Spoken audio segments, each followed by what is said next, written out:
Day to be alive, and it's a good day to be live. Now, for those of you who've been living under a rock who've never actually watched the HasanAbi broadcast, for those of you who are uninitiated, this is the part of the broadcast where I give a little bit of feedback to all my parasocialists. This is where I talk about my personal news. To all that cares about it, in between the time period where I pressed stop streaming and start streaming. And last night I ended the conversation on the broadcast on a little bit of a dramatic note. That's right. I did a little bit of drama coverage, you know, because I'm fucking out of control.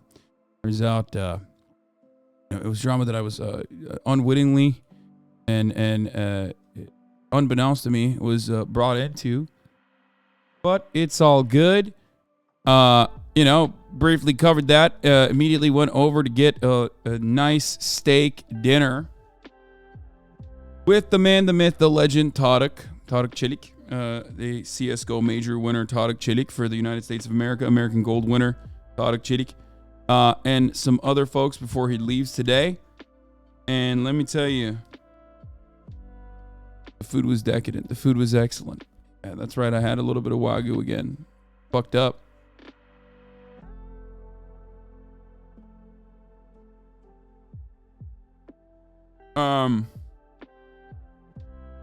The GOAT, the MVP. Yeah, unfortunately, Tarik's time here in Los Angeles is coming to an end, which makes me sad.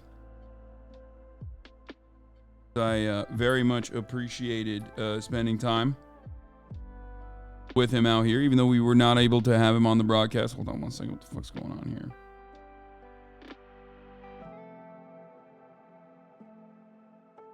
One second.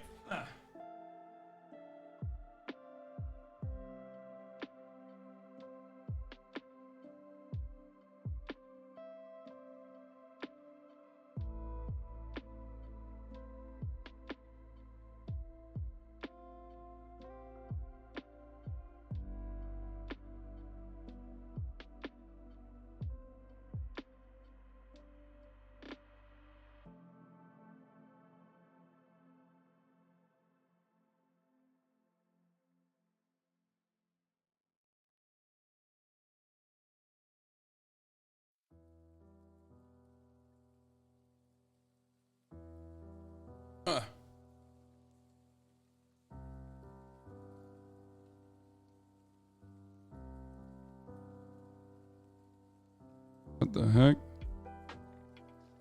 Sorry, I'm trying to charge my fucking whoop, and it's like fucking up again. Anyway.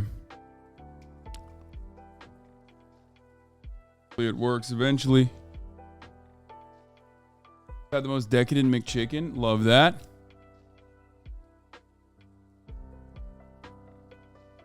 Bro, but you say parasocial news this, parasocial news that, but when are you having sex? So Chat's mom be getting lonely? I apologize to Chat's mom. Simply do not have time for sex.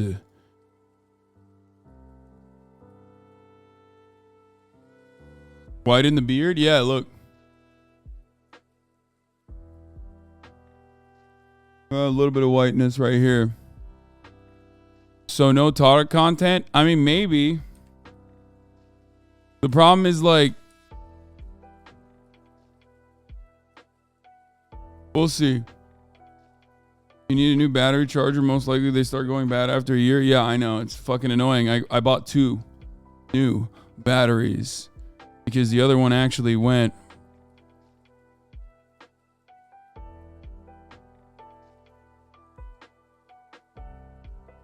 Oh shit. Simi Lou says free the nipple. Okay. Yes, I agree. Final Fantasy Remake Update King, please. No Tifa slander. Did you see the new Barbie movie teaser? No. I have not seen any of those. But we'll look at it.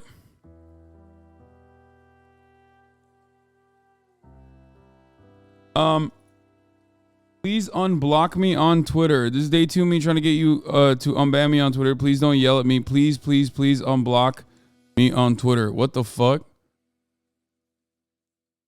Hasan, my king. Please, please, please unblock me on Twitter. I promise I didn't do anything. What the fuck? What did you say? I wonder. Usually I block people on Twitter because they're just like being fucking annoying. Thank you, Themasius, for the playlist. I wonder what this person said. Like, the reason why I block people on Twitter is because, like, if they're abusing their reply powers or their quote retweet powers, I routinely just mute people or don't give a shit unless they're like very aggressively piling on in some capacity. I want to know what this person's Twitter account is to see why I blocked them.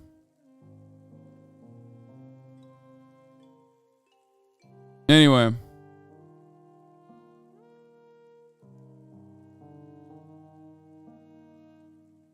Yeah, this is a big day for the Midwest. Midwestern boys represent. We're going to talk about all that. But before we do, all right.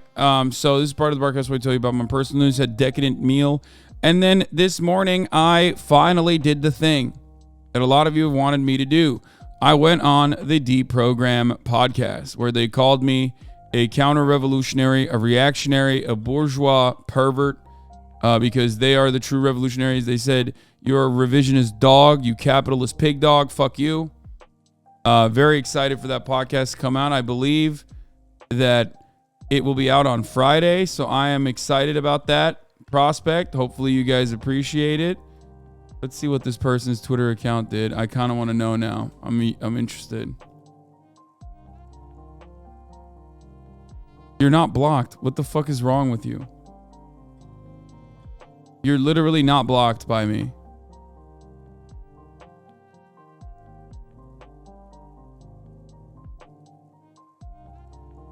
What are you doing?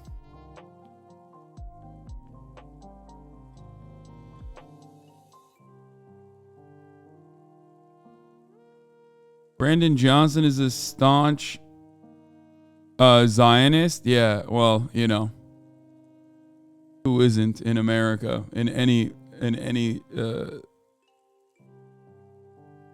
level?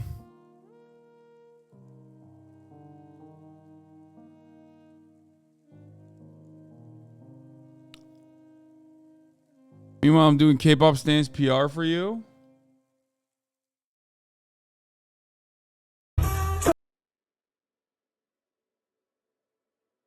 Anyway. Are you going to cover anything about the BRICS ditching the US dollar? Yes, the US dollar's hegemonic power status is coming to a close, guys. Like, no, I the reason why I haven't really covered it that much is because, like, one, I am an advocate for multipolarity, and I do think that that is an otherwise good thing. But two, I don't fully understand the consequences or don't understand exactly what will happen. And to be quite frank with you, I haven't done enough reading on it either. Wait, what? I checked the other day and I was sorry. It's not my bad. I will never talk in chat again. What? Why are you being so dramatic? Like, I never banned you. That's it. I don't know what you want.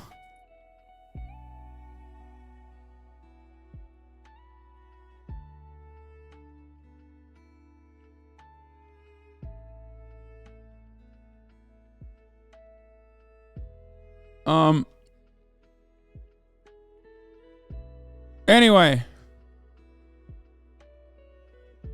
So, what was I going to say? Oh, yeah.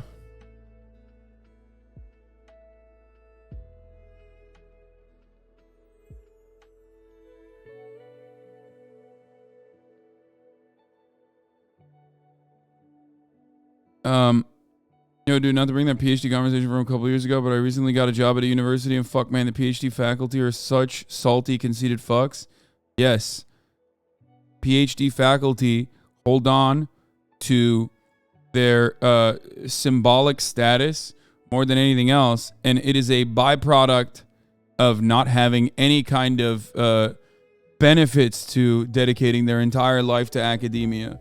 That's what it is. That's why they do it. Their status is all they have, so they will weaponize it against you.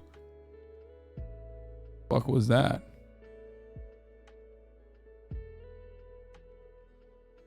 And that's it.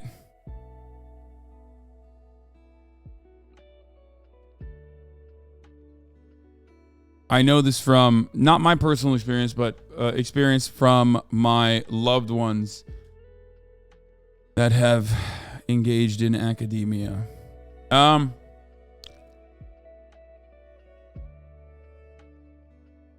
Anyway, politics are absolutely insane. Petty folks at times with walls covered in diplomas. I speak firsthand. Yeah. Anyone that has ever been involved with PhDs in any capacity, if they themselves are PhDs, they've already gone through this process. They know how fucking dog shit it is. And there is not much you can do about it. And like I said, I even identify the reasons why such a thing exists. But personal news-wise, like I said, I did the deprogram. I did the deprogram podcast with JT, Hakim, and Ugopnik. And, it was great. It was wonderful. Other than that, there isn't much going on in my life as far as personal news. Like I said, I just went to dinner with Day, Tens, Tarik, a bunch of other people, and it was a lot of fun. It's always great hanging out with them. And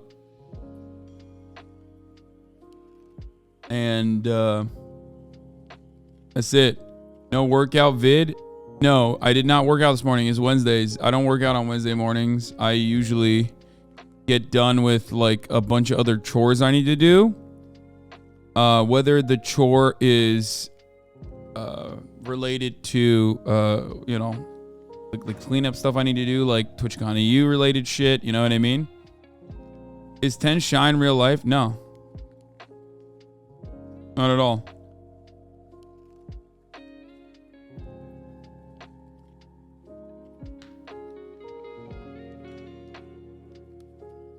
Anyway. Hasan Barbie edit blast off meme. Wait, do I have a Barbie edit?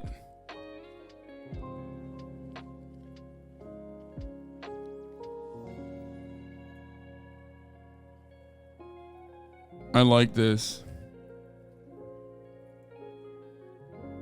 I love that everyone is engaging in this this marketing campaign. Like they just took on the marketing campaign hook, line, and sinker, and they're doing it. There are no updates as it stands on the puppy situation, unfortunately for all of you. And no, I have yet to watch the newest Vinland Saga. I usually watch it on Wednesday nights.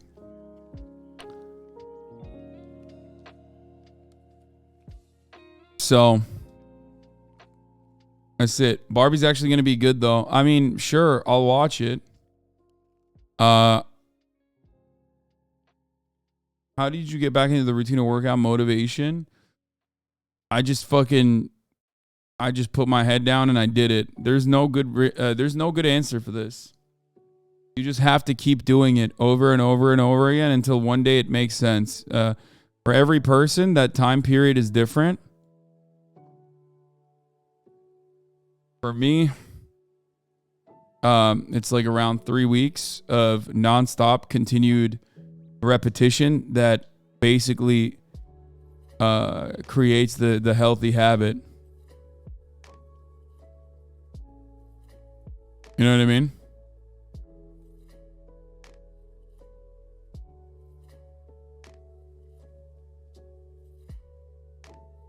Massive Midwestern.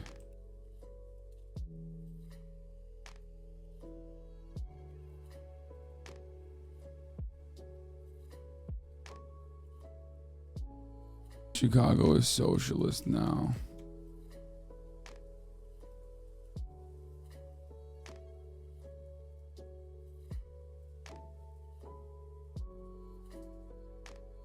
Supreme Court judge.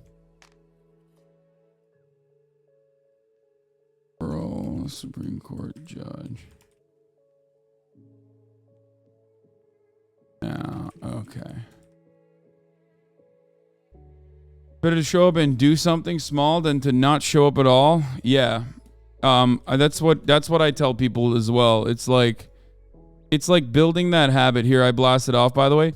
Building that habit is key. Like just getting yourself used to going to the gym every day, or just like picking up something and being active every day is usually the most important first step.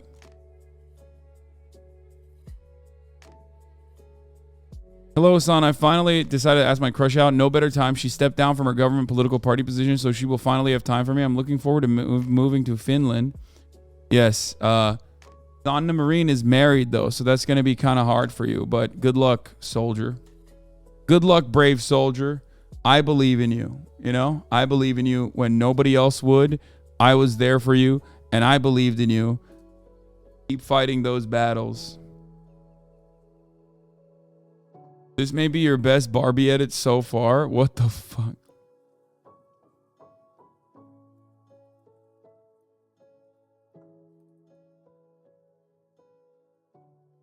Trainer here. Working out is like AA meetings. When you don't want to do it, do it. I struggle making time to work out because I already work in construction and I usually come home tired. Brother, if you're working out, if you're doing construction, like you're already insanely physically active. Like, that's what I don't understand. Your job is already a fucking workout. At that point, you're just probably out eating your daily activity. You know what I mean? So you got to just monitor your food intake. A lot of these motherfuckers doing construction are just driving to site to site in a pickup.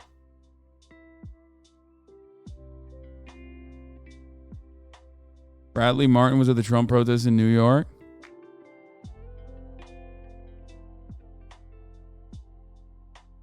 That's not.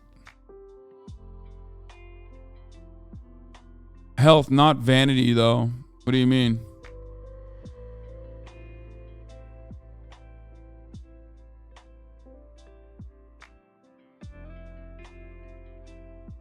I can't tell if you do construction, if you do like, or if you work for the fucking U.S. Postal Service or something, like, dude, I don't know how to fucking deal with that. Cause like, you're already, for me, it's easy to say, you know, just get active. And for the overwhelming majority of my audience that doesn't have a job that makes them do like deliveries or makes them do, you know, for the overwhelming majority of my audience that is doing like work from home shit or white collar jobs, like it's important to go out and be active. But if you have like a already very active job, like you work for a delivery or you work a construction job, you got me. Where is your Dua Lipa t-shirt? Oh, here. I wasn't lying, dude. Look.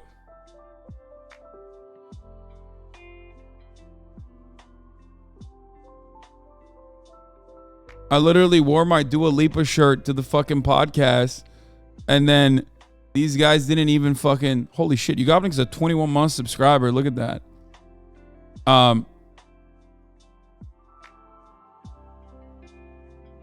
I didn't, what do you call it? I didn't get to even show it because they don't do cams. That's not him?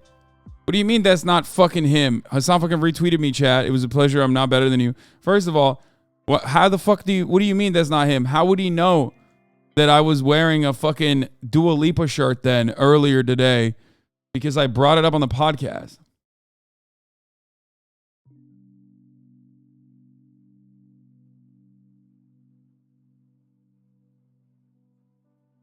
I mean, by the way, as far as I understand, if we're going to talk about labor, if we're going to talk about like construction work, I'm pretty sure you should probably still work out in order to not fuck your back up.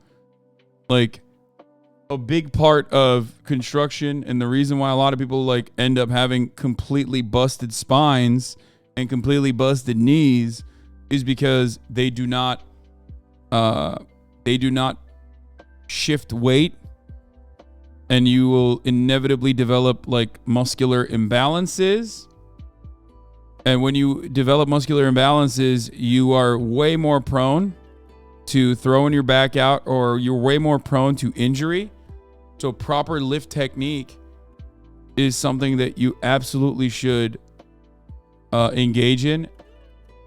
Like even blacksmithing, right? We did a little bit of blacksmithing. on the broadcast. Hopefully we're going to do it again. Like, that shit requires you to hammer for extended periods of time. That's like not a joke. That's very taxing on the body. And you need to make sure that you don't develop muscular imbalances, so you don't actually end up harming yourself, end up injuring yourself in the long run.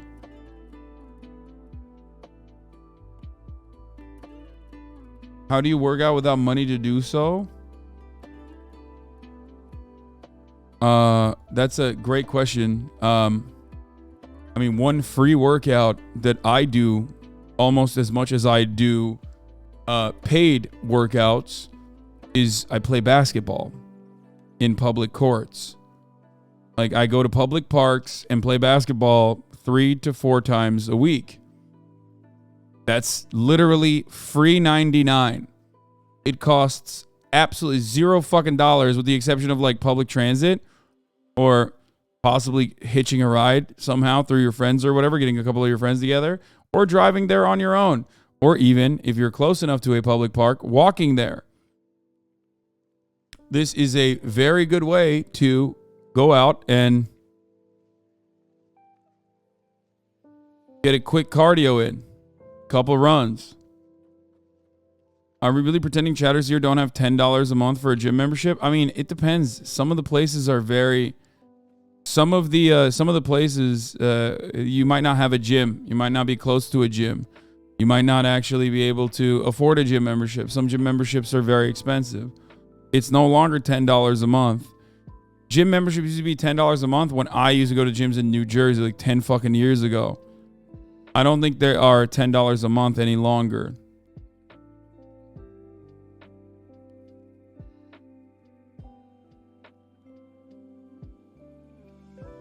It's definitely more expensive. I would go out and play basketball, but I'm afraid if school's recruiting me or the NBA wanted me to play, I don't have time for that. Yeah, that's definitely an issue for me too, M HUD. I don't want to get scouted, you know? That's why I try not to play too much basketball.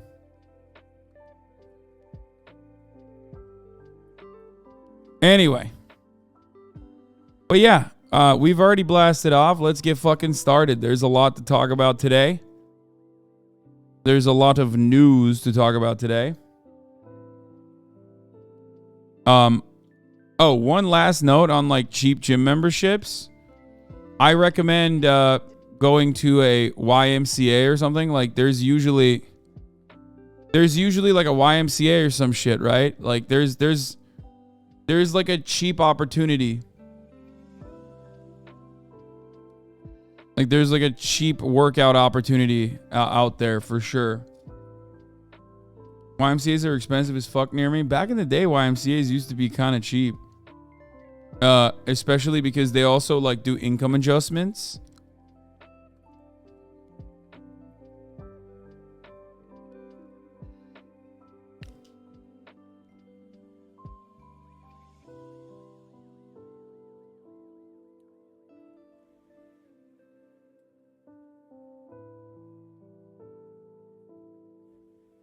Like, talk to your...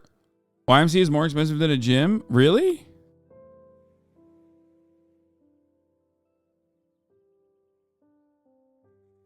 Like, a lot of these places, I would say, look for... I haven't been to a YMCA in years. There's no YMCAs in the area that I live in.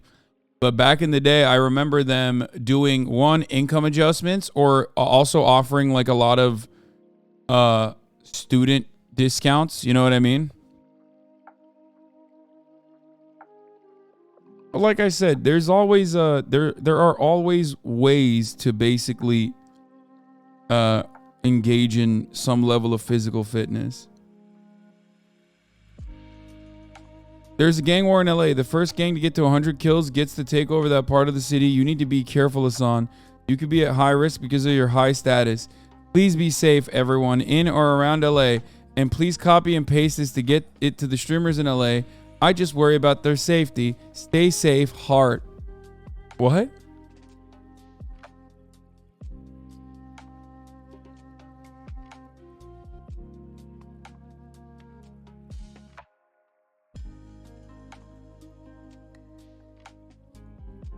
That's pretty funny.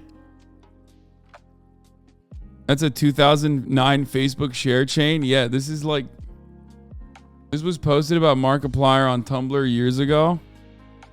Yeah.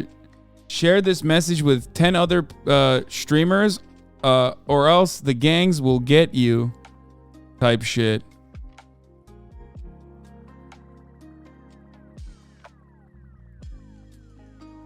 There's an update on this? Oh no, this is not an update. This is actually the fucking...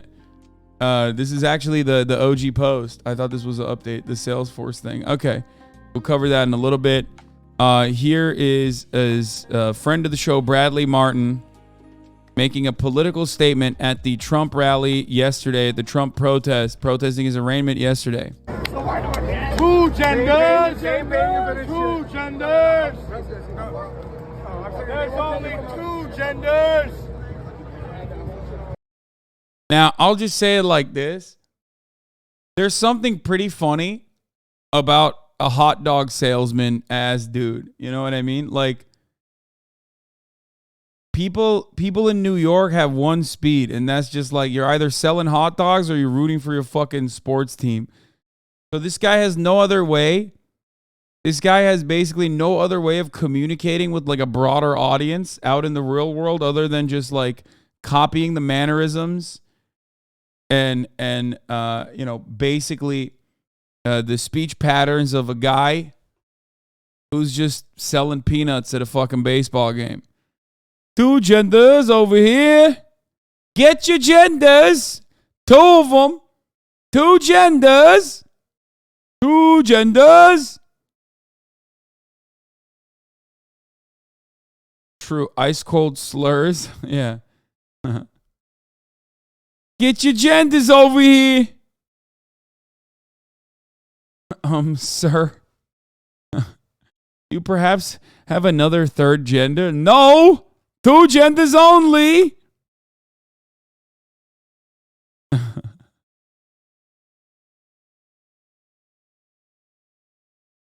Anyway, that's great. God, I love these freaks, man. I love these freaks. They're my favorite.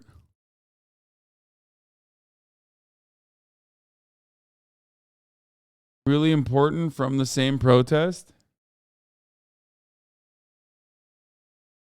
You a lie! Fuck. You want? Boot it! It will not be televised! It's telling you a lie! Fuck.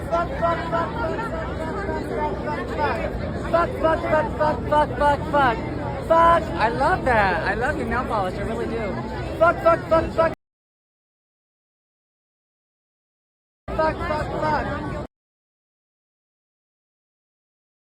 They're just happy to have a reason to get out of the house. Poor lost souls. Oh, 100%.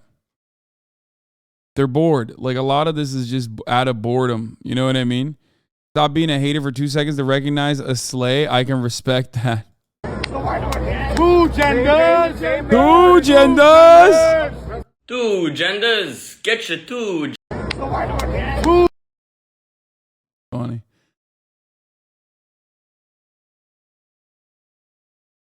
Ripped out a MAGA going out today to slay some Dems? Yeah. Slay queen. Do it. The Trump protesters in New York are not having a good time. Oh, we saw this already. This was pretty funny. Just dead. Dude, I love that one, dude. It's so good. It's like... Oh, yeah. Oh, yeah.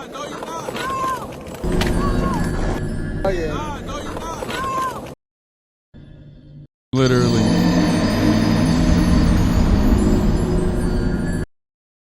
Just fucking absolutely destroyed.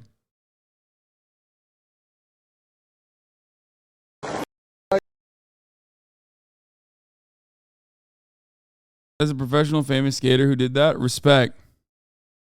HCC gonna be on your ass for that dead ass? HCC about to snitch on you? Oh no. He's about to snitch on me again? I just showed someone dying? That's fucked up. Oh no, I'm sorry, dude. Dude, I'm sorry, dude. I can only look at police chases by reacting to XUC reacting to it. I fucked up.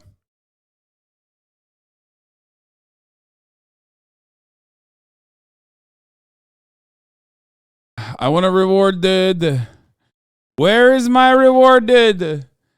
I want a reward, dude. I want a cookie, dude. I didn't show the person jumping out of the car, dude. I'm the referee, dude. Yeah, we don't know. That guy might have died like you know, months later. If he died, who knows?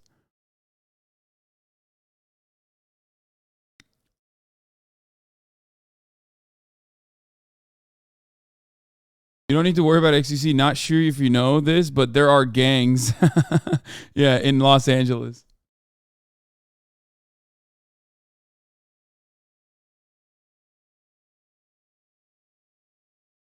This one's even better. Oh, this lady is incredible. We watched this yesterday. I love her. The deep state. I love her because I love this jacket. Like, I want that fucking jacket. Delete the elite 1%. All roads lead to fucking where? Vatican and then Switzerland, right? Okay, we know that. Switzerland, that's where the bitch was. When I say bitch, I'm talking about. Why is she like humping the air a little bit when she says that? You know what I'm saying? The fucking elites and the Satan. You know what I'm talking about, right? Hey, fucking hey, you know. The devil's got that good dick. Where? Vatican and then Switzerland, right? Okay, we know that. Switzerland, that's where the bitch was. When I say bitch, I'm talking. Yeah, she's like, when I say bitch, I'm talking about that bitch, the devil, who's got a fucking nice cock, if you know what I'm saying. Hey, how you fucking doing? Fuck you. Talking about the devil himself, all right? And you're like, yeah, the God. All right? Oh, yes, you do. Oh, yes, you fucking do. Because the devil himself, all right? And you're like, the devil himself, all right? Hey. I love her. I love her. I wanna be in her. I wanna be a part of her stands that just say slay. She really slayed here. You know, what's that meme where it's like every insane woman deserves a group of gay men behind her saying it's giving mother or big slay every time they say some unhinged ass shit. You know, go off, sis. This is it. yeah, the God. I don't believe in the devil. Oh, yes, you do. Oh, yes, you fucking do. Because there's the devil. If there's the devil, there's God. Listen, did the devil create you? I don't believe in God, so. But the Creator created you, bro. Who created you? Who created your ass? Listen, bro. Listen, bro. There's two. There's the Creator of all creation, the source of all sources. Call it whatever you want. Buddha, Taoism, I don't care. There's the Creator of all creation and the source of all sources. That's it. Bada bing. Bada bang! Hey, how you fucking doing? Fuck you. Bada bang! Oh man, New York is fucking awesome, dude. Just great. This is what happens when like a QAnon mom from Facebook is out and about in public. You know what I mean? It's awesome. Bada bang! How you fucking doing? Hey, how you doing, devil? Fuck you. When you're with the devil, you will know it. Because you know why? Because your life will become a total living hell. Total. New York is the Florida of New York. Bitch, Florida is the New York of Florida. Like, why do you think Florida has so much mental illness, dude? It's the fucking New Yorkers that move down there. That just, like, cook the books. Fuck up the water supply. Anyway.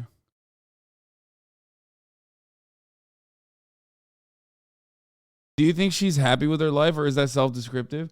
No, I don't think anyone's really that happy with their lives. Let's be real. Matt Walsh, I'm going to be a single issue voter in the primaries. I will vote for whichever candidate has the best chance of winning the general. That is literally the only thing that matters. You have to win. If you don't win, everything else is irrelevant. Winning is everything right now. Between Trump and DeSantis, both sides aren't focusing enough on this point. Oh my God, he's a lib. What a fucking lib, dude. Dude, look at that.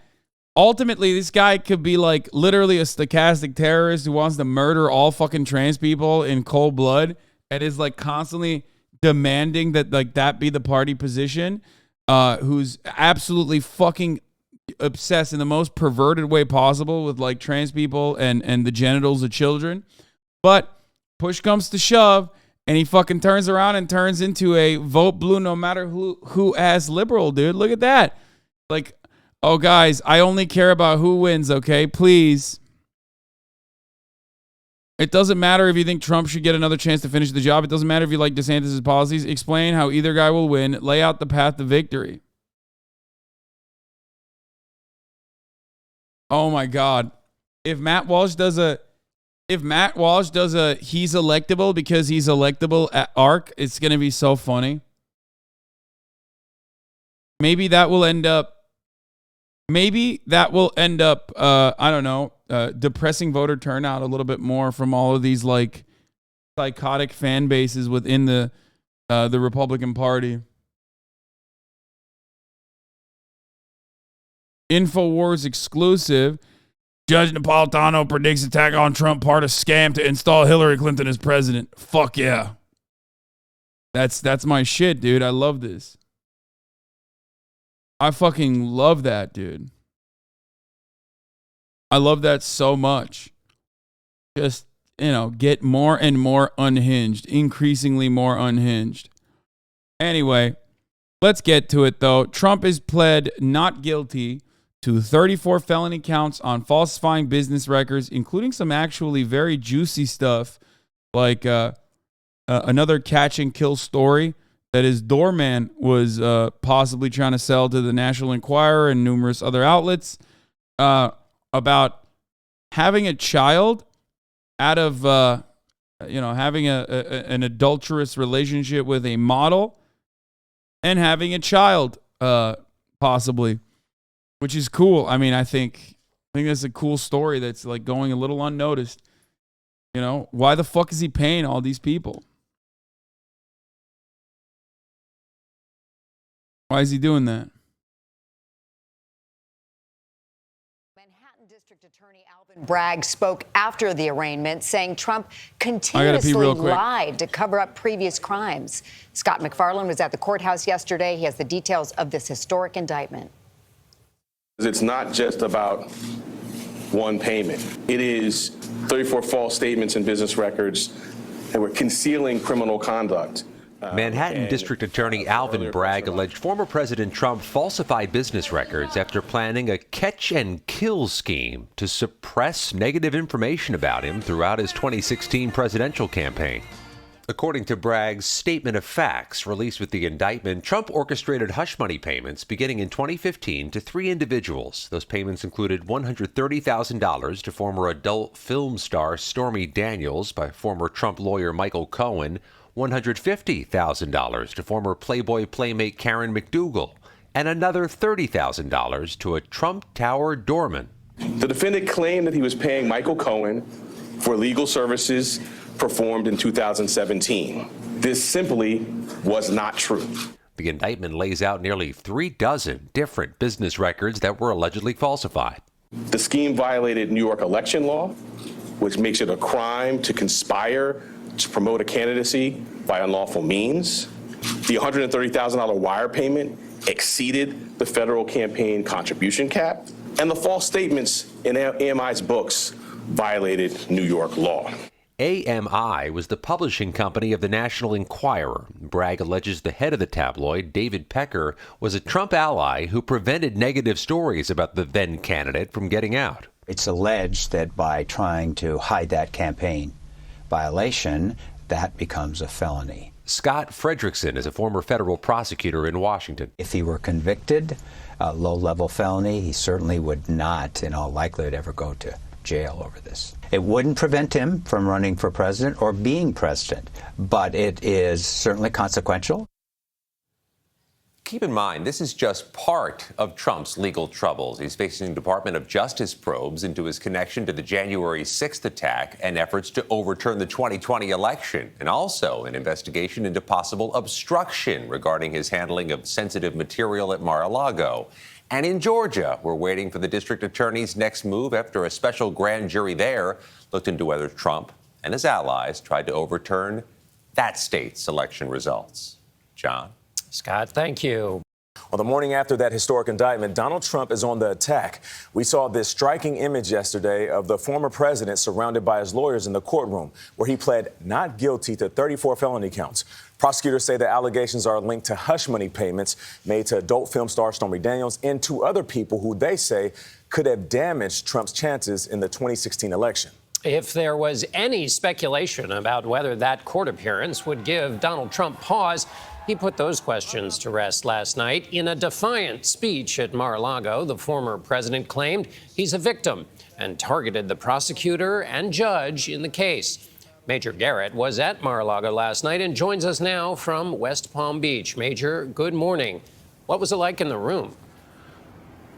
Good morning, John. Good morning, everyone. I got to tell you, the atmosphere inside Mar-a-Lago was festive. It seems strange to say, but it was like... It was festive because the offenses are low level and it's not all that significant, and he will probably, most likely, not go to prison. Okay? That's why he can just have fun with it. That's it.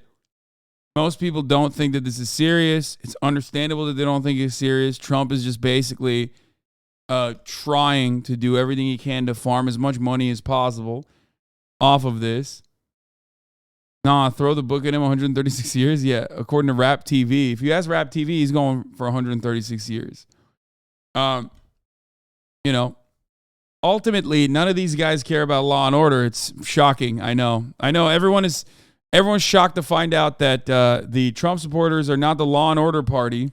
The Mr. Lock Her Up ass motherfuckers, which wanted to lock Hillary up, which I'm on board with. Again,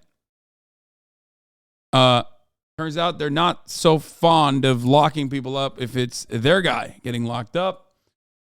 There are now prison abolitionists. They're reading Angela Davis. They're talking about how prisons are actually obsolete. And they're saying crime is not really a crime. That's not that big of a deal. I'm sorry, but if nothing's going to happen, why are we sitting here listening to reporters say the same shit for hours? We could be talking about Tennessee or Florida. I don't know, because we do talk about Tennessee and Florida pretty much every day. And sometimes it's fun to talk about the largest news story that a lot of people are, interested in hearing about. Do you think you are a producer for the show? Is that what you think? Do you think that we should be guiding the content around what you personally want to talk about? Tim Pool, also working with Rap TV.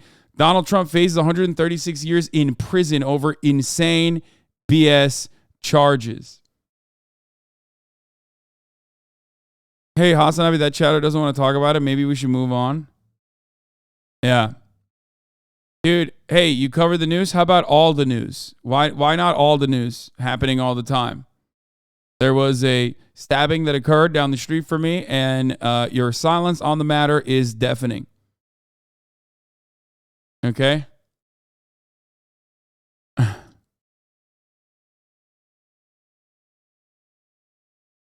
Yeah, RIP Cash App. That's not what I was even talking about, but that did happen.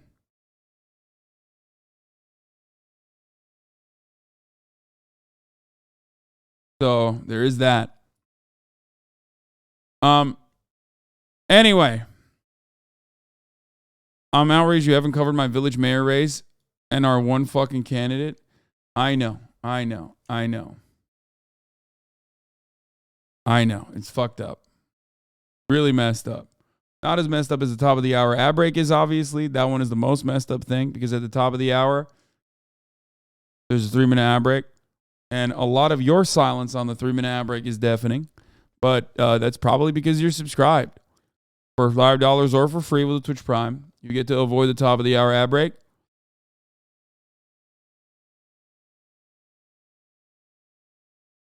Hasan the Hunt is officially a Balkan now for repping the Dua Lipa Balkan t-shirt when he came on the Deprogram pod. Yeah, another victory against the Ottomans.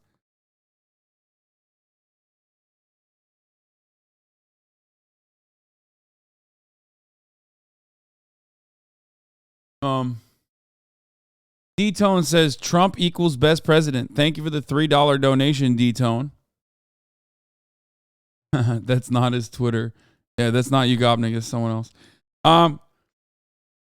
Anyway, Sakura Gore, thank you for the 5 get the subs, allowing 5 people to no longer see the ads at the top of the hour. Here's the 3-minute break now. Adelaide Fair.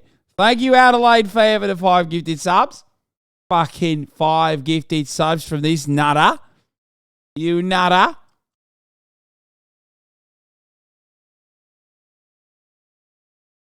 Yeah, but what about the NC State rep that flipped? Like, bro, look at the fucking screen. Look. Look. Look. Look. I'm mad. You're not talking about the NC State representative flip. Here, I'll put your name right on top of it because some of you motherfuckers just want to see yourself on the broadcast the most. Look at what's right on top of that. Do you see that tab? What do you think is in that tab? Do you think I am going to talk about the North Carolina lawmakers switching parties? Look. I'm covering it now. Stop.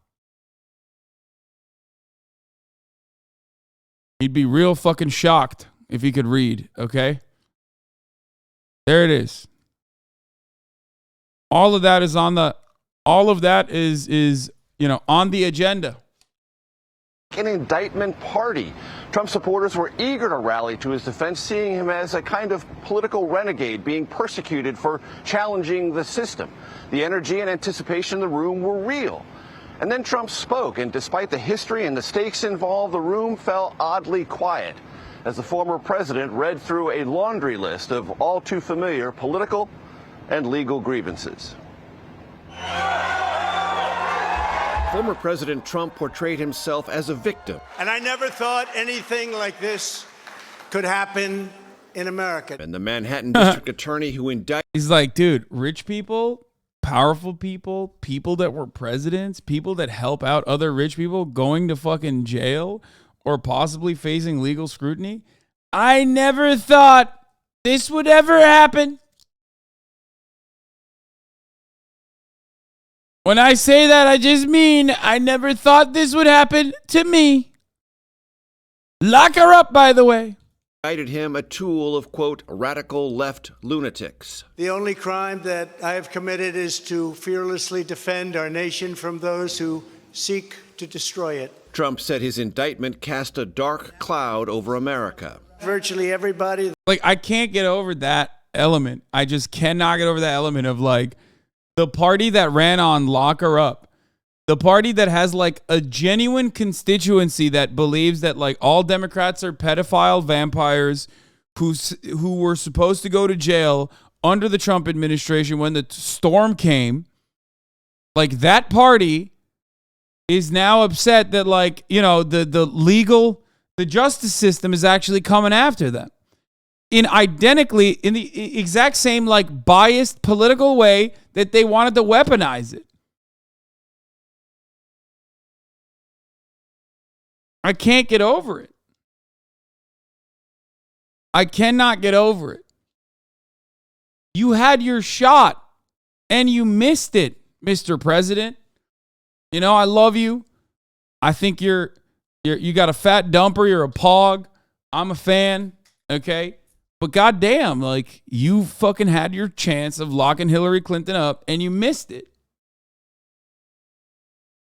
That has looked at this case, including rhinos and even hardcore Democrats, say there is no crime. During a nearly half-hour speech peppered with a laundry list of baseless grievances, Trump attacked Manhattan District Attorney Alvin Bragg and the judge presiding over his case. Trump's oldest sons posted articles pointing to the judge's daughters work with then-presidential candidate Kamala Harris's campaign. The criminal is the district attorney. I have a Trump-hating judge with a Trump-hating wife and family. Trump also said falsely the 2020 election was stolen from him.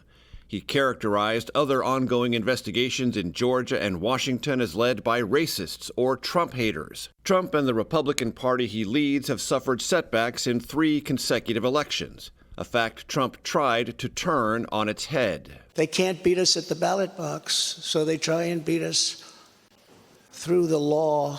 I'm here to protest. On the historic day in Manhattan, more reporters than protesters observed Trump's arrival. Multiple layers of security enveloped Trump's every movement, inside the courtroom, during an hour-long arraignment, and for his departure. Trump, speaking for himself, entered a plea of not guilty to all 34 felony counts of falsifying business records. The charges, prosecutors said, arose from a series of hush money payments designed to suppress bad press that might have influenced the 2016. My favorite is when he says, no other president has gotten as many votes as I have.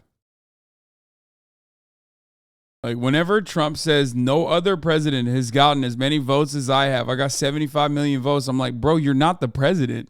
So clearly somebody got more votes than you. You know what I mean? It's such a weird thing to say when you're running for president. You're currently running for president because you didn't win. You lost to a guy that is now the president. Now, it's funny, it's stupid, but remember, if the audience that's receiving your information is just as stupid or even dumber than you are, then it works. So that's how it's working for him. Presidential campaign. Manhattan District Attorney Bragg. No matter who you are, we cannot and will not normalize serious criminal conduct. Trump's lawyers said they plan to file a motion to dismiss the case within the next several months. Well, everyone is not above the law, no one's below it either. And if this man's name was not Donald J. Trump, there is no scenario we'd all be here today. Trump has leveraged the threat of arrest and the... Also, yeah. I mean, that's true. That's true because, like, it's one of those instances where the crime is, like, very Trumpian. Right? Other... presidential hopefuls have done similar things and gotten away with it. Part of the reason why Trump hasn't been able to is because he is Trump. Like, the way that this conversation is always centered around Trump is so funny because, like, it is a uniquely Trumpian crime. You know what I mean? Like when Joey Taco Penis comes out and says, like, yeah, this could happen to you. If this could happen to Trump, it could happen to you, right? And it's like, no, it can't, because the crime is, like, incredibly specific. It's incredibly specific. It's so specific that it's, like, almost entirely specific to Donald Trump, because at least most people would try to avoid getting hit with any kind of, like, criminal misconduct, because they would cover their tracks adequately. Like, even across the board, it's like a crime that only people who are technically running for office could engage in. People who have to also be, like, pretty wealthy to be able to, not only have sex with porn stars, but then also pay them hush money during the process of an election.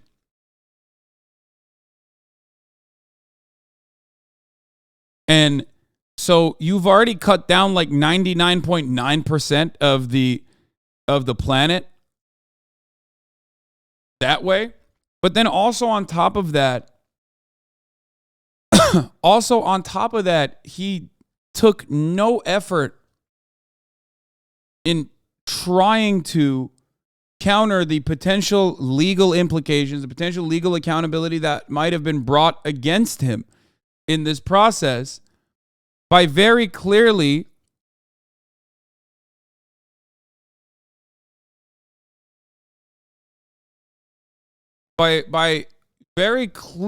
saying, like, pretty much as openly as you can, I am doing this for the election. I want to cover this hush money payment up.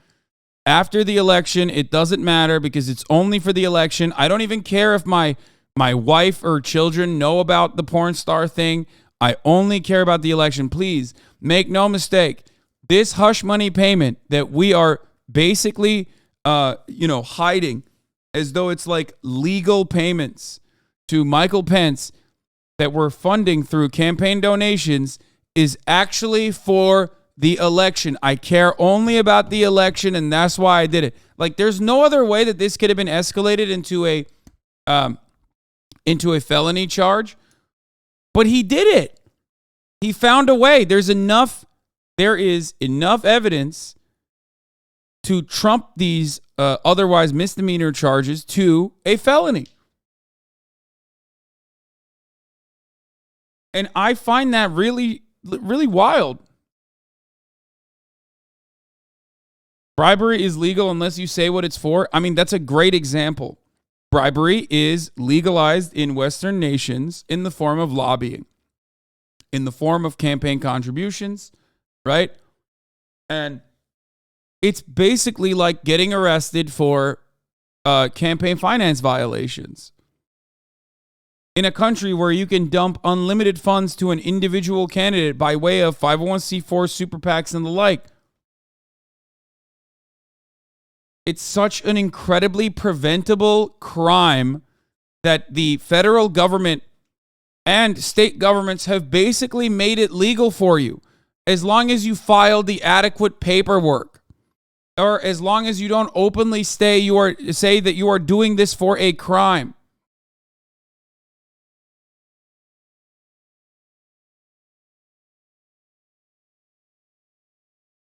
Don Lemon's misogyny at CNN exposed, malicious texts mocking female co-workers and diva-like behavior. Oh, shit. They're coming after him. Hell hath no fury like a woman scorned. We're going to cover this in a little bit. Don Lemon got in hot water because he said women are no longer viable after the age of 30 or whatever. It was pretty awesome. Anyway, we'll get to that in a little bit. Let's continue with Reality of indictment to raise millions in campaign contributions. His campaign sent out several appeals. One offered a T-shirt with a phony mugshot. The next court hearing is scheduled for December 4th, roughly 2 months before the first Republican Party nominating contest. The Trump campaign said it has raised more than $10 million since the indictment. The former president's next public appearance could be as early as next week when he's scheduled to address the National Rifle Association convention in Indianapolis. Natalie? All right, Major, thank you. I'm sure you're going to be interested in this because with more perspective now, I want to bring in Mike.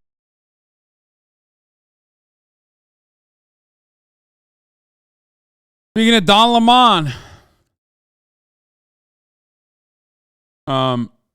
speaking of Don Lemon, whose days might be numbered at CNN, let's hear what he had to say, talking to the reporter who helped uncover the hush money payments, weighing on the charges. Rothfeld, he is a Pulitzer Prize winning, his work helped to trigger this whole investigation, and so we're so glad to have him. He is also the author of The Fixers, The Bottom Feeders, Crooked Lawyers, Gossip Mongers, and Porn Stars Who Created the 45th President. We're so happy that you're here. Thank you for doing this, because let's start with the counts, right? Sure. There are 34 of these counts of falsifying business records in the first degree. After working on this story for years, did you think that this day would ever come? Actually, no, because the federal authorities were investigating this. They charged Michael Cohen. Donald Trump was president. He couldn't be charged. And then, after he left office, it did not seem like it was going to happen. And then Alvin Bragg resuscitated the case. So I didn't think it was going to happen. And in the context that we have now, related to the invoices, relates to the checks that relates to the ledger entries, did you know specifically or have some idea where this might go? Well, as my colleagues at the Times were reporting on what the grand jury was going to indict him for and what the DA was going to charge him with, we did know that it was going to be falsifying business records. And all of this scheme to repay Cohen and disguise the repayments for the Stormy Daniels payment as legal fees, that was known from the beginning. So well, let's go to the hush money. There it is right there. 3 hush money cases in the Trump indictment, the Sarah McDougal. But this is the checks that you were referencing there. These are, that's right. This is the evidence here, right? Right, and you can see that, Donald Trump signs these checks. Whoa. Don't touch the fucking TV. What is this?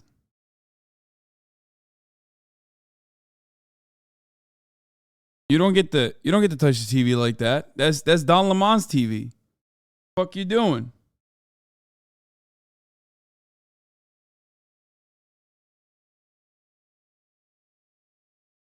Only Don Lemon and what's the other one? Is it John King or Don King?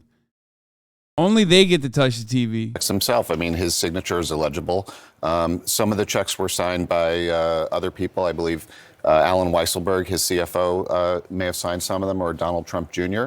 Right. But some of these, Michael Cohen says, were signed when Trump was in the White House. Yeah. There are people who are saying, well, you know, even with this, the case isn't strong or what have you. Does that matter at this point? Because it does show that the former president was involved, that Weisselberg was involved, and there were others who were involved in this. Yeah, I mean, falsifying business records is a pretty common charge in New York State, and clearly Michael Cohen did not perform legal fees. He paid Stormy Daniels off, and he was repaid with these sort of phony checks for legal fees. So that seems like a pretty straightforward case. The question is to elevate this to a felony in New York State, you have to show that he had the intent to conceal another crime. And that crime, Alvin Bragg yesterday suggested it could be a state or federal election law violation, some kind of a tax charge. But he didn't specify that. And I think he just has to show that he had the intent to do that. Well, let's talk about what's in the indictment, because the indictment does not name the alleged crimes Trump was trying to conceal. But Bragg, at his press conference, referred to violating state election law. Did this surprise you? No, because, the state or federal election law, we don't really know exactly what might be said at the trial, but the whole purpose of this alleged scheme was to influence the 2016 election for Donald Trump and to silence these women, Karen McDougal and Stormy Daniels. The indictment itself only deals with the Stormy Daniels repayment, but in this accompanying statement of facts, Alvin Bragg lays out this larger scheme of hush money payments to help Donald Trump during the 2016 election. Yeah, and these are all the three people who were believed to be involved in that. That's right. We understand what happened with Stormy Daniels. That was the $130,000. This was $150,000. Right. But go on and explain some of this, because the doorman thing, people are a bit confused about that. Right. Well, Trump is alleged to have conspired with David Pecker, who ran the National Enquirer, and the doorman, his name is Dino Sajudin. Doxed. Came to the Enquirer with a story of Trump having a love child, which he apparently did not have. But in order to prevent the doorman, he used to work at Trump Tower, from talking about this during the election, the Enquirer paid him $30,000, and he had to remain quiet. Wait, what the fuck? Wait, so he didn't have the love child, but like what? Just the fact, so he had an abortion? Does that mean that Trump paid for an abortion with a love child potentially? Like, because it doesn't make sense that like someone who is like close in someone who interacts with Trump personally, coming out with like an outright lie, getting 30 grand is actually a terrifying precedent to set for Donald Trump.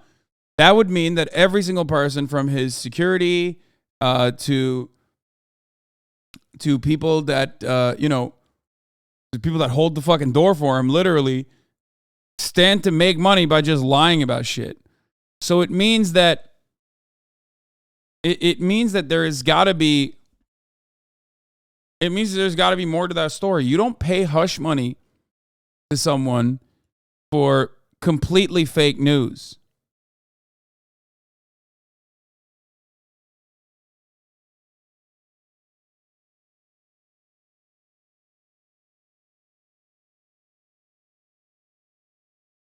Does that make sense? Because if that was the case, then he would have to fucking pay everyone and anyone around him could like come out with like some fake ass bullshit. Yes, you do, lol. Wait, really? But by the way, I love Twitch chat being like, no, that's clearly what you do. Source, I'm a mob boss. Like, how much experience do you have with hush money payments, man? Just got here. Trump had sex with a door guy. What if that was it, dude?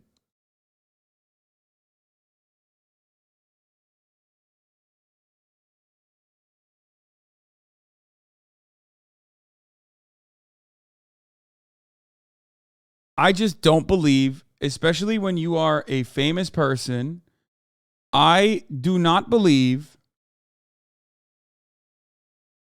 that you would be in the business of just like dumping funds to random people that make shit up about you to shut them the fuck up, especially because then you're basically saying, hey, look, it's open season. Make shit up about me and I'll give you money.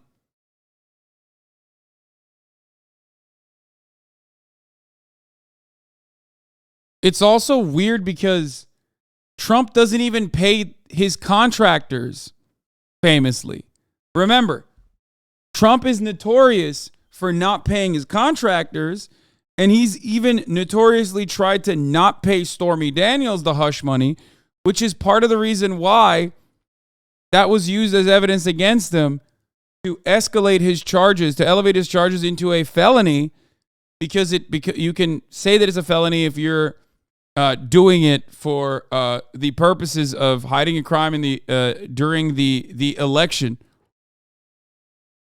Like from an election law standpoint, the only way that this gets escalated to a felony when you're cooking the books is if you are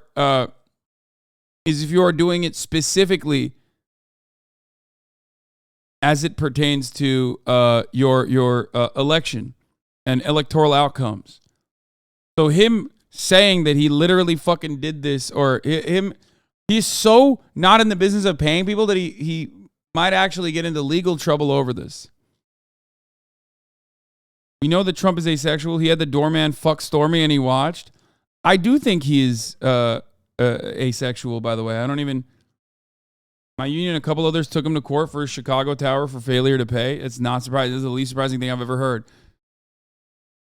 I do think Trump is asexual, by the way. Yeah, but he just saw something in Stormy Daniels that he now calls horseface. But like, I do think that. Yeah. Let me, just before we go, as you've been watching all the coverage and the analysis here, is there something that we're missing? When people are saying it's not a strong case, I don't understand. They're not listing an underlying crime. Are we missing anything with this? What would you like to point out? Again, just that this is a very common charge in New York State. Many people are charged with falsifying business records. And so what the DA has said is that, Donald Trump is no different than them. It's not really that unusual, except for the fact that he was the president of the United States and no former president has been charged before. But, that doesn't necessarily make him immune to prosecution. Yeah. Michael, thank you. I appreciate you joining us. Michael Rothfeld. Former President Donald Trump has pleaded not guilty to 34 felony counts related to allegations he falsified business records in connection with hush money payments. Joe Tacopina is one of the attorneys on Trump's legal team, and he joins us now. God, I love him so much. I'm so glad Joe Tacopina is like seen as is Trump's like main lawyer, because he is such a fucking freak, dude. A delight to look at. An absolute delight to look at.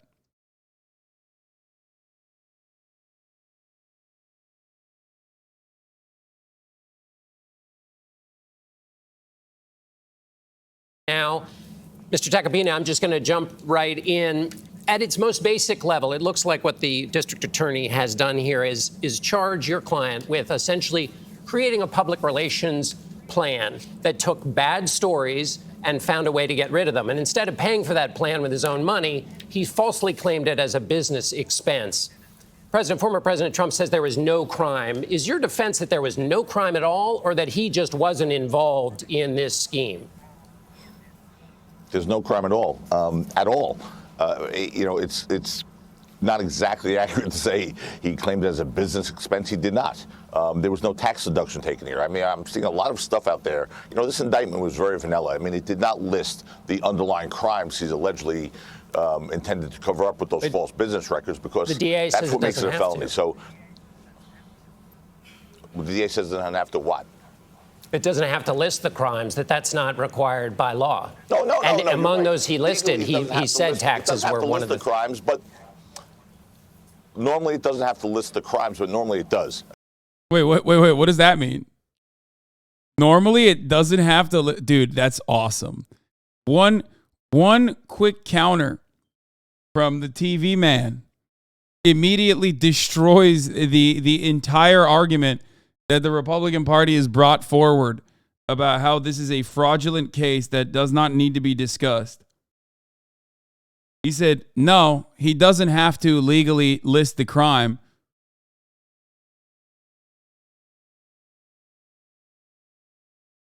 And among those he listed, he said taxes were one of the crimes, but normally it doesn't have to list the crimes, but normally it does. Okay, you don't. What does that mean? He said normally it doesn't have to list the crimes, but normally it does. Okay. That's why you should pay your lawyers. Brother, I think at this point, if Trump even paid his lawyers, he still would have a hard time because he's burned so many of the lawyers up until this moment. You know what I mean?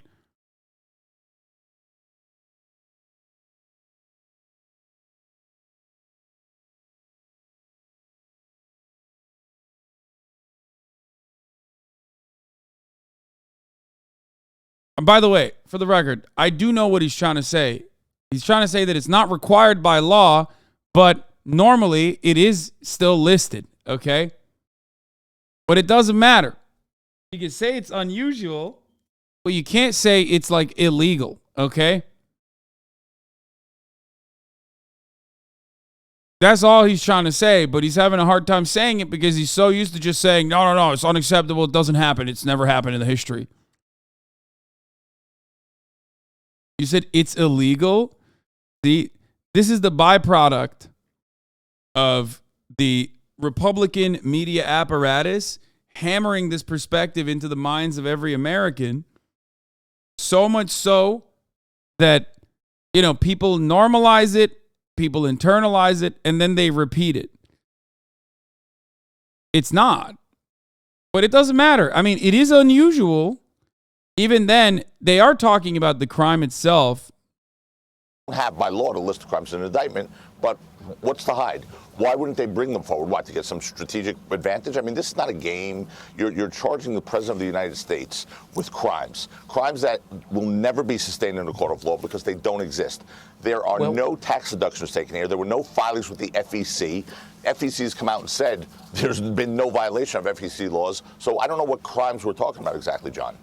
But is falsifying business records, just as a matter of course, is not a legal thing to do? And you're saying there was no business records of any kind, whether it's taxes or otherwise? Nothing was falsified ever at all? Not only was nothing falsified, but nothing was filed. So I could have my own ledger in my checkbook. I could pull out my pocket and write, I'm buying a horse instead of buying a car in my ledger. Whatever. Maybe I don't want my secretary to see that, right? But unless I file that with an authority like the... Yeah, see, hold up. The issue there is that, yeah, if you didn't want your secretary to see it, then that's fine. If you didn't want the public to see it, or if you didn't want like authorities to see it, then it's not fine. If you didn't want the authorities to see it because you don't want the news to go out to your wife, that's still fine. If you don't want the authorities or anyone to see it because it will ruin your chances in an election, then that's not fine. Which is why it's a really high bar to clear for the prosecutors in this regard. And yet, for some weird reason, Donald Trump is able to not clear that bar. And the weird reason, of course, is his endless interest in not paying people, coming back to, bite him in the ass. The tax agencies, or I'm taking a tax deduction, or if I'm running for office, I have to file it with the FEC for some reason. There is no crime. I could write whatever I want in my personal ledger. There was no filing obligation. He never filed anything that would invoke a false business record claim, which is a misdemeanor, by the way. You'll have to work that out with the DA, who says that the law requires proving that distinction beyond a reasonable doubt. Yeah, except that, I don't know if they will.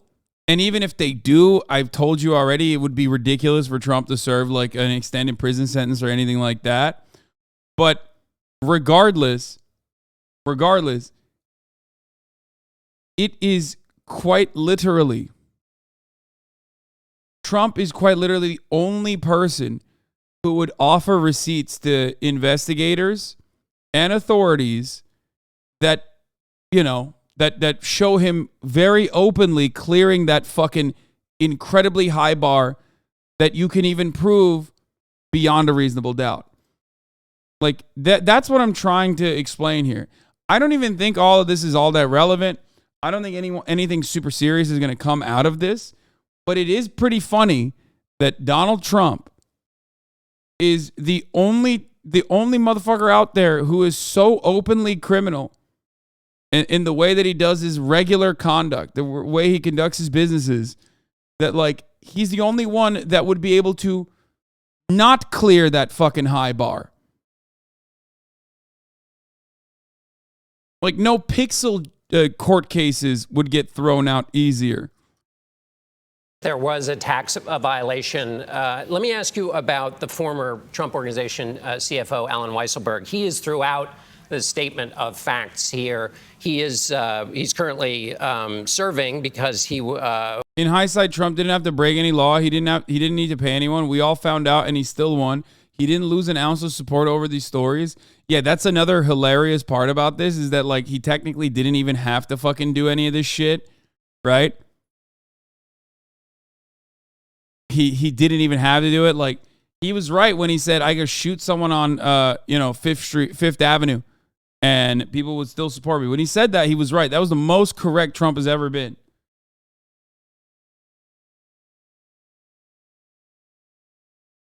It's awesome.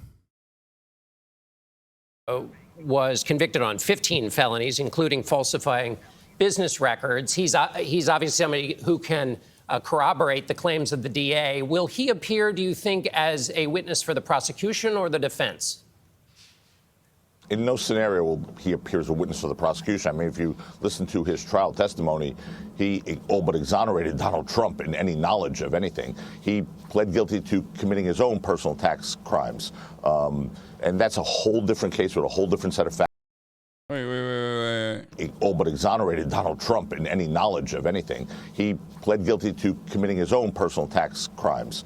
And that's a whole different case with a whole different set of facts and a whole different set of scenarios that happened there that, quite frankly, to me were unfair, where this guy was pressured, this 70-something-year-old guy was pressured to go forth and take pleas on minuscule things that would never have been prosecuted except for the fact that he was Donald Trump's CFO. But so in this case, you have his handwriting.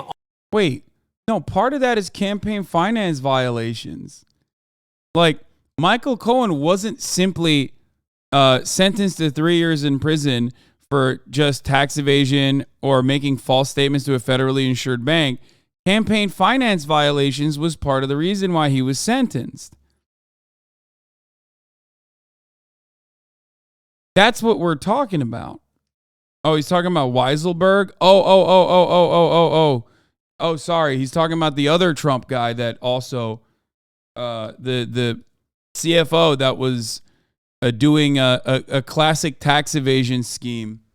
Sorry. There are so many fucking people that have like done illegal shit in the Trump organization that it's hard to understand exactly which one we're talking about. You said stop texting, except like I'm pulling information so I can bring it up here, pulling information that's helpful for the narrative that they're presenting, or at least like diminishes the narrative that they're presenting. That's why I wasn't paying as much attention as possible to what he was saying.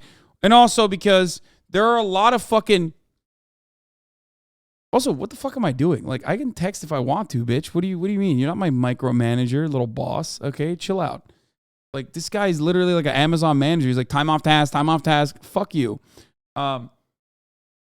Jesus Christ. There are too many criminals in the Trump organization. There are too many criminals in every organization, especially as it pertains to real estate developers, okay? So many of these big real estate developer companies would get into hot water and get into legal trouble if they had the same level of scrutiny that the Trump organization has gotten. That much is true, okay? That part is absolutely true. Now, having said that, however, the one organization that is under this level of legal scrutiny is the one that the former president was the owner of. That's part of the reason why I have a hard time remembering exactly which fucking criminal we're talking about. But as far as Weisselberg, pretty cut and dry. a tax evasion scheme to basically write off things for the Trump Corporation, things that he basically substitute for a payment. Instead of getting like straight cash, straight income, he would buy things as an expense for the Trump Corporation, which is not something you can do.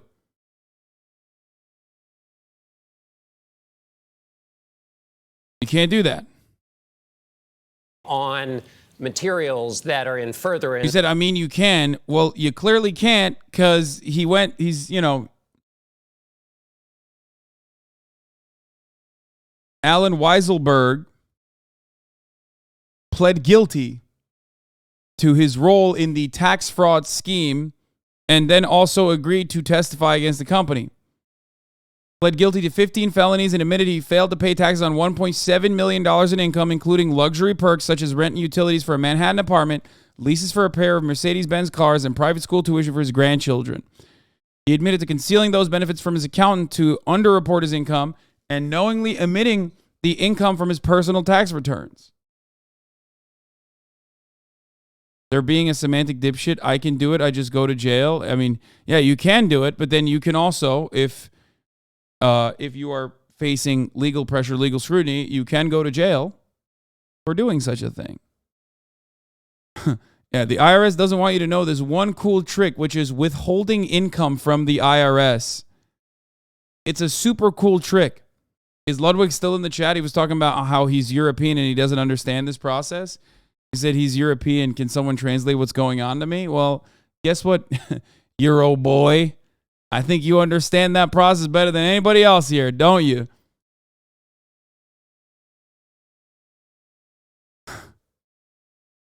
He might have just ran away already. Oui, hon, hon, hon.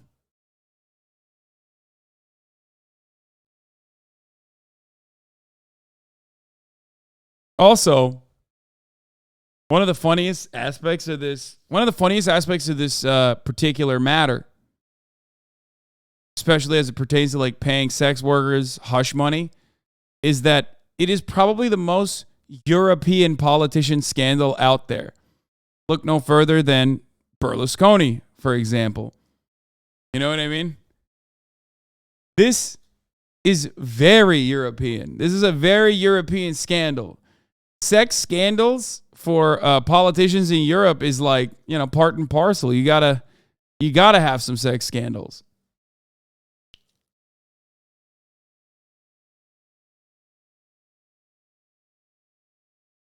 Yeah, it is a rite of passage. It's like tradition.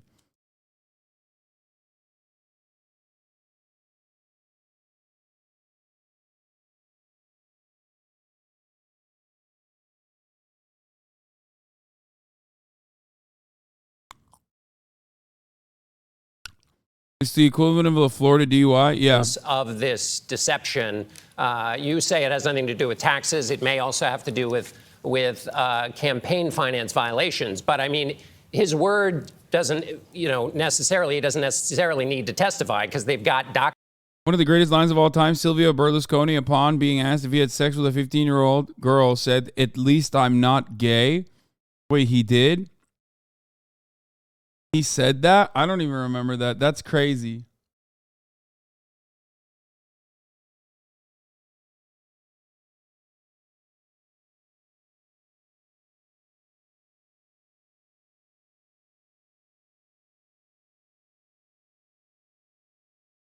Documents showing him in furtherance of this scheme. So he's not exactly helpful to your client in that regard. Yeah.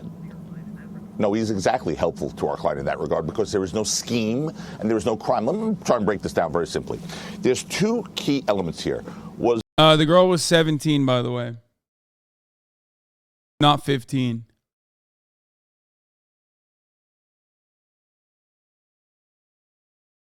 Ruby, Berlusconi sex scandal rebuttal. At least I'm not gay. Italian Prime Minister Silvio Berlusconi has been racked by scandal over a week centered around the then 17-year-old Moroccan girl, Karima Kayek.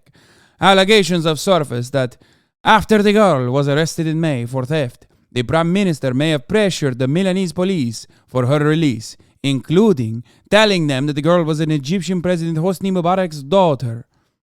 While no stranger to scandal involving young girls, this episode may cost the Prime Minister politically. And that is right. At first, Berlusconi, speaking out on this scandal, defended himself by saying, "I love life. I love women and girls." He's now taken a different tack, adding, "It's better to be passionate about a beautiful girl than a gay."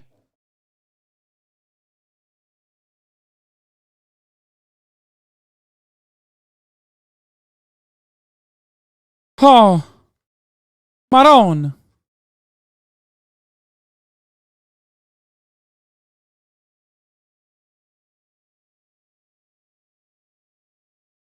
Anyway, let's continue. Was campaign money used or was personal funds used? First of all, it was personal funds. There was no campaign money used because it wasn't a campaign issue. This was done to prevent an unpleasant story. Well, it would have been a campaign issue if it had come out during the campaign. Of course, it was a campaign issue. Let me finish my answer. Yeah. Oh, yeah. It's not a campaign issue, even though it very clearly looks like it might have been perceived as one by the Trump organization at the time. Key elements here. Was campaign money used or was personal funds used? First of all, it was personal funds. There was no campaign money used because it wasn't a campaign issue. This was done to prevent an unpleasant story. Well, it would have been a campaign issue if it had come out during the campaign. John, of course. I love when they say, like, oh, no, it was personal money used. No, it wasn't. It was campaign funds used and then refilled with personal money down the line. Okay? So I'm pretty sure that part is not correct. Okay? These guys, they always do this shit. By the way, which is identical to literally doing the tax evasion thing, because you're just like, oh, no, I wasn't evading taxes because, once I got into trouble, I paid it, right? Now, obviously, with tax evasion, there's a little bit more to it. Like, you literally might not have known or something like that. As long as you pay your taxes, it's fine. But in this regard,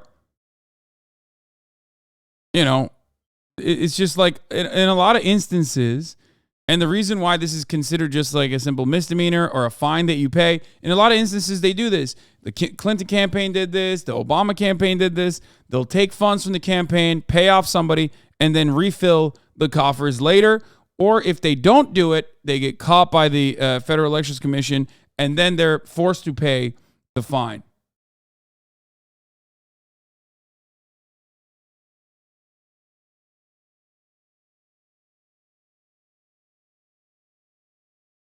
Trump beating the case for sure. Uh-oh. Breaking. Donald Trump's former attorney, Alan Dershowitz, admits that the indictment looks grim for the ex-president and says that he probably will be convicted by a New York jury, and he doesn't think that he could get this case dismissed so easily, and it would be a problem for even the best lawyers in the history of the world. Retweet if you think that Trump is convicted. Yeah, if the Dersh...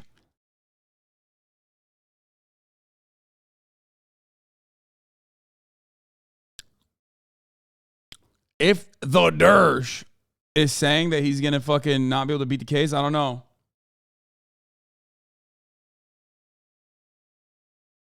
The only time the Dersh can get people off is if they're doing pedophilia. So, I don't know how good Dersh knows about these kinds of violations. I don't know.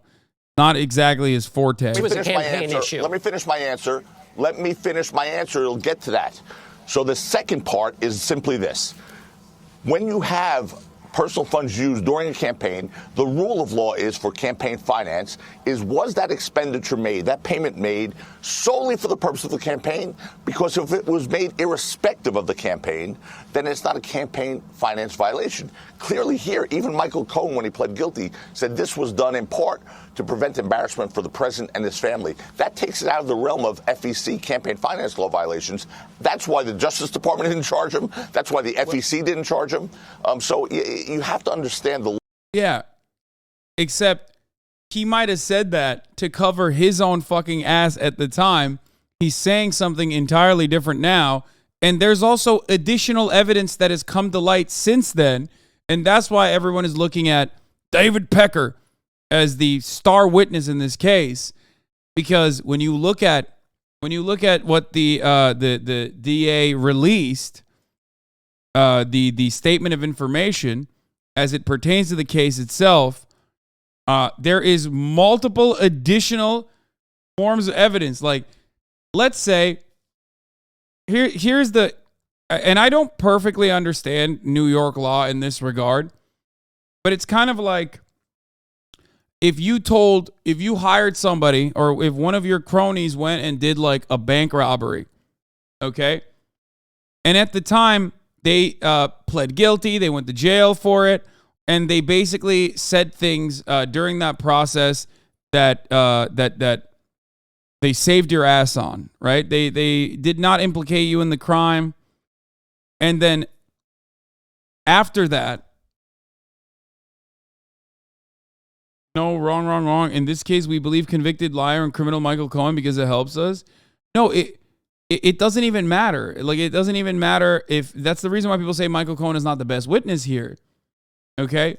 Because let's say he fucking lied originally, okay? And now he did the time. After that, he's saying, actually, I was wrong.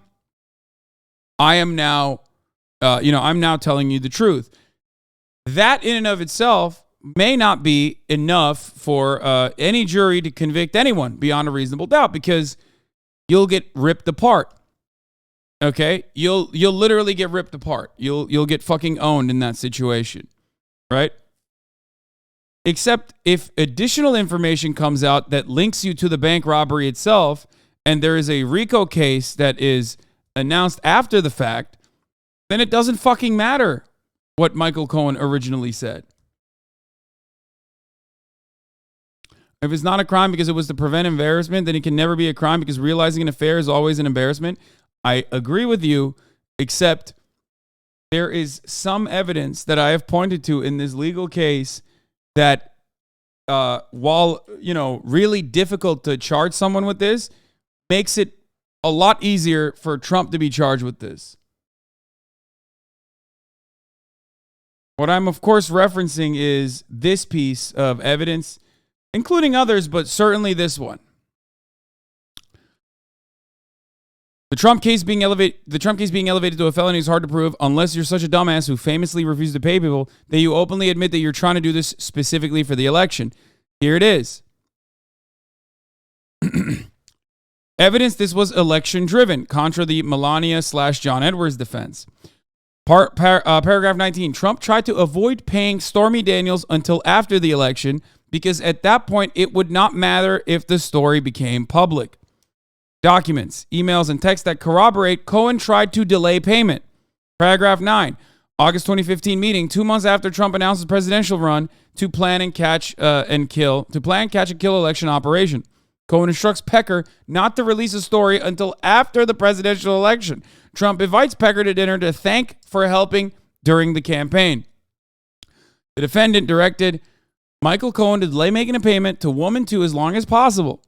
He instructed Michael Cohen that if they could delay the payment until after the election, they could avoid paying altogether because at that point, it would not matter if the story became public.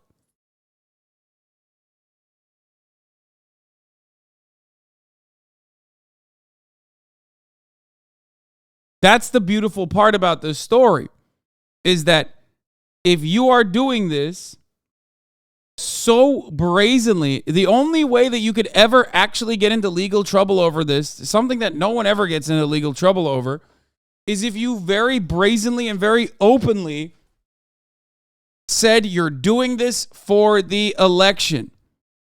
Okay? That's it. That's it. And Trump has, especially when you see this evidence, this piece of evidence, it totally makes sense why they, in a very biased way, elevated this to a felony. Okay? Yes, to clarify, he explicitly states that his marriage is irrelevant. If the story comes out after the election, he does not care. As reflected in emails and text messages between and among Michael Cohen, Lawyer B, and the AMI editor-in-chief, David Pecker, Michael Cohen attempted to delay making a payment as long as possible.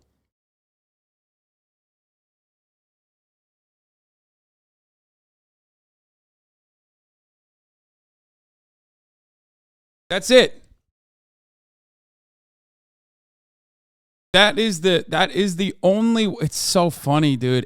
I'm sorry. It's just like so stupid of a story, but it's again so incredibly funny to me, at least, that like the only way for someone to get these trumped up charges stick is if they are so openly and so brazenly engaging in criminal misconduct without a care in the fucking world.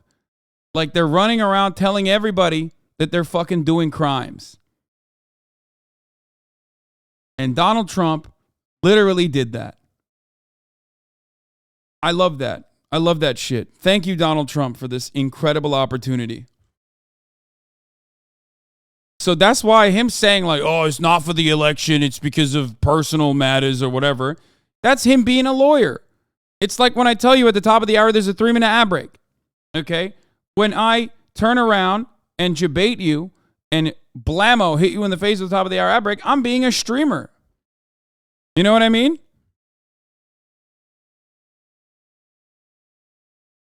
But fear not, if you no longer want to see those ads, all you need to do is subscribe, which you can do for $5 or for free with the Twitch Prime by connecting your Amazon Prime account to your Twitch account, where you get 1 free Prime subscription a month.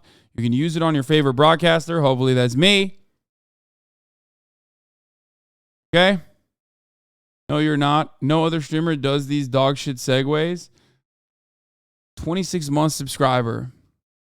Your words are hurtful. Parody, thank you for the 5 Get the subs. Allowing 5 people to no longer see the ads at the top of the hour. Is a 3-minute ad break now. I saw how you guys reacted when I said I'm no longer going to do these segues, and everyone was so fucking sad. And then when I do actually do these segues, all of a sudden everyone is mad.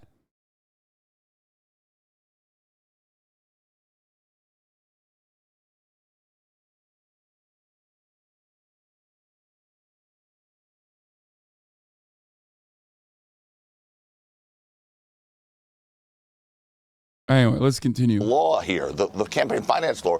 And this is a first. A state prosecutor is bringing a violation of federal election laws. Never happened in this country before. Final question to you about your client. Former President Trump says, I have a Trump-hating judge with a Trump-hating wife and family. Does that help the case? It doesn't help the case, it doesn't hurt the case. It's a statement of fact.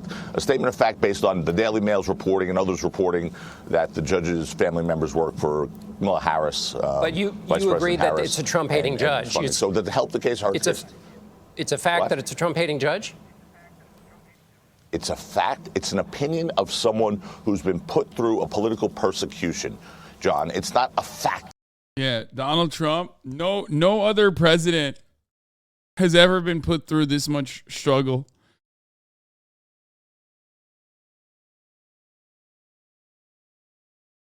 It's someone. Hold on, let's hear it again. It's a Trump-hating. The judge is a statement of fact. A judge with a question to you about. Never happened in this country. Former President Trump says, I have a Trump-hating judge with a Trump-hating wife and family. Your client has said that you have a Trump-hating judge and a Trump-hating family. Does that help the case? It doesn't help the case, it doesn't hurt the case. It's a statement of fact. A statement. Oh, yeah, just facts. No, totally. Totally. It's also pretty funny that Taco Pina himself has given money to a Trump-hating politician. So that makes it even funnier. Because, I don't know about this judge's background, but it's not shocking to me that, a New York judge would be a liberal and would have, liberal children. Okay? But no, it doesn't help that when your client is going on a fucking podium and screaming about the judge that is presiding over the case that you are trying to win. But I expect that the Trump administration, or not the Trump administration, people working alongside Trump and Trump himself will most likely raise the stakes a little further. I suspect that they're going to have some fun with this and do a little bit more trolling, do a little bit more. Oh, I'm not threatening the judge, but I'm actually threatening the judge a little bit. You know what I mean?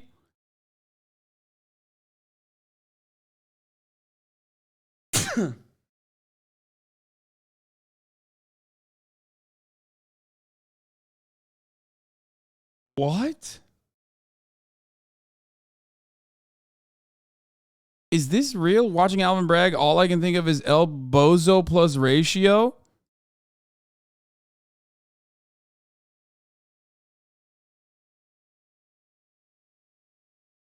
El Bozo plus ratio.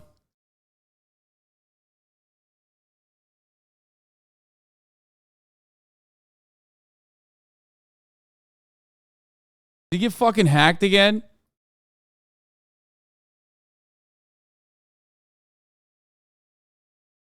Is Ted Cruz a HasanAbi head?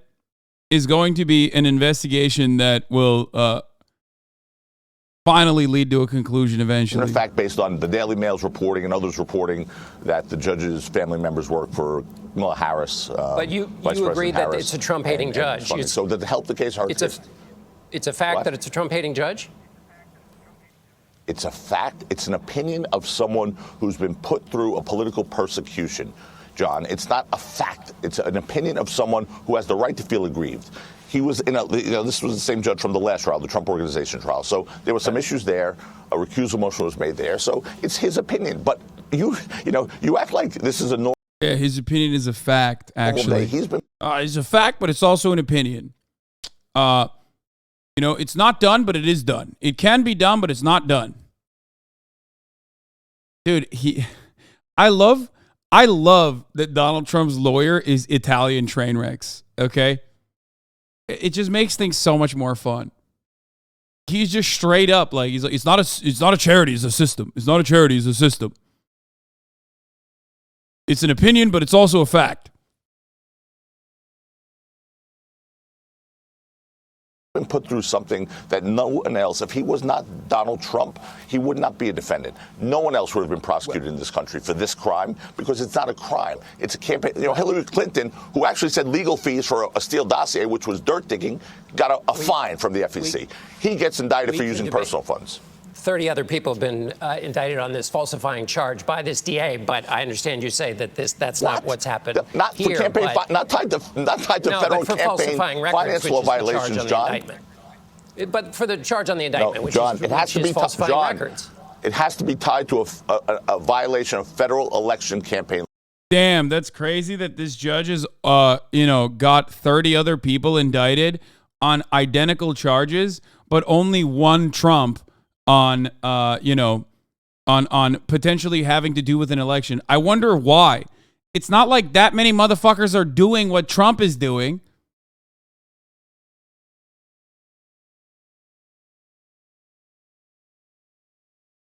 Like that's probably the reason why the only time you can get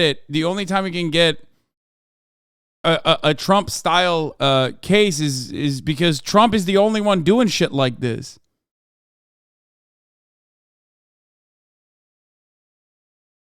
Laws. It is not. My guess is we're unlikely to work this out now, but Joe, I appreciate you going a few rounds with me. We're joined now by one of Mr. Trump's attorneys, Joe Tacopina. Mr. Tacopina, good morning to you.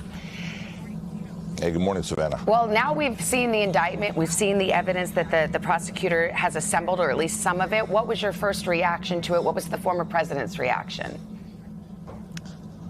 Well, I mean, where are the underlying charges? I mean, the indictment actually did not list what these underlying charges are. Understand, Savannah, these false business record entries, which are... It's a novel legal theory because how often do you have to how often do you charge a presidential nominee who engaged in a conspiracy to pay off the porn star he had an affair with in the prior election that he ended up winning and therefore became president and therefore silenced any kind of opposition to that sort of thing for the 4-year time frame where he was the president?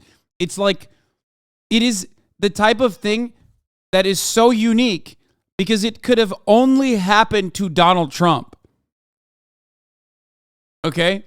That's why when you point to like Hillary Clinton with the Steele dossier, or if you point to Barack Obama, like, and the payments that they made from campaign, from campaign funds that they replenished later down the line, and the fines that they had to pay, you literally can't compare it to anybody else. Maybe Bill Clinton, but even then, like, again, Bill Clinton did a bunch of weird shit when he was president, possibly before he was president as well, and certainly after, right? Jeffrey Epstein's bestie. Okay? Now, having said that, however, remember, he most likely hired a bunch of fucking annoying Mormons and WASPs to cover his tracks instead of operating like a gangster in the way that Donald Trump operates. That's the whole point. Like, that's the main difference here, is that, like, these are charges that are oftentimes not elevated because it's very difficult to prove with someone who is, if you hire someone who's at least like a little diligent and interested in making sure that there is no like solid paper trail leading directly back to you. Donald Trump is not that guy.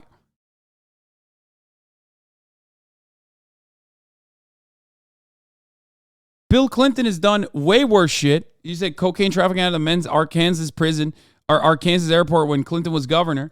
But you bet your fucking ass when they do shit like that, especially liberals and Republicans, like these guys, when they do criminal misconduct, they at least like try to cover their tracks a little bit.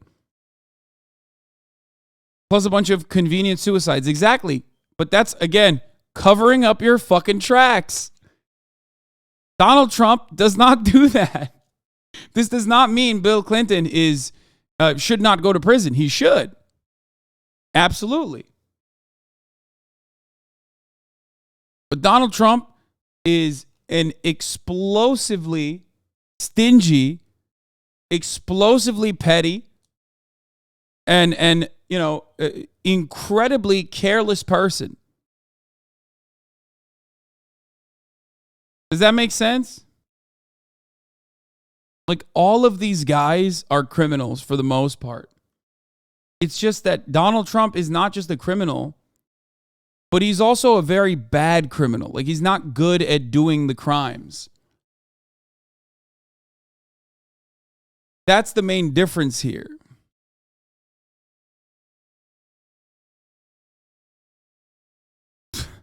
Okay, chatter?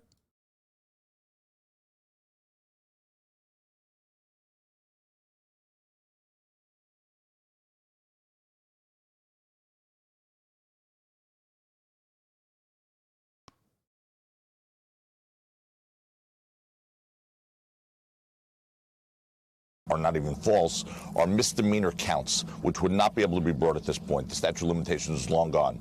The only way to make this a felony is to cobble together a couple of misdemeanors, the false business records and the attempt to cover up another crime. But the indictment doesn't even list what the other crime is. So it was a little disappointing, a little bit of a relief, quite frankly, to see that indictment. But, we're ready to move.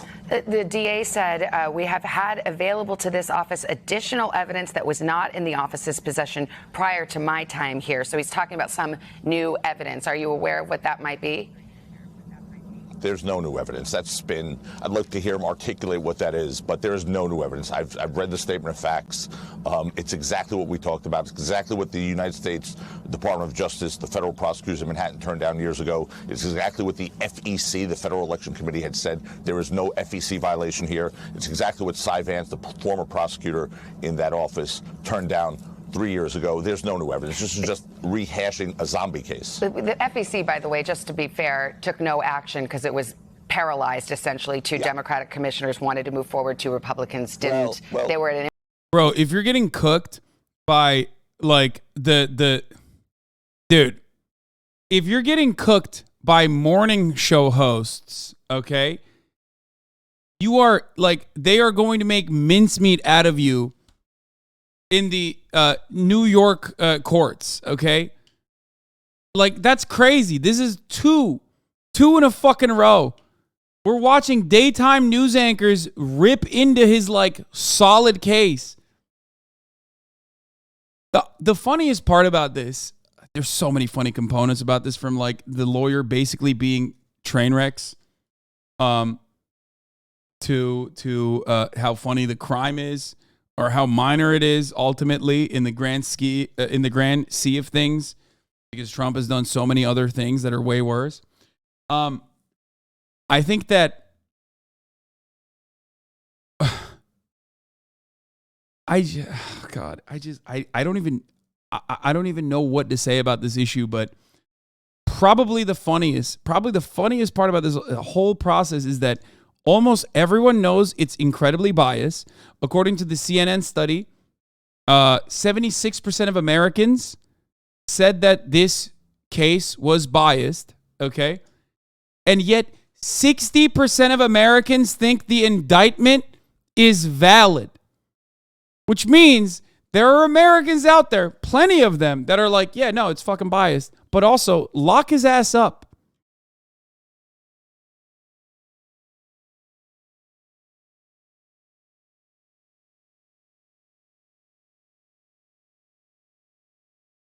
Like 76% of Americans think the court, this entire case is biased. It's motivated by politics. 60% of Americans on the same poll say it's good that it's happening. That is the most important piece of information that you need to know about everything that's going on right now. Impasse, were they not? Savannah? I mean, it's not. They didn't weigh in on the merits. No, they were not. Well, no, they actually did. The chairman, Bradley Smith, has been on every news outlet saying there is no FEC violation. Let me say this to you. The FEC, for this to be a federal election law violation, what has to happen is the payment had to be made because it was done with personal funds, not like John Edwards or Hillary Clinton's campaign issue.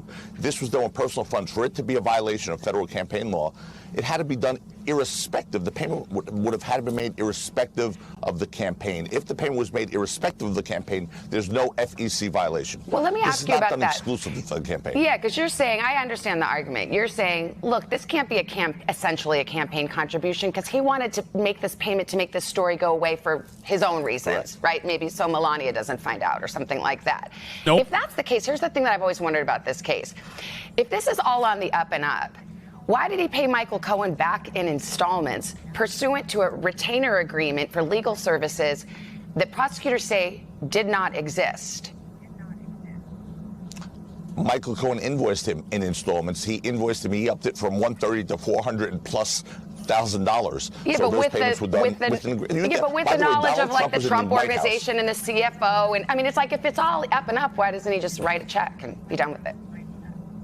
He did write a check. He wrote several checks. That's how payments are made. It was a massive amount of money for a lawyer, $410,000, especially a lawyer who doesn't really. Savannah has a JD degree, by the way. She knows what she's talking about, and it's obvious. Yeah, but it doesn't matter what your background is. When you get to the position of daytime anchor, your goal, quite literally, is to never rock the boat. My statement about her performance here is more about like where. My statement about her performance here, and she is cooking him, is that daytime anchors, regardless of what their fucking background is, regardless of how intelligent they may be, are not there to eat their guests alive. Right now, she's cooking, which implies that, you know, when you get cooked by the daytime anchors, it's like there's only one group of people that you could be cooked by that's even worse. That means you have no fucking cases, like The View. You know what I mean? Their job is not to do that. Yeah. This isn't even like Don Lemon, you know what I mean? Really do anything. And he wound up making those payments in installments. Savannah, that is not even alleged to be a crime or a problem. If he wanted to cover this up, he could have paid in cash, as Michael Cohen once suggested on a recording, which Donald Trump said, absolutely not. We need a record of this. Listen, the fact of the matter is. And just to be clear, I'm just curious about this. Donald Trump acknowledges authorizing these payments. That is not a fact in dispute in this case. Of course, he eventually authorized the payments. What he also acknowledged is that he didn't know about the settlement before he found out about it at a later point. Understand this, Michael Cohen. Wait, you can't. Wait. That's so dumb. There's like literally, there's evidence that he fucking knew about it, and these payments were fucking happening. And then he even thanked them after. Bro, come on, dude. Oh, dude, this guy is so fucking owned. Oh my God. He's the type of lawyer to lose a jaywalking case. Dude, oh my God, this is my lawyer, dog. I'm going to jail, okay?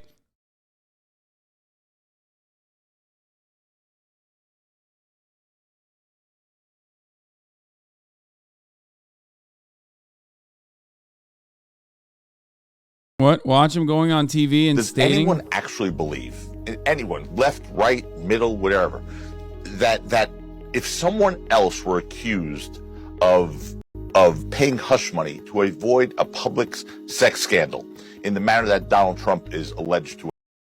Wait, is this defendant Trump's lawyer Joe Tacopina's view exactly 5 years apart? Okay, first of all, yeah, I'm sure he said some fucked up shit back in the day. We'll get to that in a second. Let me finish this first. Arranged that with Stormy Daniels' attorney. Michael Cohen took out a home equity loan to finance the settlement, and he signed the settlement agreement. Michael Cohen. Donald Trump's name is not on that settlement agreement. Let me ask you this. The judge, he said, I'm not going to issue a gag order. He said, I'm nothing even close to it. But then he said, I would encourage counsel on both sides. People, please speak to your witnesses. Not for you. Defense counsel, speak to your client, Donald Trump, and anybody else you need to, and remind them to refrain from making comments or engaging in conduct that, among other things, has the potential to jeopardize the safety or well-being of any individuals. Did you tell your client, did you do what the judge asked you to do and advise him to knock it off? President Trump heard the judge. He's not done anything to try to incite violence. Clearly, yesterday was an insane scene outside, but there was no violence. He didn't call for violence. He didn't call for anything. Well, so there was that. And the reason the judge didn't admonish him or post a gag order, because he didn't do anything that would have incited violence. That's the key, inciting violence, not protesting. Protesting is what we did in this country. You know that Boston Tea Party thing? That's fine, as long as there's no violence to it. And he didn't incite violence. I'm reading it. It's very particular, because last night Trump again, after he heard these words, he talks about, like, not only did he do a bad job of defending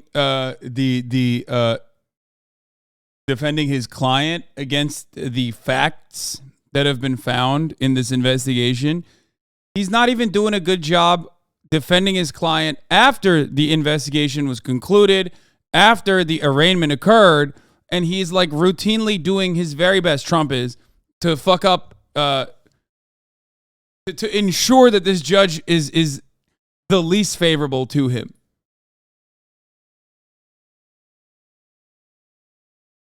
Like, it's so great. It's great. It's great. It's wonderful. I love this. I love this so much. Watching people fuck themselves over this aggressively, always great. the Trump-hating judge, mentions the judge's wife and sister, goes after the prosecutor. The judge said anything that could jeopardize the safety or well-being of any individuals. I mean, Donald Trump knows his followers are devout. Savannah, can you take those words and say that jeopardized the welfare or safety of an individual? He's stating a fact that was written in the Daily Mail, the largest online publication in the world, where they uncovered the fact that some of the judge's family members work for Vice President Harris. I mean, that's a relevant fact here. It's not an attack on the judge or certainly his family. No one is suggesting that anything should happen to the judge or his family. And President Trump's comments did not in any way, shape, or form incite violence against the judge or anyone else. He stated a fact. As a lawyer, I mean, this works for him politically. They've raised boatloads of cash, okay? It's in the short term at least. Would it be better for his legal case, you're his lawyer, if he stopped criticizing the judge and the judge's family? Do you wish, like, if you could wave a magic wand, that he wouldn't do that? Savannah, I am laser focused on the case, like you just said, the legal case. I am not his PR consultant. I'm not his social media consultant. And when I took this case on to represent the president, I knew who the president was. He's someone who is vocal. He speaks his mind. Sometimes there's no filter. It's direct. But that's him. That's his methodology and his style. And it got him into the White House. So it's not for me to tell him how to act. Of course, he's going to. No, wait, first of all, no, you literally should. Like, you're his lawyer. What the fuck? Wait, that's so dumb. No, that's your job. Like, a part of your job is to ensure that your client is not fucking, like, telling the judge overseeing your case that he is a biased piece of shit and this is his daughter who's also biased. Like, no, you should definitely offer him some counsel as his legal representative. It's not my job to tell my client that, you know, that he can kill the fucking judge. Like, no, it is your job. Like, that's definitely part of your job. Okay, but not publicly, though. I mean, regardless. Not doing a good job. To comply with the judge's rulings and the law, and he has, by the way. That's why the judge didn't come close to it and giving a gag order yesterday or even admonishing him. But I understand what you're saying, but there's no issue here. Yesterday was actually an incredibly peaceful day, insane but peaceful, and that was thanks to the Secret Service, NYPD, Dennis Court's Court Officers Union. They were amazing. So it was really, for a day that was insane, it was pretty smooth. Final quick question, yes or no? If you can, do you feel that you can get a fair jury in Manhattan? I feel that we're not going to get to a jury, Savannah. After seeing that indictment and knowing what the law is regarding federal election campaigns, I don't think we're getting close to a jury. I think this case is going to fall on its merits, on legal challenges before we get to a jury. If we get to a jury, I think any person, whether they're on the right or politically opposed to Donald Trump or in favor of him, is going to see this for what it is. It's weaponization of the legal system. It's something that this country never did before and hopefully will never do again. Joe Tacopina, always.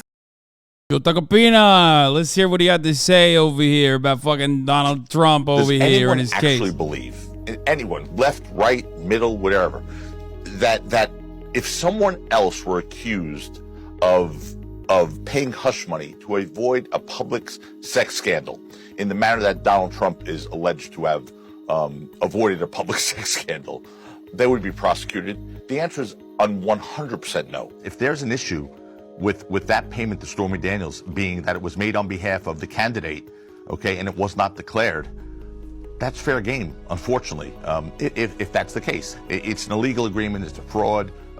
If that's in fact the case, it doesn't make sense. It doesn't pass the straight face test. And quite frankly, if that is what happened, we have a potential campaign finance issue.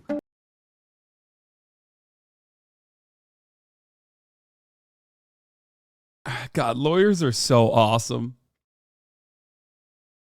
Lawyers are so fucking sick, dude. They're so nice with it. They're so fire. It is what it is. What the fuck is this?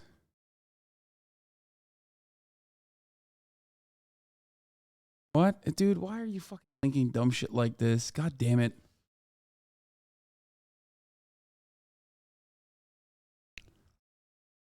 I mean, this is why, like, there are so many memes about lawyers. Like, oh, what's the...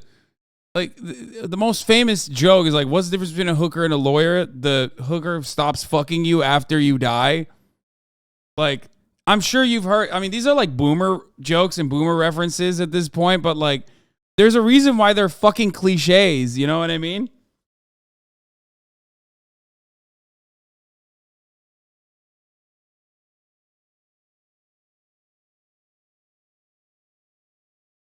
It's such a boomer joke. I know. It's just like, but it also kind of shows you, again, it's a cliche, but it also kind of shows you exactly how the fuck this works.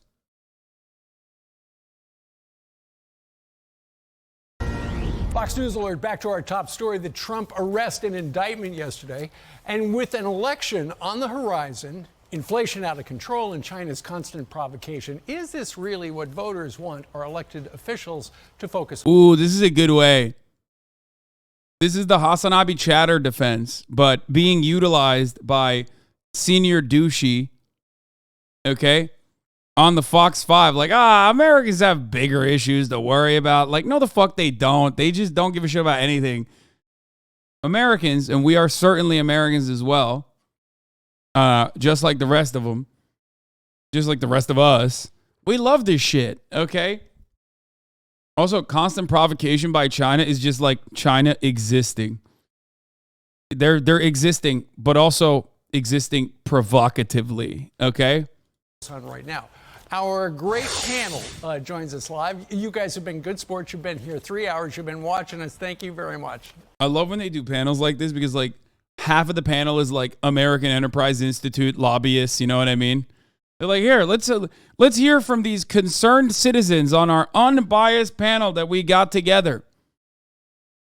Joining me now is Bartholomew Carlsberg from the American Enterprise Institute, playing the role of a concerned parent. All right, let's start. An audience question, first of all. We've been watching the polls on the Republican side. It seems like every time there's news about this indictment, and yesterday we saw it, Donald Trump's poll ratings go up. If the primary were held today, who thinks Donald Trump would win the Republican primary? Okay. Now, fast forward to the general election. And no shit. How many of you think that Donald Trump would then win the general election? Let's see the hands. All right. Sammy, you're in the back. You're a Democrat. Why do you think that Donald Trump No. would win the general after this? Well, if you see what's happening in our country where, abroad, they're not respecting us. Saudi Arabia already said that they're not going to follow. Yeah, here is our Democrat, Sammy Ravello, who's definitely a Democratic Party voter, who's certainly not here to basically say exactly what like every Republican says. Yeah, Democrats love talking about how Barack Obama lost respect at the global level, and that's why I voted for Donald Trump. I mean, I voted for the Democrat. What we say, the dollar is in shambles right now overseas. We see also how, here, people, their buying power, their disposable income is shrinking, His Twitter, oh my God, you found it. Father, son, anti-woke U.S. Navy veteran, 9/11 for real, retired NYPD lieutenant, president of the Dominican Veterans of America.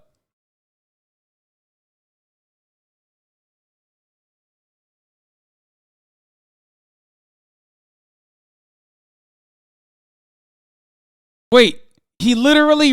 Wait, what?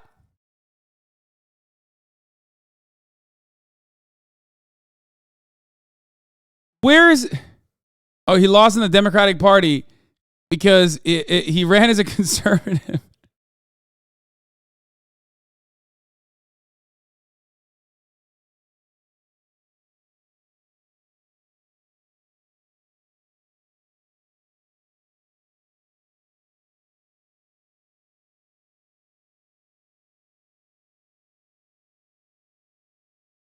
"9/11 for real? Oh my fucking God, first responder." Yeah.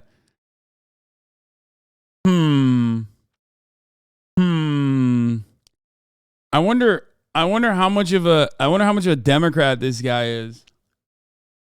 That's a lot of concern for us to be worried about finance laws on the former president. I think we're concentrating on the wrong thing. What the fuck is a conservative party Democrat, bro? That's even more geared to lose than a normal Democrat? Yes.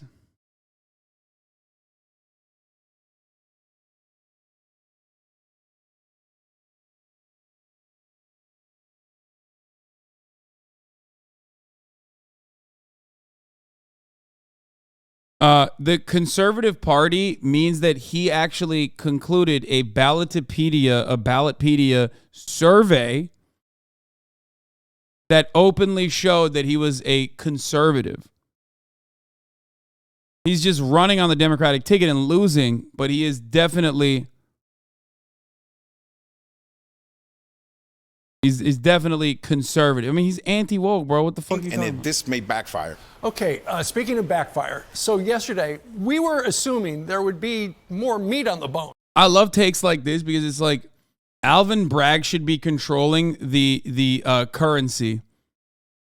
Like Alvin Bragg is too busy trying to prosecute Donald Trump when he should be making sure that Xi Jinping is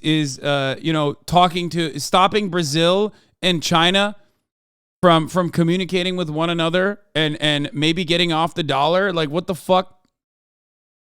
The fuck is Alvin Bragg supposed to do? Like, I don't understand. Campaign ad? Oh my God, you found the Democrats' campaign ad. Oh God, you guys are impossible to stop. I came to the U.S. from the Dominican Republic when I was 16 years old. My mother settled right here in the Bronx.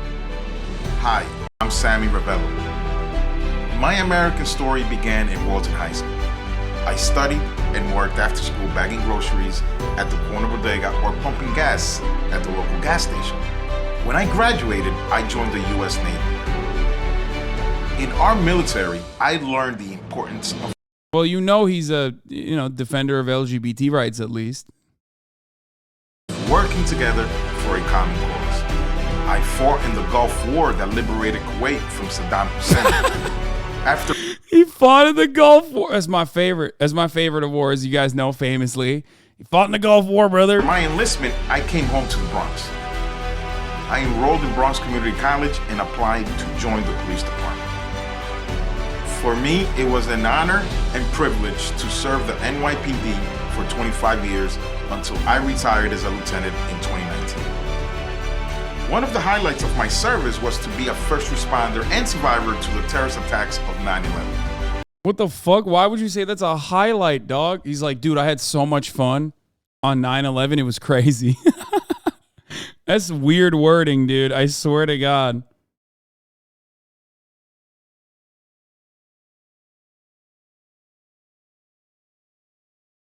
Yo, that shit was crazy, dog. 9/11, so many fond memories from 9/11. Definitely the highlight of my career. My man's talking about it like it's Muhammad Atta, dude. What the fuck? I was part of a department of thousands of officers and civilians that partnered with local communities to make New York City and the Bronx the safest big city in America. But that has all changed. Crime has risen to levels not seen since the 1990s. Yeah, I wonder why this got lost, dude. It's so crazy to me that, this guy just, couldn't win the Democratic primary. Rents are out of control, and the borough has the worst healthcare outcome out of all the counties in New York State. Career politicians have failed us, and now they're asking us to give them a new job. I say no. The Bronx has been hit the hardest during the worst pandemic in our lifetime, and we need a real champion who will fight to help us in the recovery. I will be that champion. I am Sammy Ravello, and I approve this message. Yeah, this guy sucks. Okay, love that though. We have now established that he's definitely a Democrat. Who was surprised that there was no felony listed? Marissa, once again, you're a Democrat as well. Welcome back. I am. I was just surprised they were building this and building this. I mean, this is There's what gotta be Bragg something ran on. big. There has to be something big. And quite frankly, look, I'm not a fan of Donald Trump, but I was expecting more. I mean, this is nothing new. Every president, everybody who gets ascended to political power has some sort of skeleton in their closet, right? So I frankly wasn't that surprised. Yeah, but, this is new. Yeah. Porn star payoff is kind of new in That is presidential new, politics. but Just when they're saying. talking about falsifying. Damn, bro, chill. Trump watches this, bro. Hold up. Why you bring that up? Why are you bringing that up, dude? My favorite thing is thinking about how much these motherfuckers secretly despise Donald Trump. So, oh no. Business documents, I feel like that happens. Samantha, you're smiling back there. Because I think it's a joke. How we... They have heard to shit on liberals apparently all the time.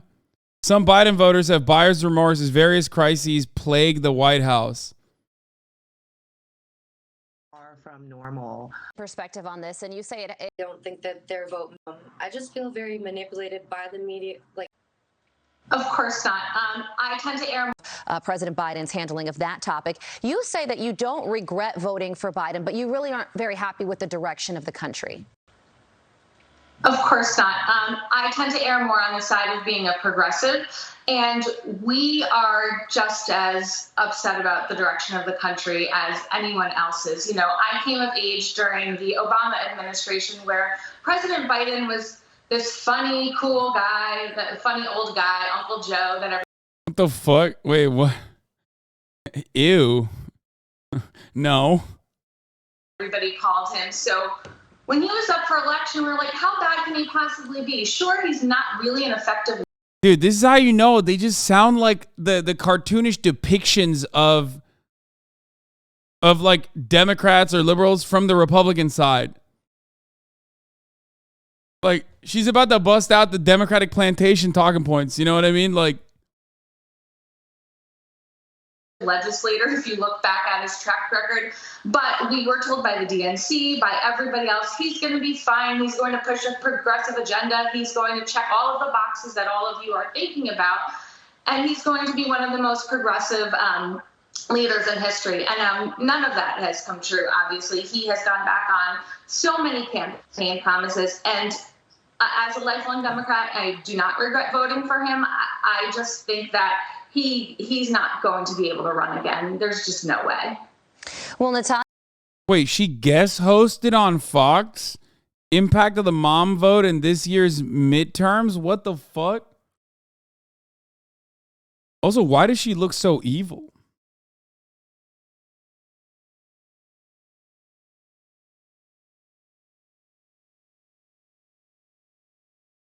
Dare to Run leadership cohort. Dare to Run virtual women's leadership cohort.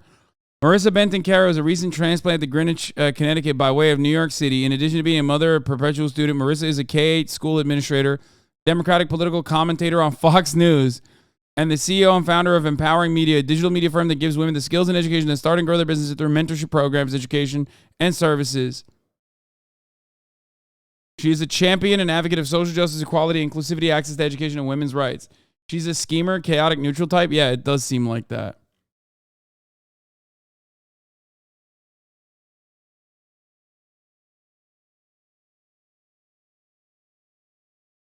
Most people that you're going to see on stuff like this is that they're gonna be very what do you call it? I don't know what that website is, by the way. I don't fucking know if that like voting records or whatever. But most people that they get for situations like this that go online and talk about their political positions like this, they're gonna be grifting a little bit. You know what I mean? They're gonna be grifting for sure. She could be a little progressive, but I think in this regard, she's just like, in this regard, she's most likely just playing off of, she's most likely just like playing off of what the expectations are in that situation. Her job is to, play the role of a progressive Democrat who doesn't like who doesn't like Joe Biden, but for like idiotic reasons. How are we in our country, the greatest country in the world, in this position?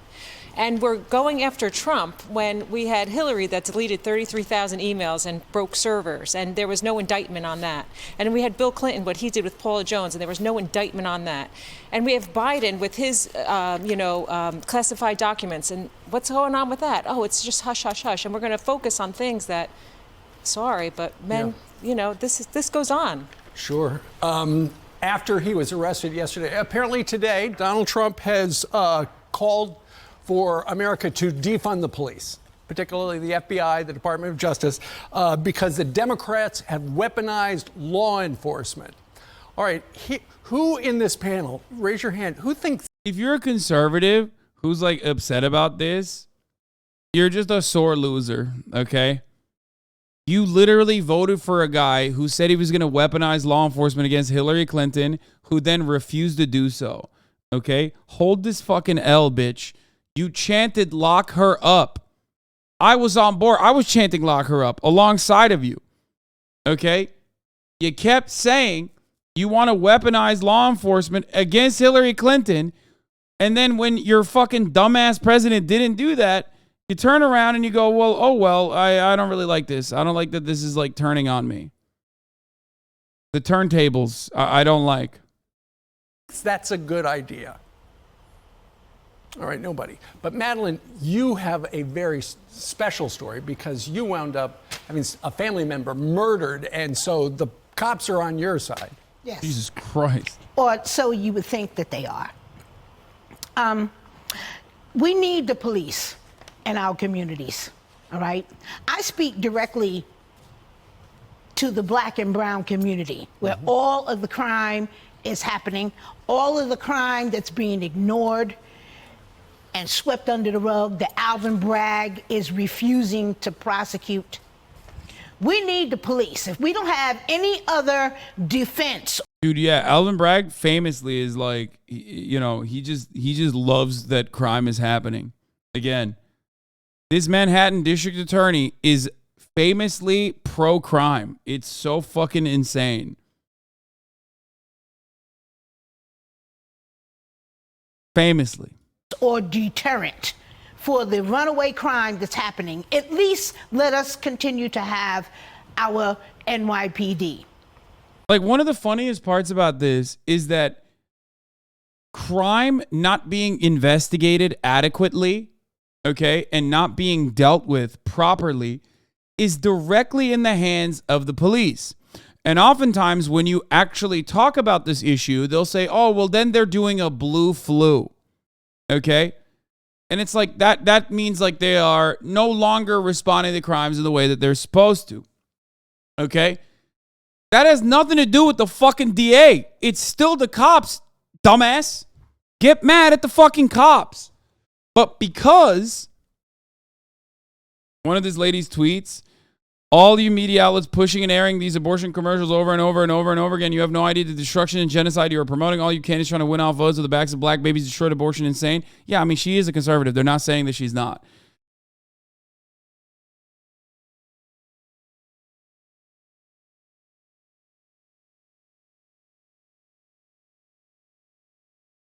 She's not a Democrat. This one is a conservative.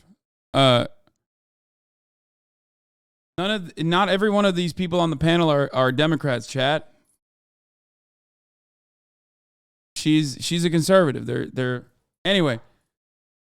The point is, I know that. I understand that. I'm talking about something different. I'm talking about the fact that people regularly talk about how, like, oh, the DA is responsible. These are, not tough on crime DAs. It's like, dude, ultimately, the people that are stopping criminals on the fucking streets, if you think that that's what cops are supposed to do, are the cops. Okay? The DA does not have that much power over regular police conduct or misconduct. You can claim that the DAs are letting criminals go after cops arrest them, but that should still not stop cops from continuing to jail people if you think that that's what they're supposed to be doing. The idea that, like, the pro-crime left-wing DAs are stopping police from doing their jobs is a silly notion, because, like, then you're ultimately saying that the police are capitulating and caving to these woke DAs. Oh, they're not arresting criminals now because they know that the criminals will be out regardless. Okay? It's like, all right, well then still do it.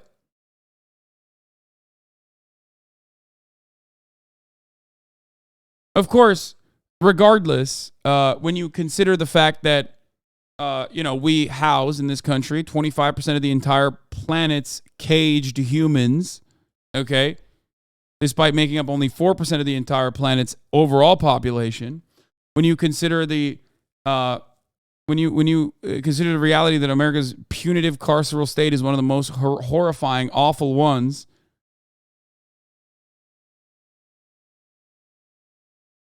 and then on top of that, when you consider the fact that crime overall is down historically from historic levels, it just makes no sense. This argument makes no sense. But of course, it's not supposed to make sense. When they are arrested, they're immediately released right from the precinct to a community-based organization that they never show up at. Yeah. What he apparently posted was Republicans in Congress should defund the DOJ and FBI until they come to their senses. He wrote, Democrats have totally weaponized law enforcement, as I just said, in our country, and are viciously using this abuse. This guy's saying Trump advocating to defund the police is also hilarious. But anyway, the power to interfere with our already under siege elections. Dominic, we haven't heard from you yet. What do you make of what happened? So I think it's clearly a political stunt. I think there are much bigger cases to chase after. Or we still haven't heard of the Jeffrey Epstein case. No arrests have been made about that. We know dozens and dozens of high-profile political people were involved in that scandal or in that case. I'd be much more interested to hear about what happened on those islands and what happened in those cases. Much more before I hear about Trump and his business dealings. Frank, the former president does face other legal peril with the Georgia case, with the so-called... It's funny, again, whenever Republicans talk about Jeffrey Epstein, it fucking blows my mind that they can't piece that, like, Alan Dershowitz, who's Jeffrey Epstein's bestie, who literally defended him in court, among other things, like defending the lowering of age of consent laws. I wonder why he did that from a constitutional perspective, of course. Like, how do you not realize that, like, that guy is quite literally on every fucking Fox News panel? Like, he's on every Fox News panel all the time, including Tucker Carlson. When you do that, you cannot make an argument that you care about sex trafficking of children. You cannot make an argument that you care about, like, Jeffrey Epstein and the pedophile Democrats or whatever the fuck. It's such a weird form of cognitive dissonance that blows my mind. Doc-a-Lago, the documents down at Mar-a-Lago and stuff like that. Are you worried about that stuff, or do you think that will be much like this was? I think, am I worried about it? No one wants to see crime committed in the country. So do I mind it being investigated? No, but investigated fairly. I mean, President Biden has more documents for more years than we can add up all of Trump's documents. So let's at least have the appearance that the investigations are nonpartisan. That's the problem. To Dominic's point, it's not. It's the most partisan. Defund the police? No. But de-weaponize the DOJ? 100%. And I should point out, Dominic's an independent. Frank is a Republican. Can I see the hands of people who think that yesterday's indictment was political? Okay, unanimous. We're out. Thank you very much for joining us. I mean, that one tracks with the rest of the country. Okay, let's watch Donald Trump supporters clash. It's HOGWATCH time, baby. Okay, we got some oinking piggies. We got some anti-Trump motherfuckers out there. They're blasting. They're blasting each other. Let's take a look.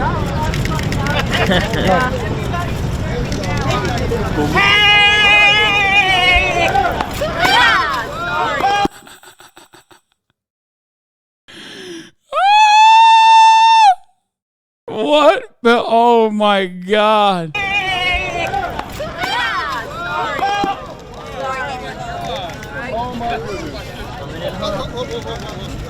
I think you're on the wrong side. You're on the wrong side. Bitch, I'm from New York. You guys want to know something really weird and completely unrelated to this issue? She has a Trader Joe's bag, right? Did you guys know that in Japan, these things are considered like a hot commodity because of how Ameribu they are? Yeah. Like, if you have, it's like a flex to have like a Trader Joe's tote bag. I'm not even kidding.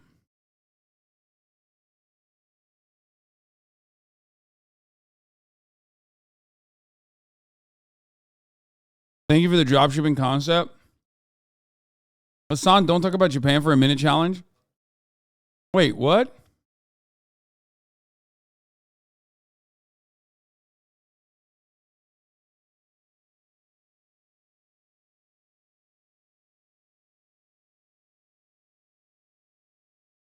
You've got semester at Sea Energy? Dude, I brought it randomly, dude. What the fuck?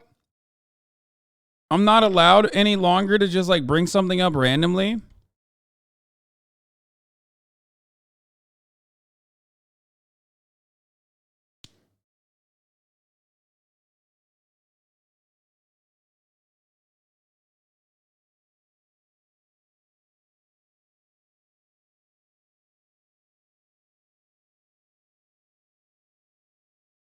wrong side. Bitch, I'm from New York. You're on the wrong side.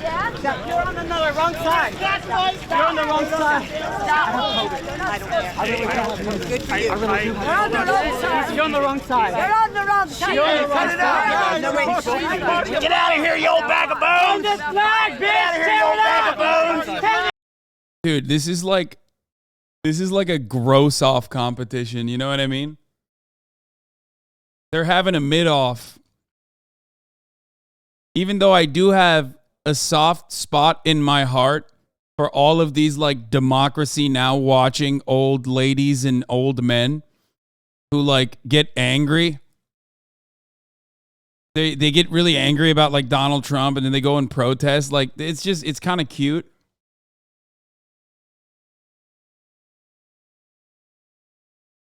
Shit up! Tear this shit up! Get off of it! Bitch, you came from the wrong side, bitch!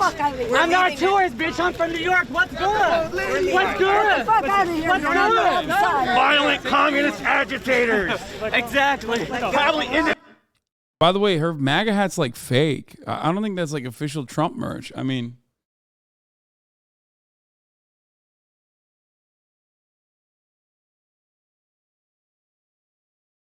you know, I don't know what's going on with that MAGA hat. Invisible USA members. Let go. Let go. Back off. I just gave you over to back off now. Back off. Done your let the cops scream. Neither is yours. Yeah, mine is from China, which is where all the MAGA merch is made. I bet hers is made in Indonesia, where they make the fake MAGA merch. You know what I mean? I don't want to get out. Don't step on it. Don't step on it. Get the hell out. Let them grab it. Get out. This is violence. Get out. There's no violence. Get out. There's two sides. I love these people straight up. These American I love those people. Like they read NPR. Those people are like oftentimes very kind individuals too. Like they're literally like they're giving like environmental protectors energy, you know what I mean? Like those are like the old ladies that like actually go to fucking protest like, you know, fracking and shit like that.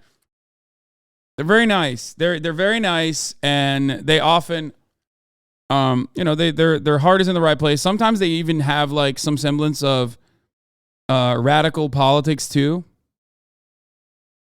What's good? What's good? Thank you. Get out! Copy, go home! Wait till you defund the cops all the way. Hey, when you defund the cops totally, bitch, it's gonna be you and me, bitch. I'm a criminal, bitch. When the cops are totally defunded, bitch, you're gonna have to look out for transsexuals like me. Wait, she's trans? What is happening? She's a trans MAGA supporter? What the fuck? Bro, what in the absolute fuck is going on in New York? I am so confused, dude. This is okay. I did not realize that there was still a active trans MAGA coalition. I thought it was just like Blair White.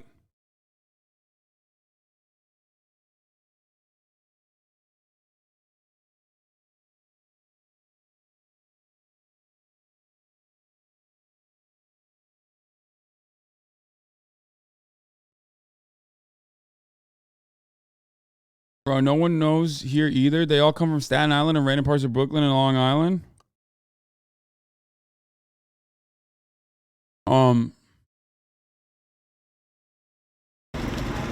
Like I know Jesus, he died on, I believe, the cross. They call it the cross. To This guy's not bad. Okay. make America great again, and you could sort of look at me right now. If you look at what's happening, it's a total persecution. It's a total persecution.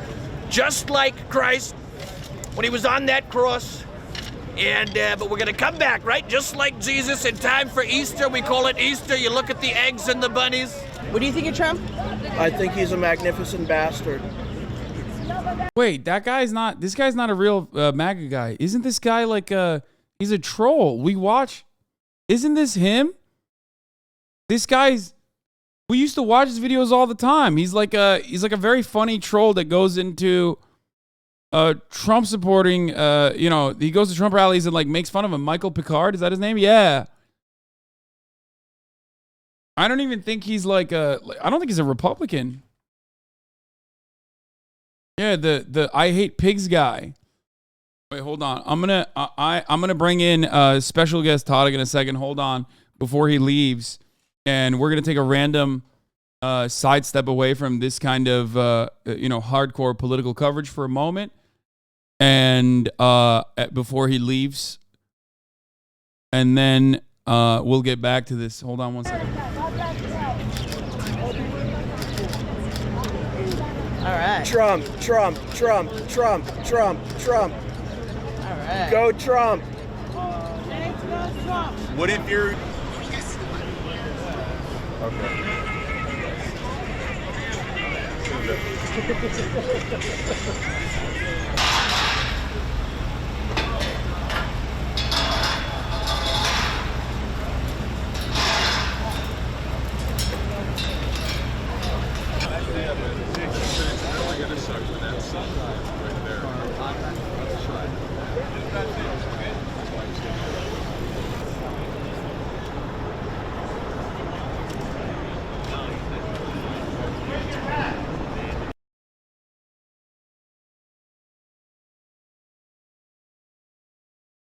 Trump took those regulations off the backs of those corporations. Sounds like a good idea to me.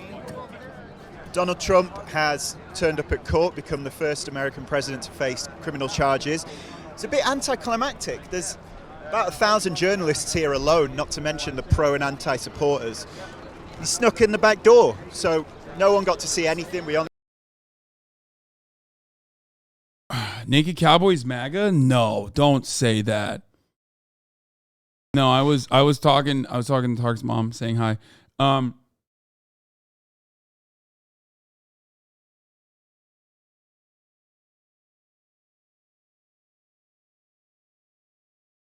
The troll guy was Michael Picard. Yeah. only found out he was in there when we got notifications. There's helicopters everywhere in the sky, newscopters checking him, and he's in there. He's going to be fingerprinted. He may be photographed. One thing we do know for sure, he's still going to run for president. Show me what democracy looks like!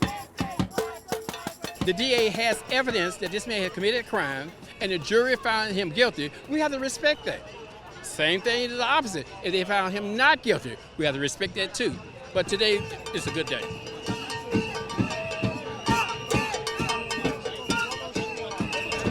It doesn't mean my death. Does not mean my death. Could mean your death. It could be America's death. What gives you this passion about supporting Trump? You seem Because very he says passionate. America first. He's the only president that says America first. I will stand and I will fight for any leader who says America first. And what do you think the outcome of all of this is going to be? The outcome is going to be awesome. It's going to be a 10% boost in the polls again today. Yesterday was 10% boost in the polls. Dude, I love these guys, man. Staten Island is a treasure, okay? You know every single one of these motherfuckers came from Staten Island. Like every single one of these motherfuckers.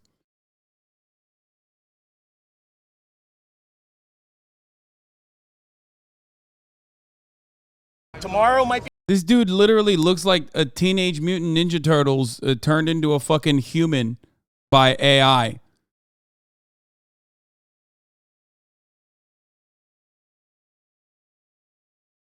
Don't sleep on Long Island hogs, that too. Be another 10%, so we might get 30% boost in the polls for Donald Trump. So thank you, Alvin Bragg. This is the first moment where our judicial system is Bro. pretending like it's going to have equal application for the. I'm gonna lose my fucking mind, okay? I finally clicked on this. Every single one of you motherfuckers have been linking this stupid ass fucking TikTok to me. It's a 2-minute long TikTok with 48 likes. Which one of you dumb motherfuckers made this in my community? Okay? Stop. Please stop sending this fucking TikTok to me. Okay? Please. Sick and tired of it. Hey, look who it is. You got to talk real close into it. What's up, chat? We got the man, the myth, the legend, Tarik in the building, ladies and gentlemen. That's right. Tarik is going to leave, but before he does, he wanted to say hi. He wanted to say what up. Okay. Hold on. Let me lower my audio. Let me increase yours. Are you speaking to the microphone real quick? Yeah. Check. All right. It's perfect. It's like perfectly balanced. Surprisingly, more people than I thought recognize me in your chat. Wait, what do you mean? Well, we have different viewers, right? Bro, no, it doesn't work that way. No? In my chat, people will know who you are because like they're more, they play games too. They Just play because games. they would listen to politics doesn't mean they don't play games. Yeah, they're invested in like Twitch culture. And also I bring you up, you know what I mean? Like that's in your you talk chat. about me? Sometimes in your chat, you got all fucking Valo heads, and they're like they don't give a shit. They follow politics too. I'm sure they might just maybe not know about your politics. That's why you gotta play more Valorant. I don't know about that. What's the orange man talking about? Is there anything good or no?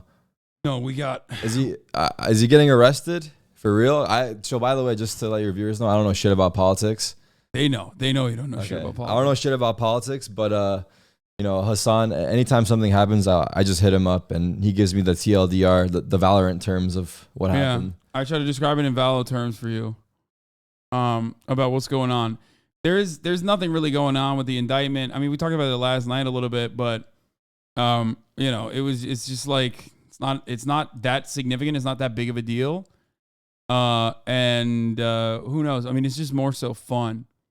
Is there big news today or not really? The big news is just the arraignment. So we're now just like looking at Trump supporters and how they're reacting to the arraignment itself. But we don't have to talk about politics, brother. Okay. Unless you got some specific questions about what's going on, and I can walk you through it. No, not really. Because you're worried, aren't you? You're worried that you're gonna say something and then no, like, I'm not even worried about guy. that. No, I'm not even worried about that. I mean, we could talk about it, but it seems like it's like at a standstill right now, right? Like there's nothing happening. So yeah, like if there's cuffs being put on Trump, like that would be interesting to see. Would they live broadcast that if that happened? I mean, if he gets, well, the court case is gonna happen. What the fuck is Tarik doing on the stream? Omega lol. in December, but no, unless he gets actually found guilty, then they might put cuffs on him. I said, will Trump get put into handcuffs? And there's a guy putting the Prage emote. He's like, yeah, please. I mean, it'd be sick. It would actually be sick if he got arrested. That'd be so fire. But like normally there was a perp walk, right, where they walked him into the courthouse, but because he's rich, because he's wealthy, they because don't put he's the cuffs like on? The former president, yeah. Like he's literally, I think that's fair though, right? He's literally guided everywhere. No, fuck the respect, no, dude. I wish we. Just the fact that he's the president, I feel like is enough. Even like regardless of maybe like this. No, I wish for a future where we handcuff even more politicians. You know what I mean? Like the top G. Yeah. Oh shit! I don't want to. Top G's not even a politician. I know, but I'm just saying like a celebrity, funny. like a celebrity. Yeah. Well. Yeah, I am fond of arresting politicians in general, just for the funsies. You know what I mean? Even if it's not for like anything super serious. Speaking of Top G, the real top is the top of the hour ad break. Oh, there you go. Which I got to run right now. Prime top subs, of the hour. baby. There's a 3-minute ad break. If you no longer want to see those ads, all you need to do is subscribe. If we don't get 20 prime subs, I'm gonna leave right now. So 20 prime subs. Otherwise, I'm gonna leave right now. No, don't do it, Tarik. So virtual I'm meal. not Thank you for the 10. I can see the sub count right here too. Thank you for the 10 gift the subs. If we don't get 20 prime subs, I'm peacing. No, don't. You don't need to farm. Hasan's like. No one's gonna do it now. Hasan's like, I've already juiced this chat dry. No, don't. There's no reason. There's no reason to juice them. Wait, not one person fucking subs? There we go. Yeah, dude, it's over. You got one. You got one sub. Only one? Oh, it's not live updating here though. It's not. Here's the 3-minute ad break now. There you go. Hold on. I'm gonna open the door real quick while you talk to them for a brief moment. All right. Son of Saints, thank you for the 5. Get the subs. Dalton710, thank you for the 5. Homie Chef's fam, thank you for the 5. Oh, there you go. Look at Invictus 13. Invictus 13 with a 25. Get That's the why subs. I fuck with you. That's why I fuck with you. Yeah, you just fucking juice them hard. Matt NLT, thank you for the 5. Get the subs. Do you want Trump to go to jail? Get 5 subs right now. Sorry. Okay. No, we're not doing this. We're not doing this. I'm sorry. Very confused, MB. Thank you for the 10. Okay, that's. Tarik, tell them what you've been up to in Los Angeles so far. All right. And Lord of Peacocks, and give it the 5. Hold on, I gotta do something real quick. I gotta open the door. Bro, guys, chat. This Hasan guy, he's been taking me to like these fucking strip clubs every night. Like, I keep telling him like, I feel hella awkward in here. Like, dude, I'm not trying to pay these girls to dance on me. But he's like, dude, like, you should totally do it. And I'm like, no, man. Like, we got to stop. Like, we got to do some other shit. But yeah, basically, I'm trying to get used to that vibe. So LA's just a different world. And it's Ramadan, exactly. And I haven't been fasting. So my mom's going to beat my ass now that I mentioned that. She better not be watching the stream. If she is, yeah. Politics, huh, dude? Politics. So you guys all left or right up in here? You guys lefties or righties? I write with my right hand. Bad joke. Have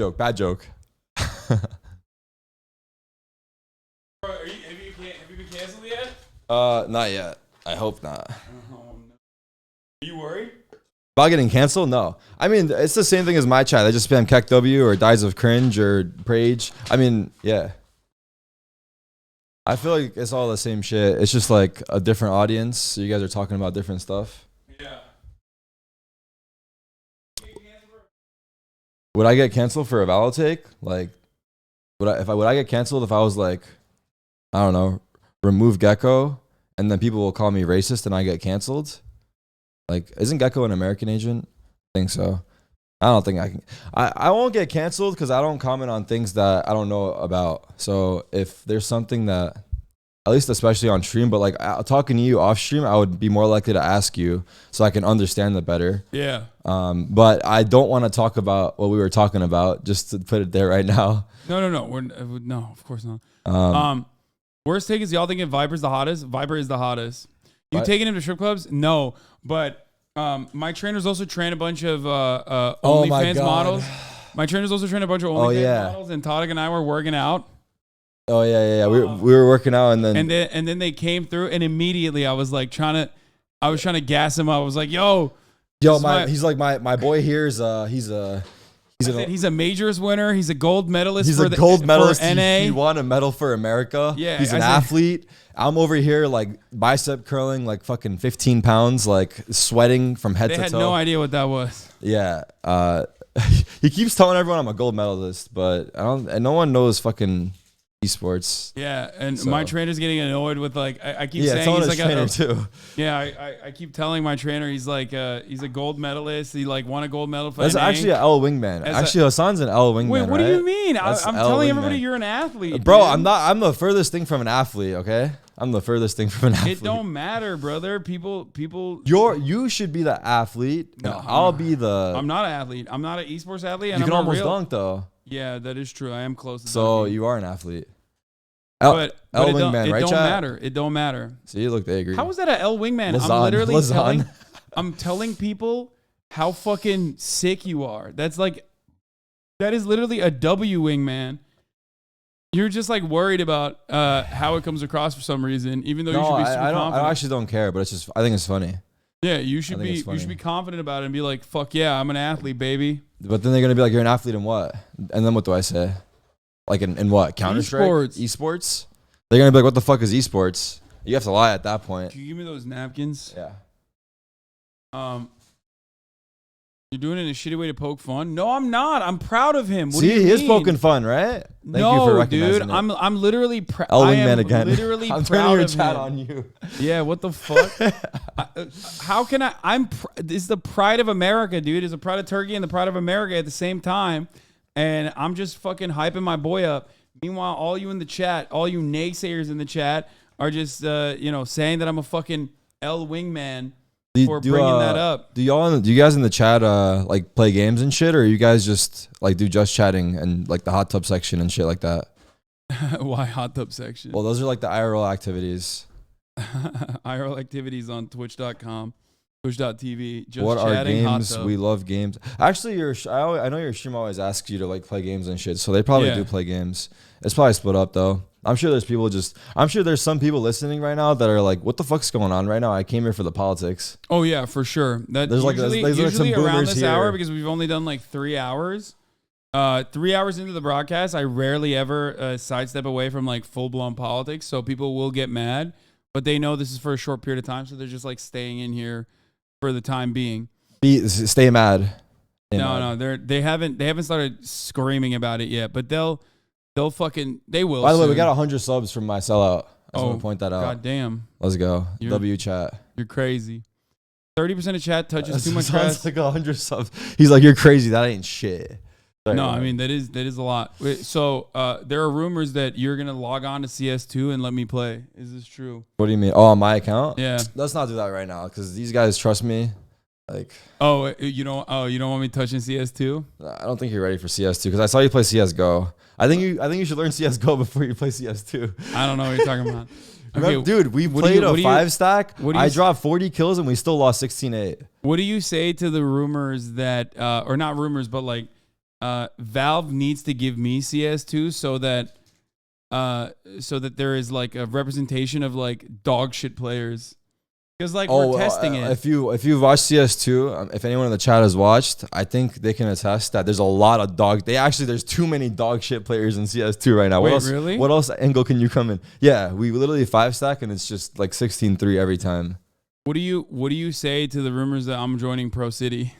I think if you join Pro City, also I doubt these guys know what Pro City is, but if you join Pro City, what's Pro City? Explain it to them. Pro City is basically like pickup game system with all the top players in Valorant. It's a pug system with all the top players in NA Valorant, and if we brought Hasan in, it just tarnishes my reputation, honestly. Well, let's see what this guy's yelling at. Can we see this for a second? That's a lady. Or this lady, sorry. You trying to get me canceled? No, I'm just letting you know. I'm just All right, clarifying. Here, we'll see what she was saying. Trump, so thank you, Alvin Bragg. This is the first Look at how quickly he moved away. This is why he's worried. He's worried that he would people would actually yell at him about Valorant related shit, not about politics related shit, which is why he's like, let's not talk about let's not talk about Valorant. Let's talk shit, about but politics these guys instead. don't know. Also, on the topic of canceling, it's a running meme in my stream where I'm the type of guy to get canceled for something I didn't mean to do. Oh yeah, for sure. I feel like I will get myself canceled for like unintentionally doing something. Yeah. No, absolutely. Because I'm an uncultured, uninformed American swine. Jesus Christ. Okay. Moment where our judicial system is pretending like it's going to have equal application for the law, regardless of whether or not you're a rich white man with power. Talking about you. And so this is the Well, she's an anti-Trumper. She's anti-Trump? Are you anti-Trump? No, I love Trump. Yeah, right. I'm pro. Yeah, fucking right. What do you Nice mean, try. bro? Oh, really? Would an anti-Trumper have this hat, bro? But an anti-Trumper, where's Bernie? Oh yeah, can they see Bernie? Yeah, but no, they can't. But Bernie has yeah, they can. He has a communist hat. Yeah, so you have Bernie in the back, Trump hat on. You got all the viewers fucked up, no? Those align? What? Does Bernie's views align with Trump's views?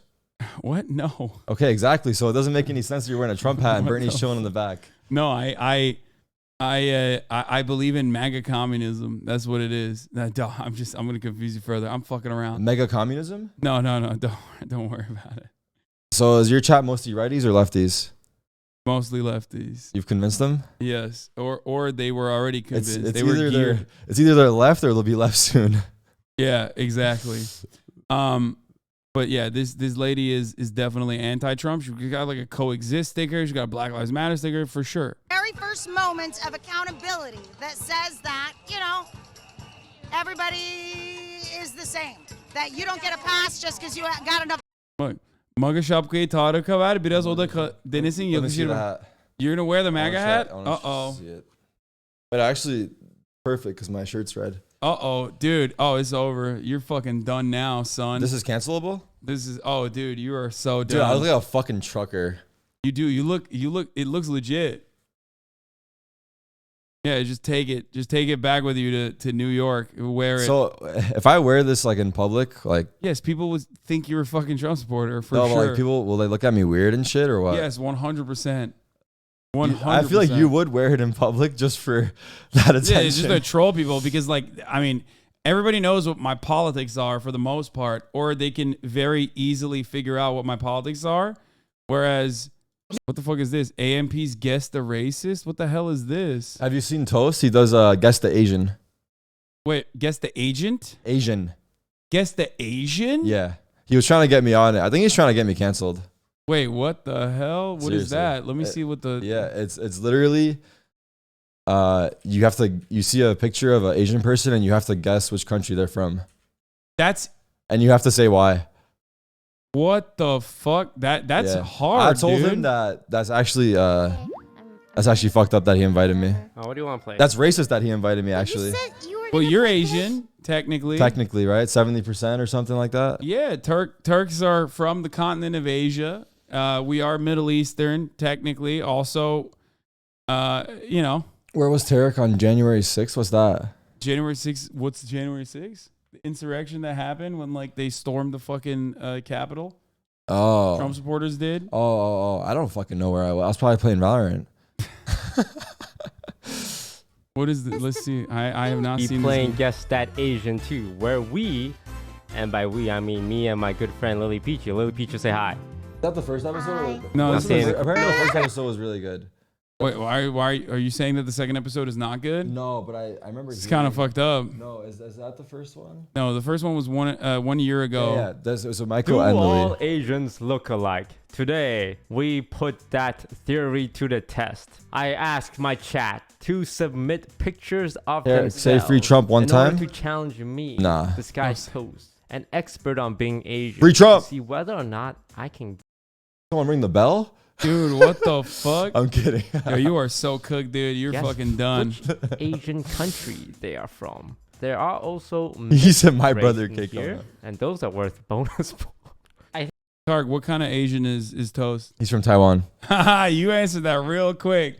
What happened? What do you mean what happened? Did something in particular happen that Dude, made no. you understand that? No, okay, listen, by the way, I know Taiwan and China are different countries, but all I knew is that Toast spoke Chinese, and me being uninformed, uneducated American swine, like I said, I assumed since he spoke Chinese, he was from China. Brother, don't but worry. I know they're two different countries. Don't worry. In this community, if you said Toast was Chinese, they would not get mad at you.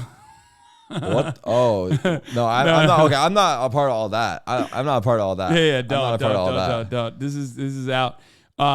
You just if people got mad at you, you could just say, "Listen, I didn't know." Well, no, I went with America's one China, two systems policy because that's America's foreign policy on it. So I think if you guessed half of it, it wasn't even all that. That's worth the point. Also, I don't know if there's even a point. Wait, system, we should play the game, man. But I will Actually, while they go, I want to have you play it. Find out once and for all. Can you? Wait, what is this? Tarik on?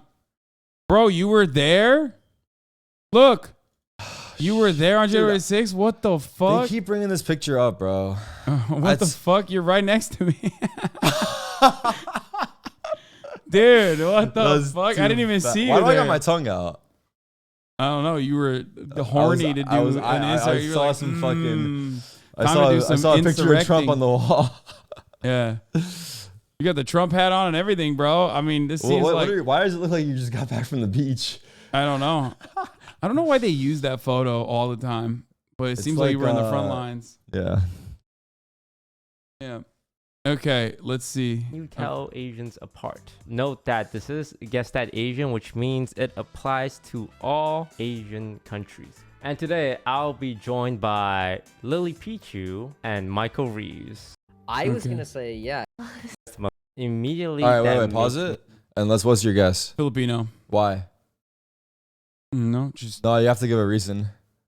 I don't know how to like describe it without like getting into fucking race science. Exactly. So I would play this game if I could give an answer without saying why. Because I feel like, okay, should I play as well? No, you keep playing and then I'll top in later. Go ahead. Actually, you know what? Not even. Someone just brought up a good point in the fucking chat. What is it? He could be Filipino or he could be. Oh, fuck. What did you read? Is it Malaysian? Oh, I can see it. Okay. Me think somewhere in the Southeast Asia. I can't help but agree. Yvonne guessed Malaysian for this guy. Oh. I was going to say, yeah, like Indonesian. We should play without reading chat, though. That's a good the only one. thing. How about you, Lily? But it's fine, though. This is real Okay, let's see what it was. Gets the point. Half Korean, half Filipino. Wait, Okay. your answer was good. That was your own answer too. Yeah, that was my answer. Oh. Okay, if you read chat, you have to say. I'm not saying. I'm not reading chat. If you do read chat, you say. But if otherwise, take your guess. Indonesian. Wait, I'm gonna guess. Hold on. Wait.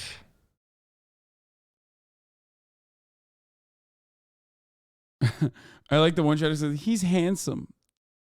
We're looking at race, man. Shit, I don't know. Go. You can go ahead. Oh, give one. Just say a random country. Okay, I'll go Korea. Back. Look at the. You got a great picture. Okay. Let's have Common. Chinese. Damn it. Chinese people. See, now we're both everywhere. racist, dude. Billions. You just play the numbers. To be fair though, like It was obvious this guy said. No, but it's like China is a bit of a cheat code in a game like this. It's like Russian, right?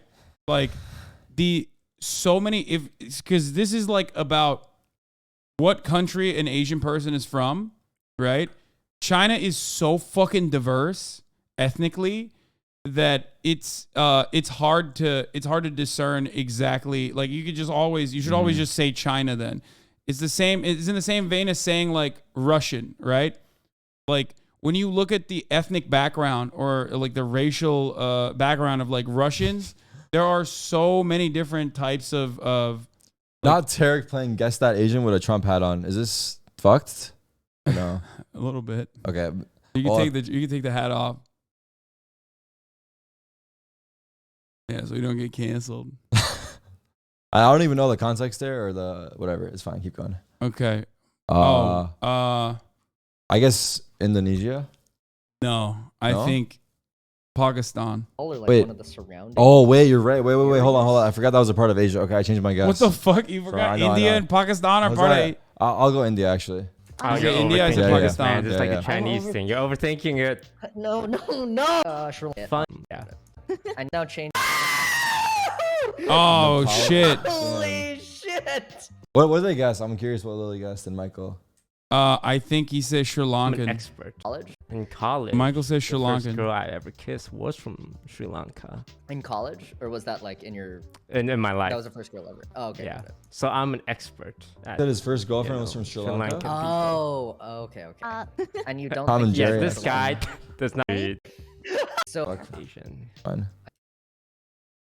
This one's this one's hard. This is hard as fuck, dude. Hard, yeah. I don't know. Would Turkey be included in this? I gave up. No, Turkey would not be. No. But she does look Turkish. Yeah, she does. She does look kind of Turkish. She might be Turkic, like Kazakhstan or something like that. Is Azerbaijan in Asia? No. Yes, bro. What do you mean? Yeah, Turkey's in fucking Asia. Why wouldn't Azerbaijan, which is further fucking east than Turkey? That's what I'm saying, bro. I agree with you. Why are you getting mad at me? Yeah, she could be. I'll go Azerbaijan. Although I think it's wrong. I think she's Kazakh. That's a good answer, actually. Or Uzbekistan, right? Yeah. Okay. Half Japanese. Oh. What's the other half? White, probably. I would not have seen Japanese coming. Same as the Nepal guy. Dude. Let's check the pose. By the way, I think these are viewers that posted in this. Dude, it's crazy. Well, yeah, you got to know what the other half is for sure. Yeah, that's kind of bullshit. This is, I don't know. I'm looking at chat. I'm gonna read the chat and try to. Oh wait, Pinoy gang. I can see that. I think he might be Swagapino, but I don't know. I think Pinoy gang could be true. Thailand. It could be Thailand too. I think. What's up with the hat? Right, I think I'm gonna guess Thailand. Yeah. Thai. I like Thai too. Is that a character on his hat? Like a what hat? Oh, it looks Chinese. He's Chinese. It does. Good look, okay. Oh, my original take was cheated correct. For sure. Anyone that's opening the video and cheating and putting the answer in the chat, you're See, a was nerd. a Swagapino. God damn it, dude. You're a nerd if you're doing that. No, he's dude. Look at that pose. That's pure It is Swagapino. Swagapino. Actually, that's true. I fucked it up.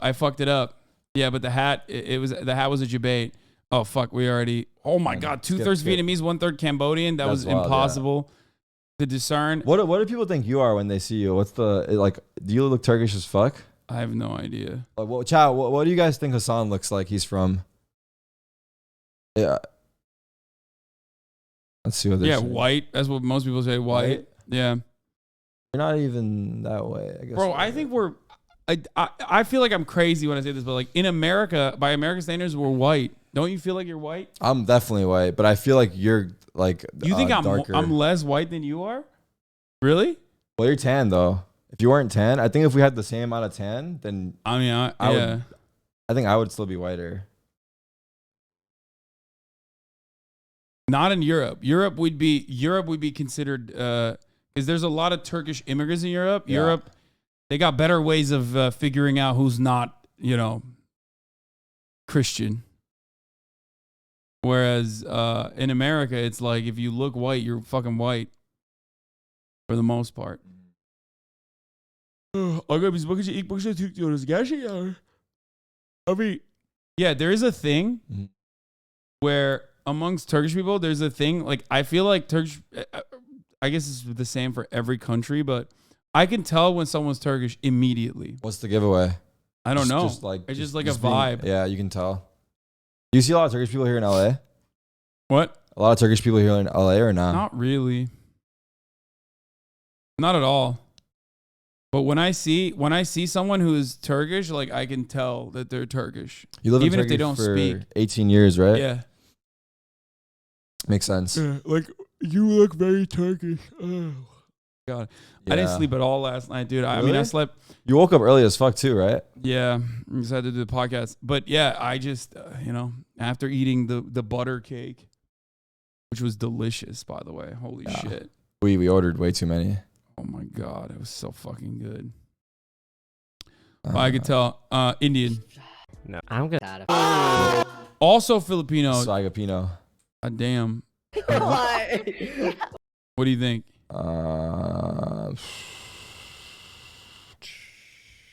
Vietnam. Oh, I'm just throwing it out there. A lot of Koreans. I'm gonna say Korean. Hair's way. What was it? Why did they skip? Why? Fuck my race. It? I don't know. I just took a random guess. I'm gonna go with. Like the China. I'm reading chat. Fuck it. You just gave up. But the thing is, there's different answers in there. I was gonna go Chinese, so I see Chinese. I'm going Chinese since I saw a couple of people agree. Hairstyle. It's Good kinda like, style. I totally can see it. I think the hair is mainly the. How's your geography like? Do you know where all the countries are? No, I'm so bad at geography. Eyebrows remind me of Korean. Let's do around the geoguesser. Korean. Fuck there's no. Why not? You want to do it? Yeah. Let's see. We'll both do around the 5 and then see who gets more points. Okay. So you play one and then I'll play one after. All right, let's do it. Fuck it. Wait, hold on. What do I have to log in with? Log in with Google too. No, I have a login. I'm pretty sure. There you go. No. You have not completed tutorial. Single Fuck player. that. We're doing single And player. then do world.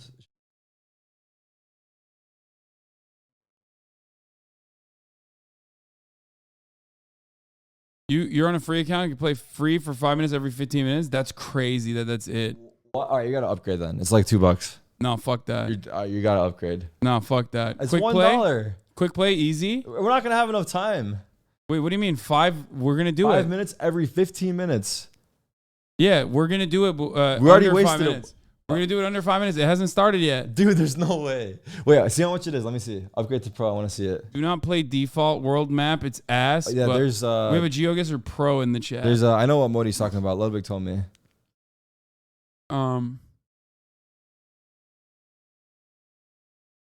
It allows the finish game. It allows you to finish the game, but we can only play one game. Really? Yeah.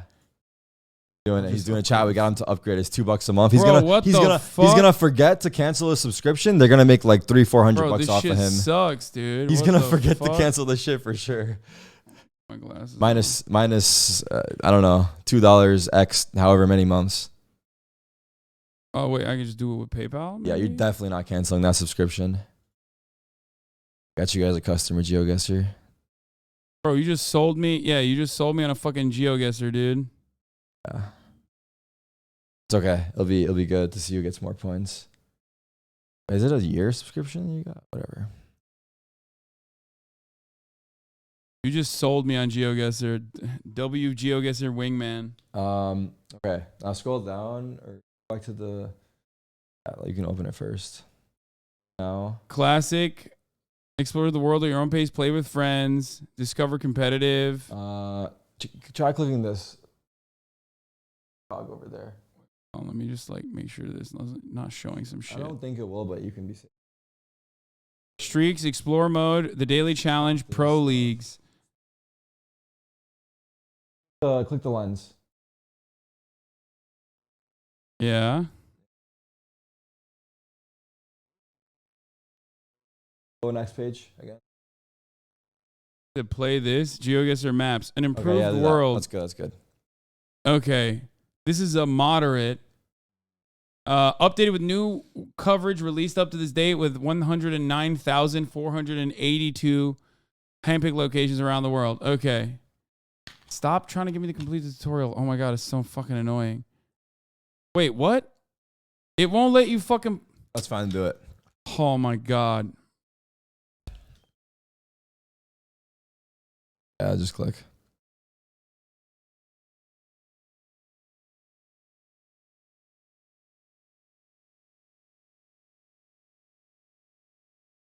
That's right, I think. Yeah, fucked it up. Go walk. Actually, you were the first one to figure out the WASD in this game. It's not working currently. Yeah, it's because of your tutorial right now.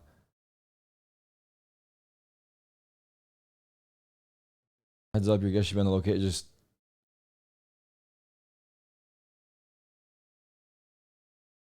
click wherever. Just click wherever. This one, it doesn't matter anyway. We're just trying to get through this. You got Got it. I'm a rookie tourist. Dude, I'm so cooked. Okay, hold on. Let's play some music for this. All right. Wait, hold on. I know what to play.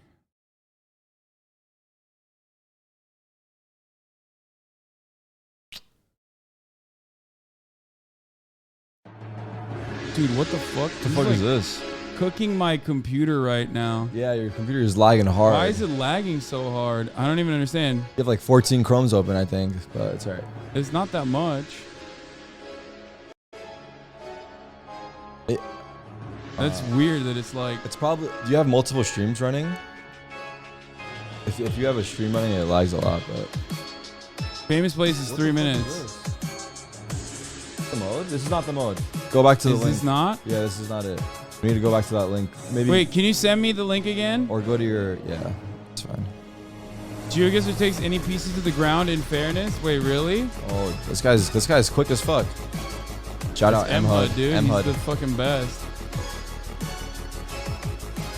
All right. So this is your turn. Fuck? So you have 2 minutes. You have 5 rounds, and let's see how many points you get, and then I go. Bro, what is 2 this? minutes is a long time, though. We need to change the rules. Bro, what the fuck is this? Bro, it's Are we obvious doing where it is. 1-on-1? Look at the roads. What do you mean, look at the roads? It's a dirt road, dog. Exactly, bro. That's a big hint. What? No, it's not. Whatever, dude. I know where it is. No, hey, you you're don't. reading. No, this is fucked. We have to hide the chat. No, you Dude, don't. he's going to read the chat and cheat. I don't trust him. I don't trust him, actually. Dude, what is the hint? Like, what, I don't trust him, chat. He's going to read the chat, dude. We need to go emote mode, but... What? Congratulations, you received a new badge. Oh, fuck, it was in... Yeah, it was Australia. You did not know that. It was obvious. No, you did not think that was obvious. Shut up. Oh my god. Bro, actually, maybe we shouldn't play this. What the fuck is this? Rust. So, you can move around, by the way. Yeah, I know. I'm just like trying to do it with as limited amounts of... Okay, this is like... I think this is in Asia. You can check... Yep. Check the signs, too, to see what language it is. But I can't see any fucking signs. Is the problem. Oh my god, he's such a boomer with the mouse. What the fuck is that mouse, by the way? I'm about to give you my mouse. What is that do you mouse? mean? It's the shroud. It's the shroud mouse. Shit. I couldn't see it. Bro, I can't believe you're fucking talking shit, brother. I thought it was like a fucking cheap Logitech mouse, like a office mouse. He just holds it funny. Wait, actually, dude, you fucking cheater. This guy's reading chat. I cannot. No, I'm not. We'll do emote mode. We can't play like do this. Emote mode. Do emote mode. Do emote mode. Do emote mode. Also, how mode. the fuck would chat know where it is? Dude, they know. These guys are nerds. Okay, this is what the fuck? What desert is this? The Gobi Desert. So also the sun is a good hint to figure out the hemisphere if you ever wanted to use that. So since it's in the north, you're in the southern hemisphere, and then now you're just in the middle of nowhere. So it's kind of up to you. Southern hemisphere. What the fuck? I could need be to like go South up there. Africa. I need to go up there to see what the fuck. Oh, is that a sign? It's actually a tough one. I'm not gonna lie. Yeah, no shit, dog. Oh, you think? Little W in the chat. What's that sign? Zoom in. You can zoom in, by the way. Where you're How? Oh. Cesar. What the fuck is the worst sign of all time? I think I have an idea. What? You do not have an idea? I do have an idea.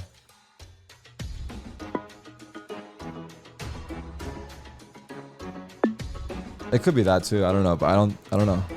I was gonna guess South America. I thought I saw some Spanish on there. Okay.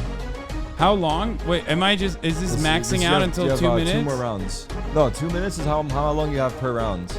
It should be 1 minute, but that's okay. So you can try like a hand is like trying to figure out what side of the road you're driving on. Yeah, but I don't know which countries have the left side, right side, to be honest. And Australia. Yeah, South Africa, right? Japan. Yeah, there you go. Wait, I want to see the house. Yeah, just pick a direction and go. I think the other way was towards the houses, but it's okay. No, there's a house right there, but I can't fucking. You have to go off the road. Yeah. Wait, what the fuck? Really? That sucks. No, you have to use the road. I'm saying. Come on, quicker! He's spamming W. Quicker! I actually spam never W knew in the chat. I never knew in this game you can move with WASD. Yeah, I'm a pro, dude. I already know. He's the first one to find it.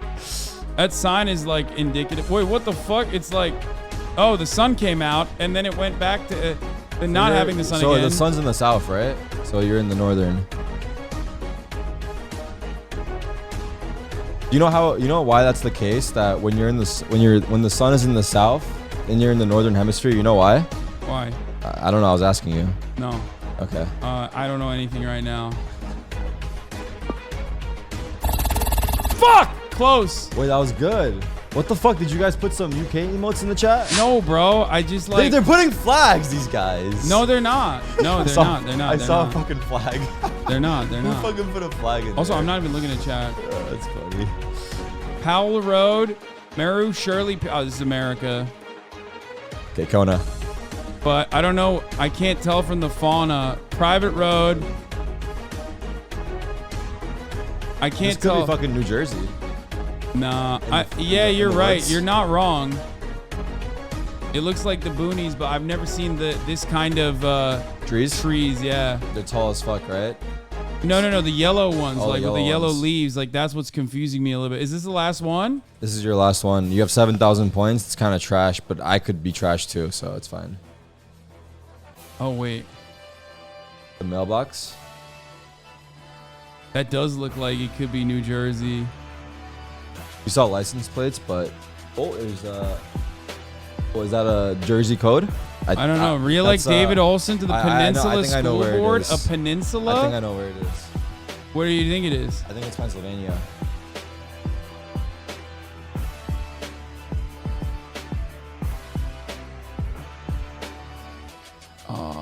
I don't know what these. You don't know David Olson is a politician, no? Is that what it was? No, I'm not gonna fucking know. Oh, license plate. Fuck. Toyota. Where's that popular? What, dude? All It's over the US. everywhere around the world, brother. What the fuck? You can't see their license plate right there was yellow. No, it's not. Or if it's yellow, it's New Jersey, but you can't really fucking tell. Yeah. You got 15 seconds, by the way. Fuck it, Pennsylvania boonies. Oh! Holy fuck. Suck. I would have got that wrong too. Okay. All right. So what did I get? 7781. Okay, I need the mouse over here. Is it wireless? Yeah. Nice. It is. It's the Shroud mouse. Nice. That is wireless. Yeah, I can do it right here. All right. Everybody, Emote mode again. Emote mode again. Emote mode again.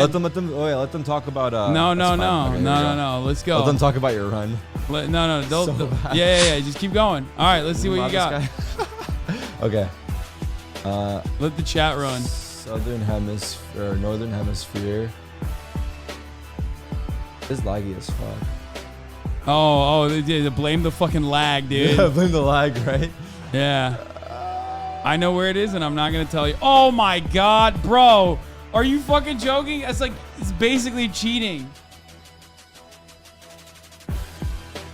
I know where it is. Oh, too. dude, you got such an easy one. I was in the middle of a fucking desert, dog. I think I know, but I need to confirm. I need another sign. Fuck. I think I know. What do you think it is? I might be wrong. I think it's Taiwan. Dude, why the fuck was I blasted? Why the fuck was I blasted in the middle of the fucking desert? Meanwhile, you're like, what do you mean? I saw a little fucking blue sticker. I'm in the middle of nowhere as well. Yeah. Also, your mod gave us some fucking ridiculous mode, dude. Yeah, it's hard. We're playing on expert. No swimming. What do you think this is? What do you think that lettering is? Oh my god, I'm pretty sure that's Chinese, but then I'm gonna get called racist if I'm wrong. Yeah, well, maybe you are, dude. Fuck, all right, bro, come on, quick. I was way faster than you. Okay. Is it Chinese? I don't know. I don't know what it is. Maybe. Fuck, it might be. Go ahead. Click on the map, brother. No. I'm not. I will not. It's probably in the United Kingdom, I think.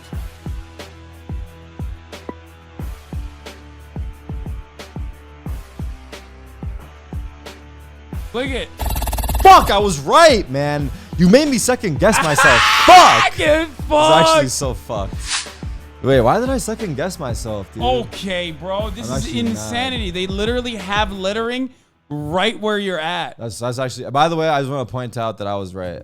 Yeah, they have literally lettering directly where you landed. There's like houses everywhere. You haven't even lost yet, but you're already like making excuses. I know, I have. That's actually crazy. It's actually a crazy method. Bro, come on. You know where this is. I think I know where this is. I mean, you should know. Well, it's Cyrillic, so it could be like Greece, it could be Ukraine, it could be like Russia. It looks like I'm in Ukraine, I want to say. That's what I would say. I want to say that. I'm going to go for it. Fuck it. Wait, do I confirm? Fuck it. I'm following my gut this time. If I'm wrong, I'm wrong. Oh, by the way, let's go like... Damn it, dude. Boom! That was not obvious, by the way. It could have been any. Tips, Bulgaria has right-hand traffic. So does Ukraine, right? I don't know. It does. I'm pretty sure Russia does as well. And Greece. All of them have right-hand traffic. Bro, I was just reading the tip. Wait, what tip? The tip that came up after. What did you get, by the way? 7,500? I just need to get one good one and I win. This is US, right? I'm stressing a little bit. Yeah, that's US for sure. I don't trust anything you say. Wait, that's definitely the US, dude. Like, easy clap, bro. That's definitely US. Oh my god. I just need... wait, honestly, I'm not going to lie, though. Actually, I won't say anything until I... What are you going to say? You've had way easier ones. What are you Is that what you're talking gonna say? about, bro? What do you mean? You've literally been... Bro, this guy is so weird, Chuck. Can we get neighborhoods the entire time, bro. What? You've been in neighborhoods the entire time. We get a fucking, I don't know what emote. What's your favorite Twitch emote? Dude, I don't fucking know. Pick one, bro. Don't be a boomer. Looking. What? Looking is my favorite Twitch emote. Can we get a looking spam? Or the hands up's pretty good too. What the fuck is looking? The hands up one is a new one. That's the looking one. But hands up. That's your favorite emo? No, that is a trash emo. The hands up one is my favorite. Bro, now. this is a trash No, hands emo. up one is my favorite. Looking when you direct it at something is good. Okay, that's like, this is like, okay. This is not bad. What the fuck is that? It's a gun, bro. The fuck out of here, it's a gun. Bro, are you gonna fucking click? You got 30 seconds. You got 30 seconds. I'm not nervous. Oh my god, it already fucking I'm trying to apply the pressure to myself. Bro, oh god damn it! It literally said where it is. If you fuck this up, I don't know what. Nah, it's, well, who knows? Who knows where? If you don't know where this is, I don't know what to tell you at this point. Really? That's insane. Nah, he's playing me. Bro, are you insane? Wait. What? It literally, dude, turn that back on, dude. Turn the video cam. All right, the stream's over, guys. We'll see you guys. We'll see you guys. Through the fucking mouse. Wait, let me finish my run though. Wait, give me. Wait, hold on. I gotta turn the camera on again. That's, brother. Give me. Hold on. Here you go. I can still win. Dude, that is. Wait, but bro, don't. Can we just? The throw of a century, dude. I wasn't even looking. Bro, you went to Canada. Why did you went to Canada? I don't know. I fucking saw something that I thought. I don't know. I haven't played in a while. How are you gonna lose to me? Stop. Hold on. Bro, you trash. literally This is covered America. worlds. Here, I give you advice. This is America. 100p.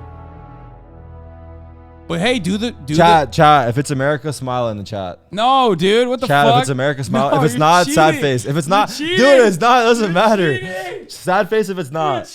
Bro, there's like 15 chats here. You can't hide them. Fuck. Yeah. Chat, spam sad face and smiley face. Sad face and smiley face. Fuck them up. A lot of sads.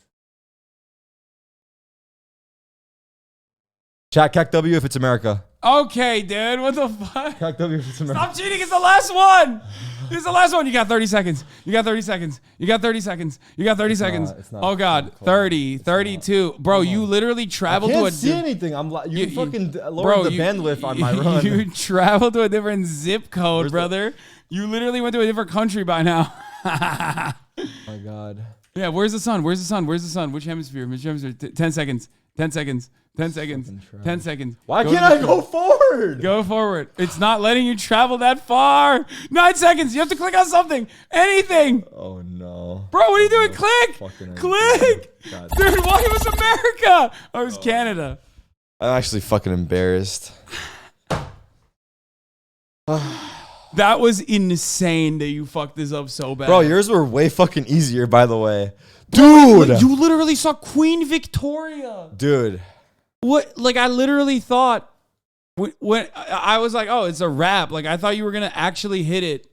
All right, chat, I got to go. I love you guys. Oh, you have one more. I do? Yeah. Oh, shit. I forgot. Okay, last one. Wait, hold on. Let me play music.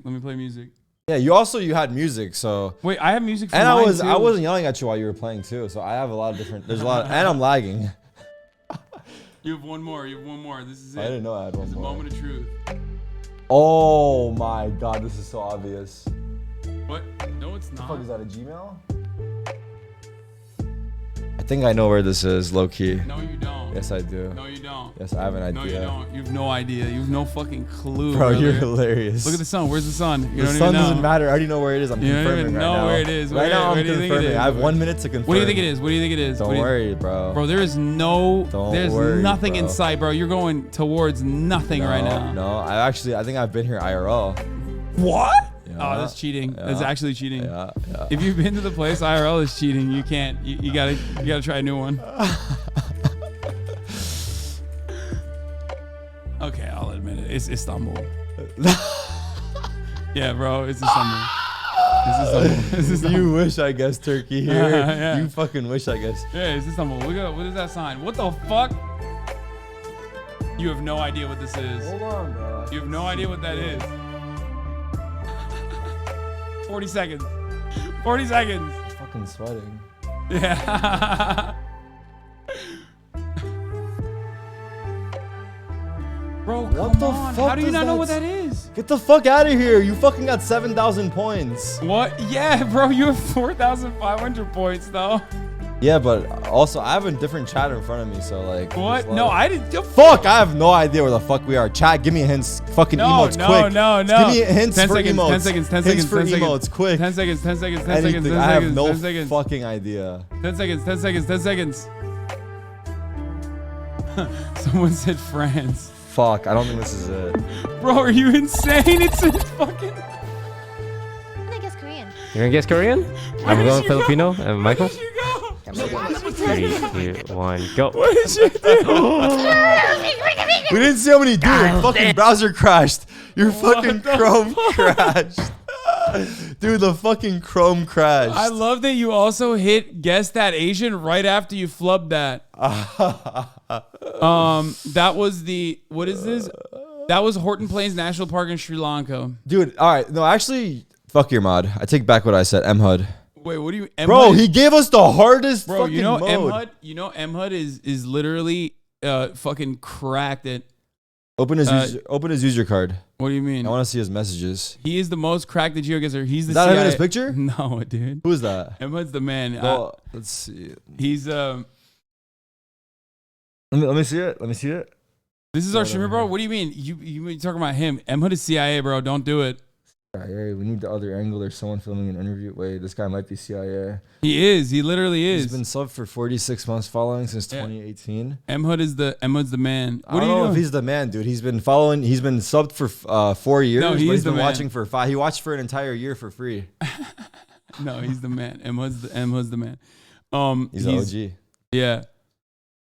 He also streams. He streams on Chapo FYM, and he is what do you call it? He's one of the streamers on Chapo FYM. Chat, 5 prime subs. I leave right now.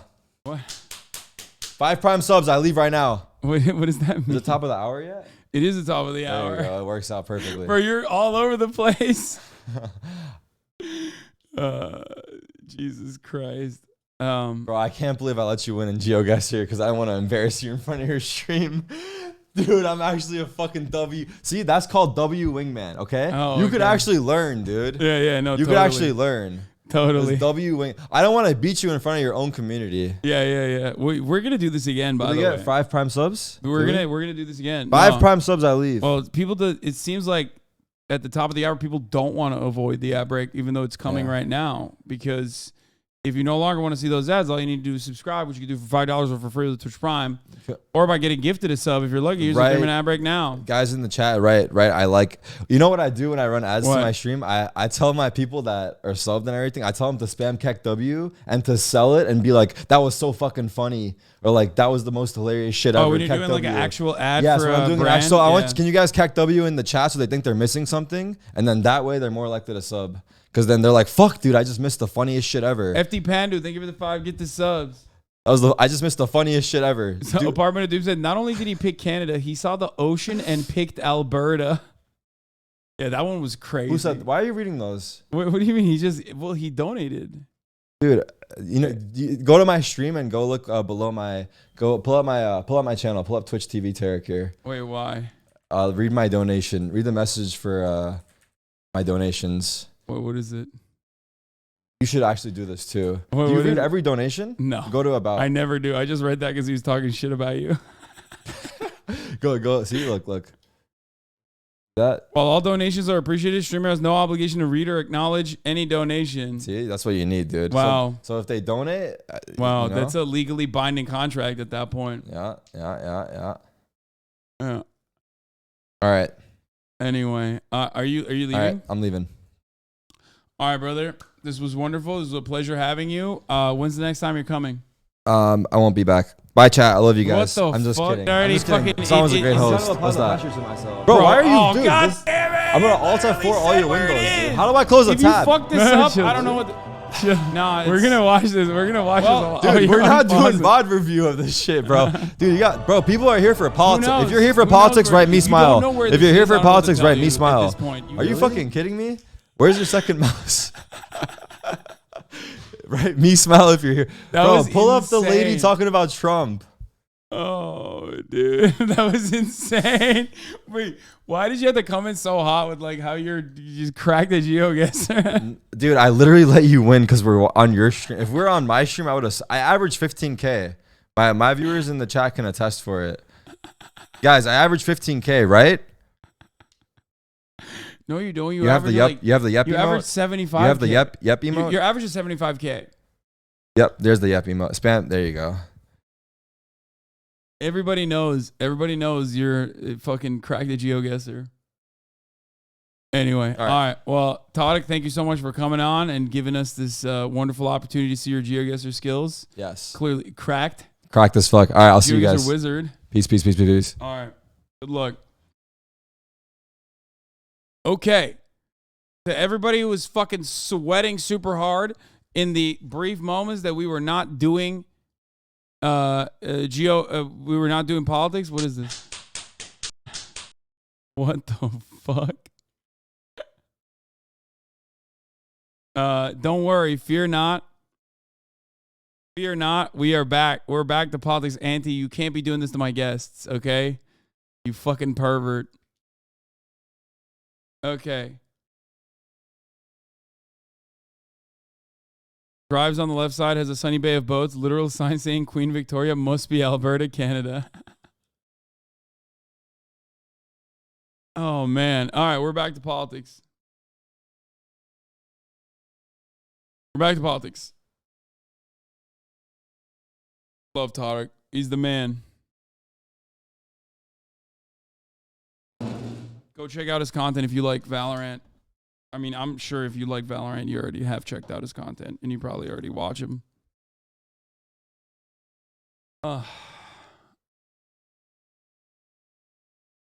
He's more ADHD than you, man? Oh, yeah, 100%. Okay, I'm going to pee, and then I'll be back. Enough money to buy your pass. Do you think this could have any impact in 2024? Because it seems like his supporters have been kind of galvanized by this so far. People keep talking about 2024. Can we not just take a tiny little win today? What are we going to do? Are we just going to hate each other forever? Is that just the future now? We just, half the country hates the other half? We have to work past that, people. We have to work past that. I love you all. I might disagree with you guys on almost everything, but I love you. Okay? We are all Americans, and we have to pull through this together.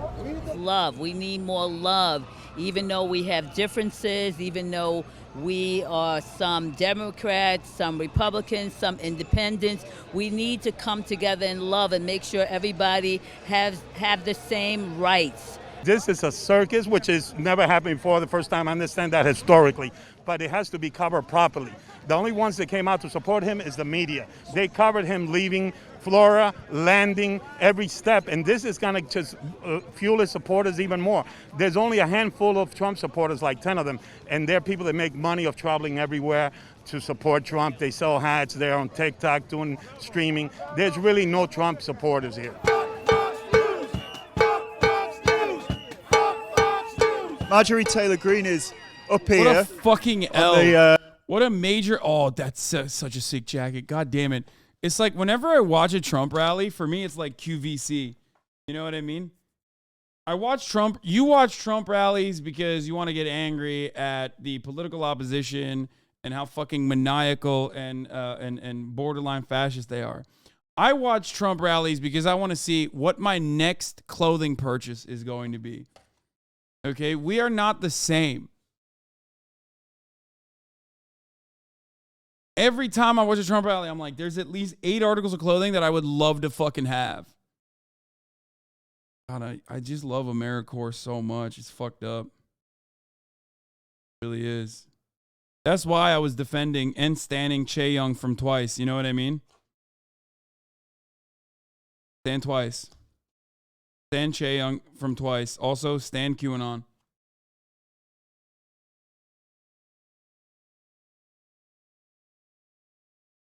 On a little stage or a little area, and she seems to have a loudspeaker but can't hear anything she's saying because a bunch of people have infiltrated the pro-Trump area and are chanting liar, liar, liar.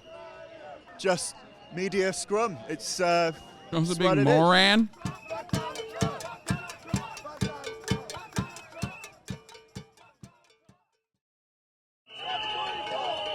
What Trump supporters think comes next after his indictment? They want him arrested. They just handed Donald Trump the Republican nomination. It's like, why are you guys so mad? If these guys are helping Donald Trump win the Republican nomination, why are you mad? You should be celebrating it.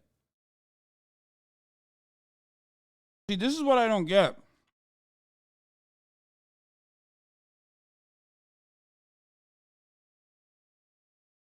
Because it seems like you're upset.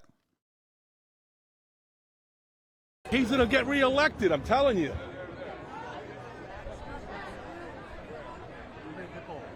Every once in a while, I do cringe on some of the things he says, but under Donald Trump, we had a great economy, and we weren't at war. I'm a Ron DeSantis supporter, but now I support Donald Trump. It's just about accountability. We want Trump to have a fair trial. You know, we just want him to be treated like any other American. Trump!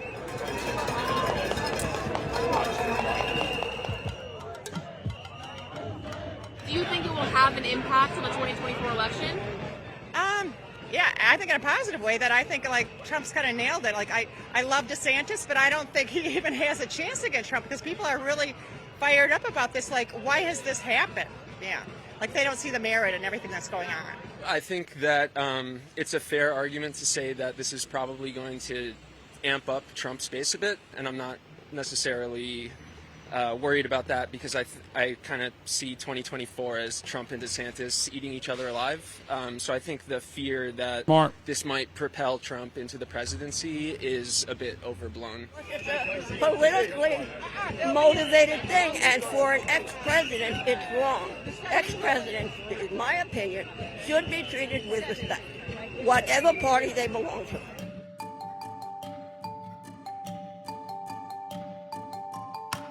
Whether you Not like wrong. him or hate him, this country was better off.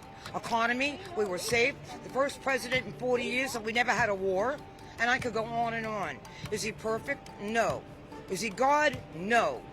But I'll tell you one thing, he backed the Blasphemy. He is God. That's fucked up.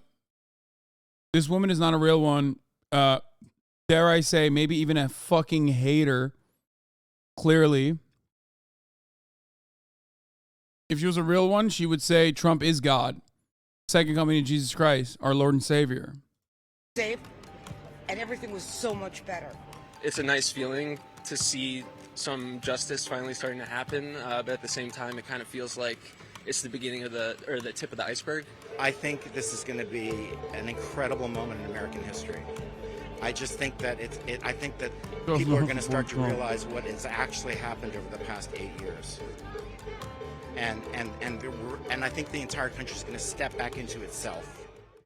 Supporters and critics of the former president were not about to keep quiet. Fox 11's Christina Gonzalez joins us live from Huntington Beach. Christina, oftentimes Huntington Beach has been a flashpoint.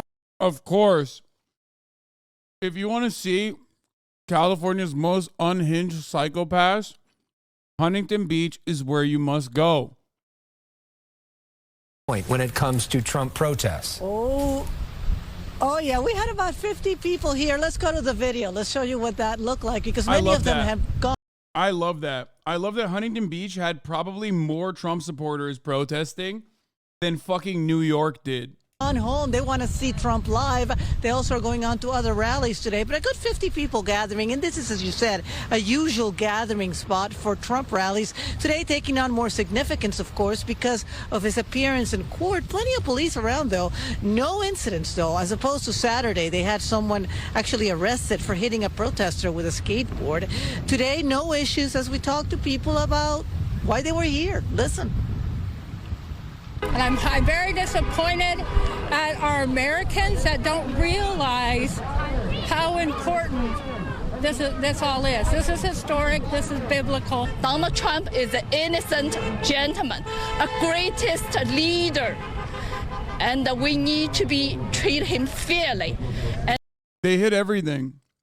They hit the wine mom. They hit the Epoch Times mom. They hit all aspects of California Republicans. You know, you got the wine mom, and then you got like the small business owner wine mom, and then you got the Epoch Times mom.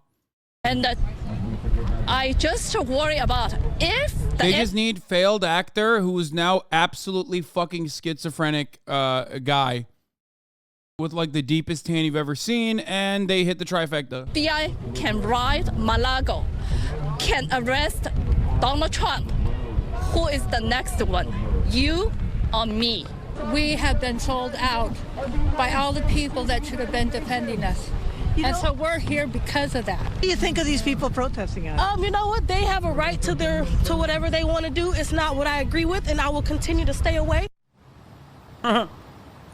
And that last lady echoing many of the regulars here at the pier who've gotten used to the Trump rallies and so forth. There were no counter-protesters, no issues. Many of them moving on to another rally. They're set for tonight in West Los Angeles, but expect more here. I'm Christina Gonzalez. Yeah, doubt it. Wait, AOC? AOC was on Seth Meyers? Oh, shit. That's pretty fire. No breaking news. Yeah, I mean, I think. What's the ratings on Seth Meyers' show? I wonder. I feel like it can't be that good, but I feel like my stream overall would not be like that far off. Probably not. I mean, overall, I might have a bigger audience, but like I think Seth Meyers' show probably still has more views ratings wise because it's TV. There's always like a built-in audience, I think. Yeah, it's still like 820,000.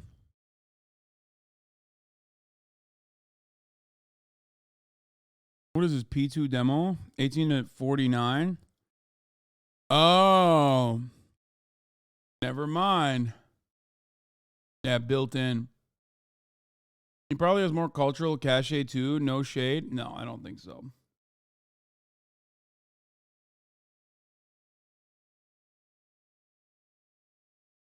On the marketable demo, 18 to 35, not 18 to 49, like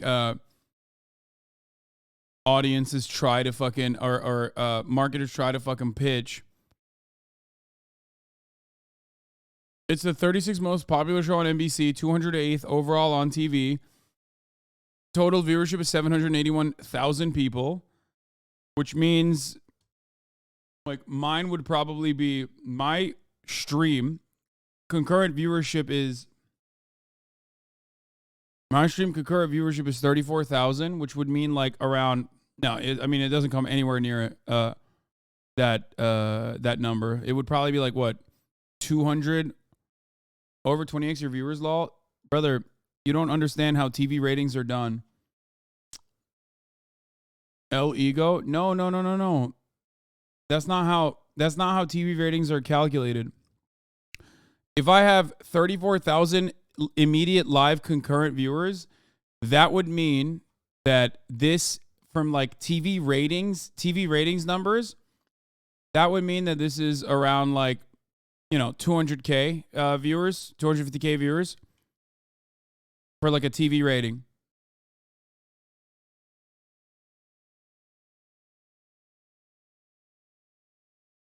Your VODs get like 1 million in a day. It doesn't matter. They get 1 million in a day because I'm streaming over the span of 8 hours. So that you can't look at that. What you're supposed to look at is like 1 hour and how many unique viewers tune in that singular hour. That's how it's done. Carter is correct. TV ratings are done by every single person tuning in. You probably have 200K to 300K unique people stop by if we were to compare it to TV. Yeah. Usually it's like if your live concurrent is 34,000, that means you have like around 250 to 300,000 unique viewers that are tuning in.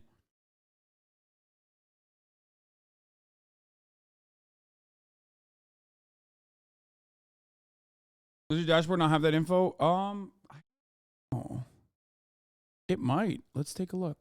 And not in real time. I don't think it will give you that information, but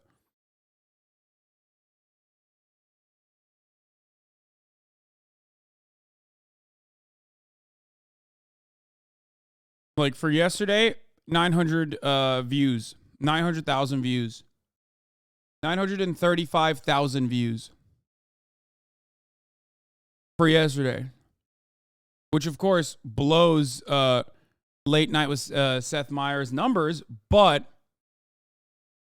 it doesn't make that would be an unfair way to look at it because that's 900,000 viewers, 900,000 unique viewers that spanned over a 24-hour timeline that looked at any part of the VOD versus an hour. The way that TV works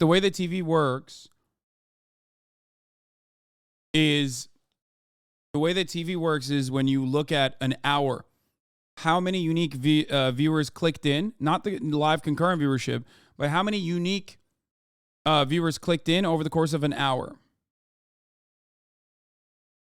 So from that point, this is like a small TV channel. XQC, on the other hand, is like late night with Seth Meyers level every day. When I'm doing like a full blown, you know, when I was hitting like 200,000, that's like an actually very popular TV show. You are so delusional, it's insane.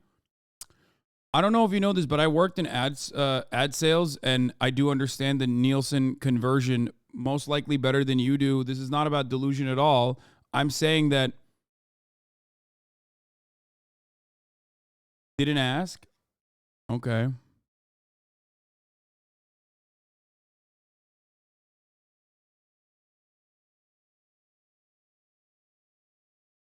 300K per hour unique visitors equals overall TV views according to Nielsen ratings conventions. Your viewership is genuinely comparable. These metrics have gone through many years of random product managers doing gymnastics with their ratings to justify their own existence. Yeah. Also, there were people that were literally asking. Yeah, bro didn't ask, but is begging for attention in chat. I know, it's so sad when people do that. No, you don't have to ban them. No, you don't have to ban them just because they're being like little babies. I mean, this is like a fucking child, you know? Unless they say something that's like truly, truly unimaginable.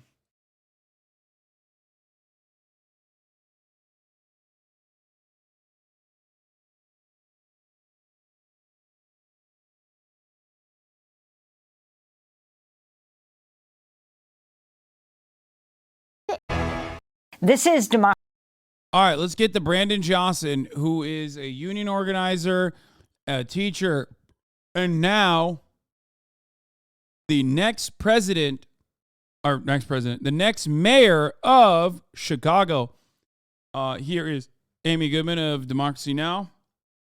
Talking about Brandon Johnson's Democracy Now, democracynow.org. As we go from Wisconsin to Chicago, another closely watched race. Brandon Johnson was elected mayor of Chicago in a major victory for progressives. Johnson, a black teachers union organizer, defeated conservative Democrat Paul Vallas, a champion of charter schools who ran on a law and order platform. Johnson won even though Vallas had outspent him 2-1. Brandon Johnson spoke last night to supporters. So Chicago, I'll say it this day. Today, we take big steps towards figuring it out here. So I believe since we are taking steps to figure it out here, let's take this bold progressive movement around these United States of America. So, Juan, that's Brandon Johnson. You're in Chicago. Talk about the significance of this victory. Yes, Amy. All the polls have been predicting a dead heat. It was a close race, the narrowest margin since Harold Washington won election as Chicago mayor back in 1983. But Brandon Johnson did succeed in rebuilding a progressive coalition to be able to capture the mayoralty. He won in impressive majorities in various groups across the city. In the African-American community, he did far better than the polls were showing. So basically, the undecided African-American voters broke in the last week almost completely for him. He did win a majority of the Latino wards of the city. But at the same time, Paul Vallas did do very well in some other Latino wards in this city, in the areas of Humboldt Park, West Town, Logan Square, Avondale, the historically Puerto Rican neighborhoods of the north side of Chicago. Brandon Johnson racked up in the almost 70% of the vote. But in some of the more middle-class Latino neighborhoods of the southwest Chicago, actually Paul Vallas had the majority of the vote. So Brandon Johnson did win a significant majority among the Latino community, which of course has been the fastest growing. But Vallas did have significant support, obviously, in the white community and in some sections of the Latino community as well. Now comes the difficult part of governance, because Brandon Johnson is going to be facing a police department, police office. Didn't the fucking police union say that if Brandon Johnson is elected, that they'll quit? Which is pretty funny because they are the biggest crybabies on the fucking entire planet. But they, of course, probably personally thought it would never happen, much like many people in Chicago with proximity to power thought that a person who is fond of socialism, a person who is like been very critical and spoken out on behalf of unions and striking, you know, they said that they would fucking they thought that it would never happen, and they said that they would quit 800 to 1,000, right?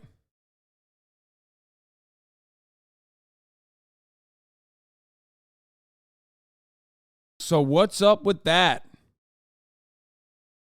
Are we waiting on the resignations? I would like to know when those resignations are going to come.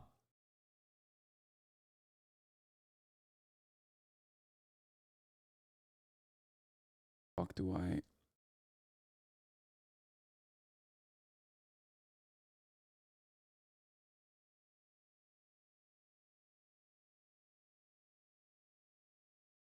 Yesterday, unique viewership number was 357,452, by the way. I looked it up. And on an average day, it's around 233,000. 230K. So, my unique viewership, as in like my ratings, is still significantly smaller than Seth Meyers, who is, you know, still a TV show. Oh, here it is. I just wanted to get to the bottom of that, so now we know.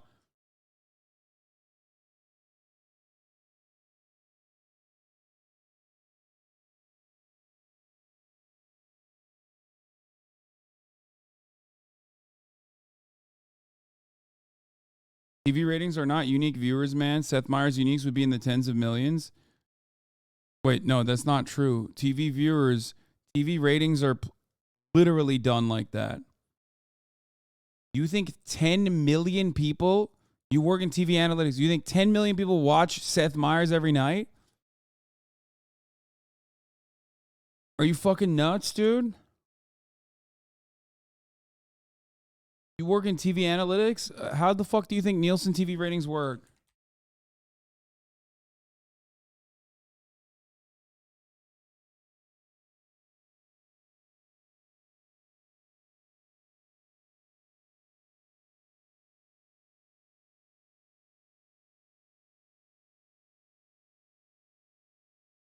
No wonder TV's failing. They got this motherfucker doing analytics.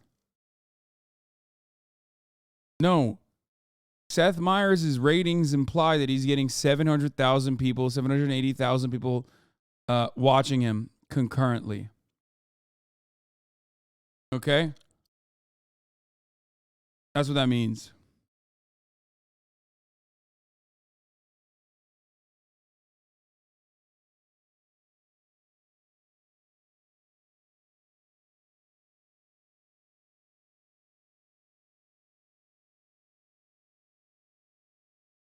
Anyway.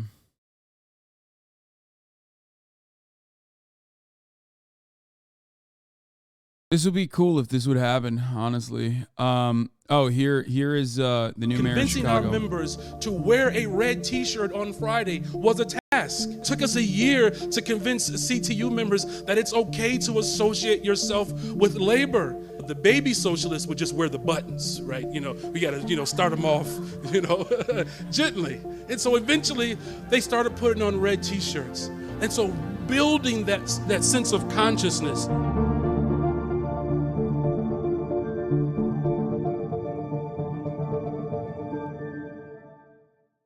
Convincing our members.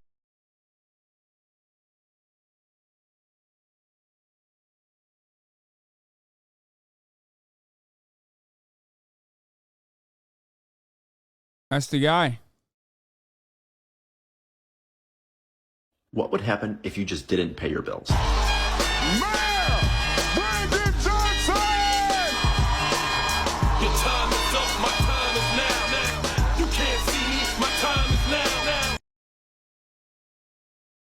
Yeah, that's the new mayor of Chicago, baby.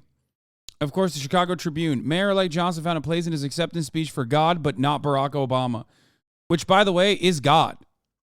How dare he not have a place for Barack Obama? He's a black man, just like Barack Obama is, and also from Chicago. Wow, this is really fucked up.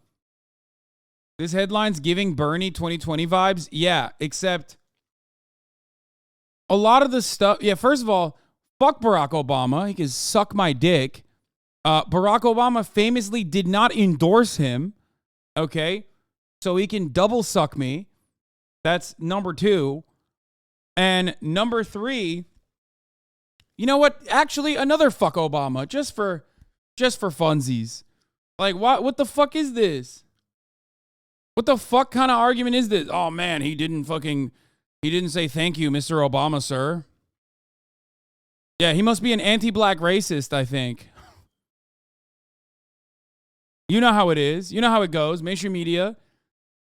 Luckily, one of the components of like American racism that actually does work in the favor of marginalized groups is that they literally, Americans just don't understand that like someone who is black could be anti-black, for example, which obviously works in the favor of Candace Owens when she's like doing Candace Owens shit, but also will work in the favor of socialists who are black themselves. When you try to tell a fucking random American that like a black socialist is anti-black, they're going to be like, the fuck are you saying? Shut up. Same with Bernie Sanders and anti-Semitism allegations, right? Americans are too stupid to comprehend that you could be Jewish and anti-Semitic, but like that actually works in the favor of someone like Bernie Sanders. When the same Democratic Majority for America PAC that was led by the very same individuals in the UK that tarnished Jeremy Corbyn's reputation tried to do that similar kind of attack against Bernie Sanders, nobody believed it. Nobody believed it. Everyone was like, that's crazy. Shut the fuck up.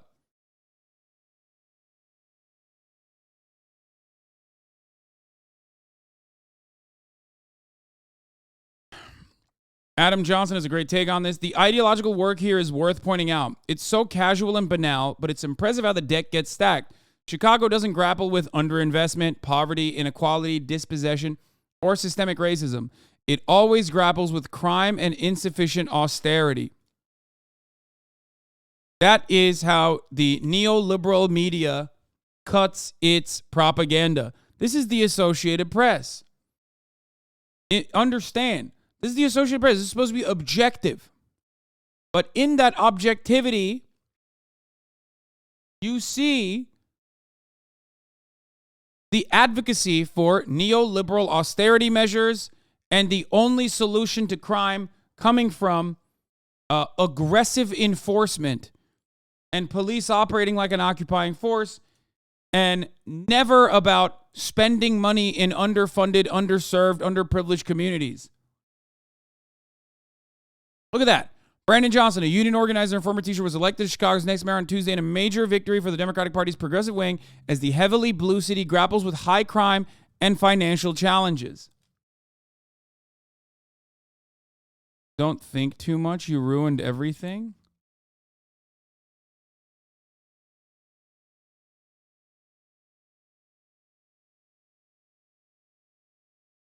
Is that on purpose, though? Of course it's on purpose. The way that you could objectively frame this, if you had a legitimate interest in emancipation, a legitimate interest in like advocating for the material equality of people, you could cut this article with the same exact title, the title that Adam Johnson wrote. Okay? Brandon Johnson, a union organizer and former teacher, was elected as Chicago's next mayor on Tuesday in a major victory for the Democratic Party's progressive wing as the heavily blue city voted for someone who said they would truly tackle underinvestment, poverty, systemic inequality, dispossession, and systemic racism. There you go. That's the correct way, the leftist way, but also the, objectively, in my opinion, correct way to cover that story.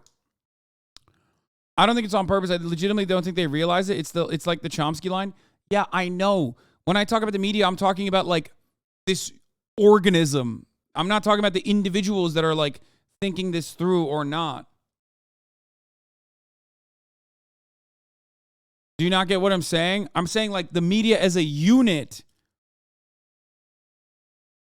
The media as a unit is pumping this commentary out under the auspices of neutrality, objectivity, when there's two ways to cover this issue, and they rarely ever talk about the issue from the perspective of systemic solutions. Do you get it?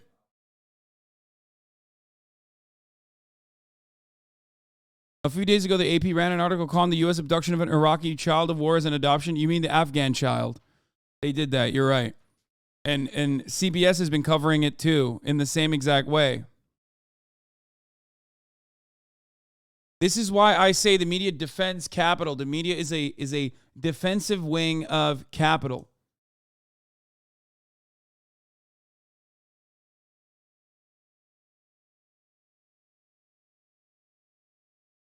I am a little confused. Are you saying that everyone is taught to write and push stuff like this because it's supposed to be neutral? Okay. What I'm stating is that what they're writing here is an inherently right-wing attitude to crime. There's two solutions to crime. One is one that hasn't worked so far. Okay? Which is hyper-enforcement, police spending more money on the police, and not trying to tackle the actual reasons as to why crime manifests, violent crime and the like. The AP article is not neutral. No media is neutral. There's no such thing as, objective, unbiased media coverage for the most part. Because neutrality simply implies, in a neoliberal system, neutrality simply implies that you are abiding by the system and making it seem like that is the default. Here, I'll give you an example.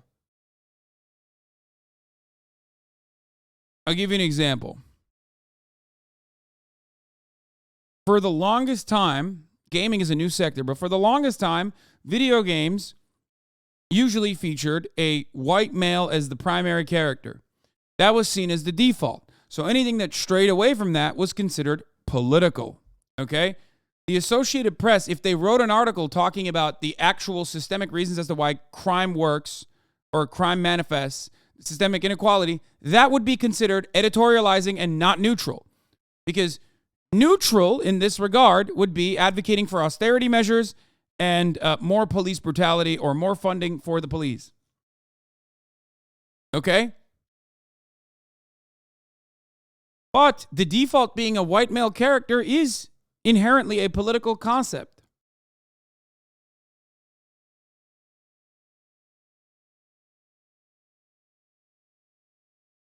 There is no real neutrality in this argument, in this headline, because they are interpreting a city's ongoing political problems. What? 60 hertz monitor, unfortunate.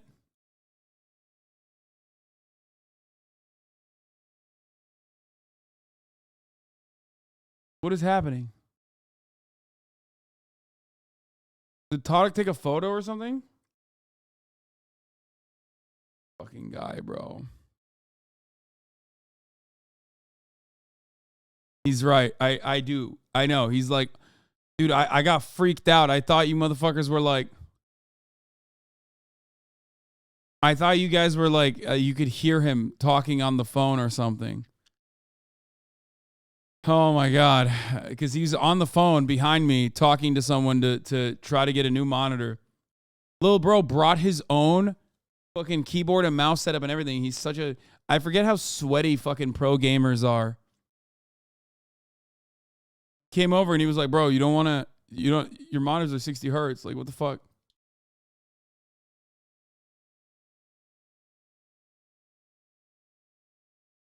Now, there's two factors here. Even if crime was like grappling with high crime, this would still be an unfair assessment. Okay? But also, it's not true.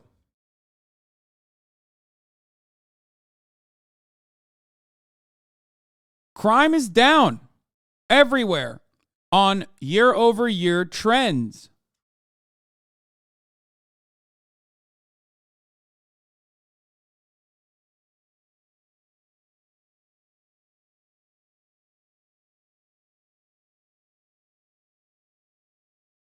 Homicide is down from 2021. Shootings are down from 2021.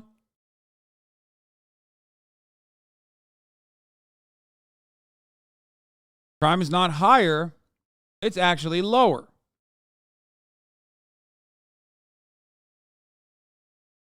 Crime is up year over year within my house. Crime is also down on yearly trends as well.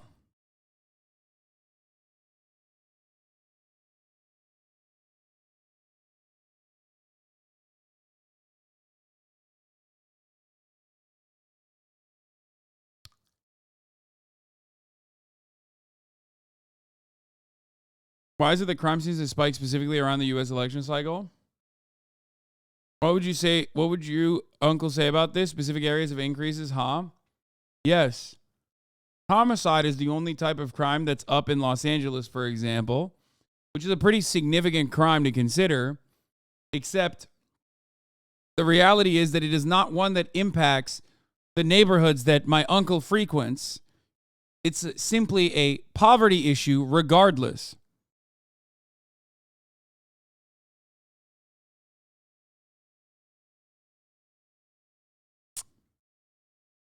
Doesn't this show that the current way of treating crime is working? In my opinion, no.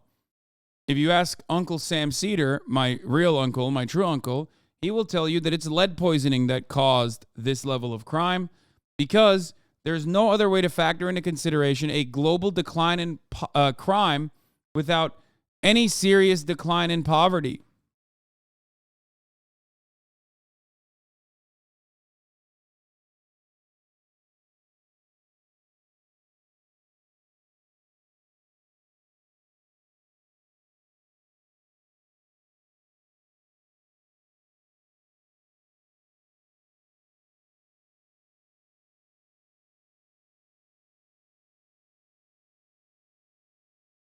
Anyway.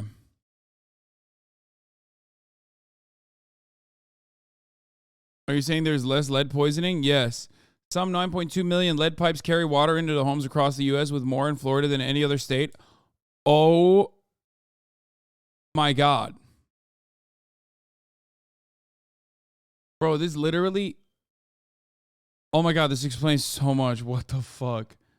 This literally... Oh my God, this literally explains Florida.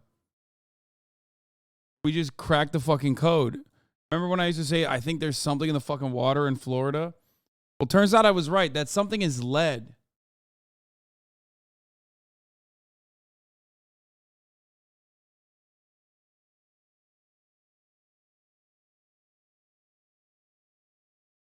This sounds like a crazy conspiracy theory, but it makes so much sense. So the lead take is not a unique one to Sam Cedar. Lead poisoning and lead contamination in gasoline is what many people account the like lost generation that was significantly more violent.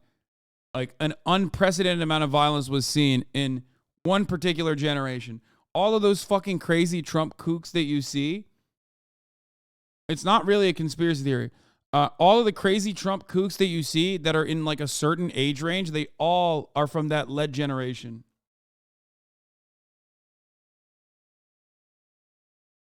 Gen X was the most lead poisoned generation. The peak of crime was when they hit early adulthood. Yeah. By the way, there was a complete lead pipe replacement plan in Build Back Better and got blocked by Manchin and Cinema. Only cost $50 billion for the whole country. We spent $850 billion on the Pentagon each year. Seems like too much.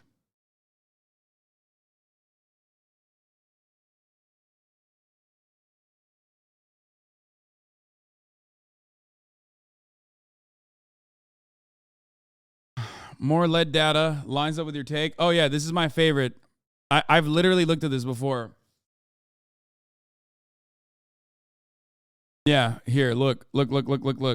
Although looking at this lead chart, you can see why even being a few years older, I graduated in 1998, meant much shittier people. My birth year is 1980 circled, but by 81, look at that drop. This is distributing childhood blood lead levels by age in the United States.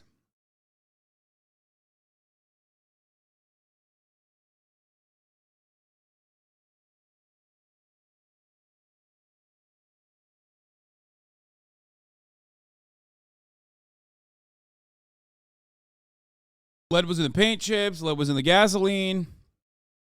Probably in the pipes too, I suspect. Which hasn't really gone away.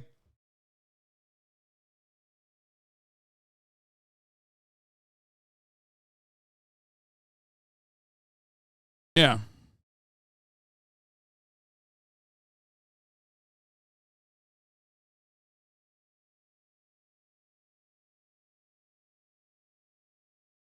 Now, instead of lead poisoning, we have microplastics that we need to worry about,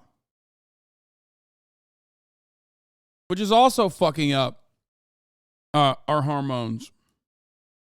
But this generation will be known, the Zoomers will be known as the microplastic generation, or the PFAS generation, forever chemicals. Just like Gen X was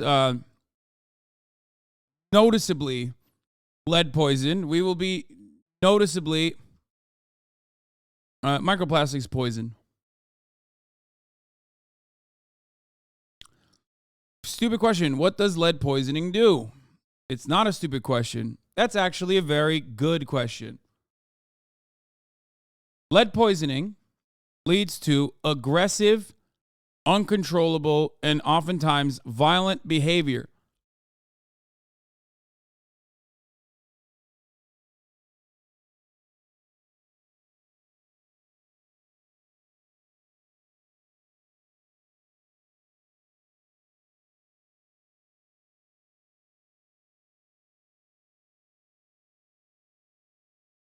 Some people believe that this could have been a decline in the Roman Empire as well. Impact of lead in children in the Roman Empire. But obviously, Roman Empire spanned across a very long timeline, so a lot of speculation.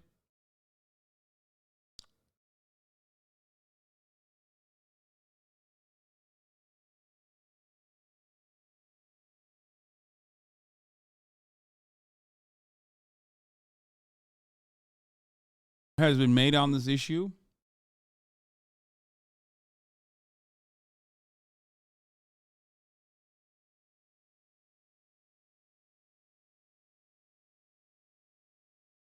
This is a 10-year-old, more than 10-year-old article talking about how lead could potentially be a cause for violent crime.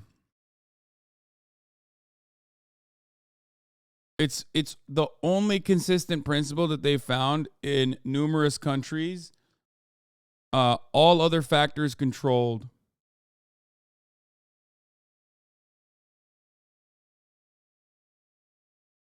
Still, the new latest meta-analysis shows lead poisoning could have only contributed to 28% drop in violent crime rate. The rest of it is still unexplained. I mean,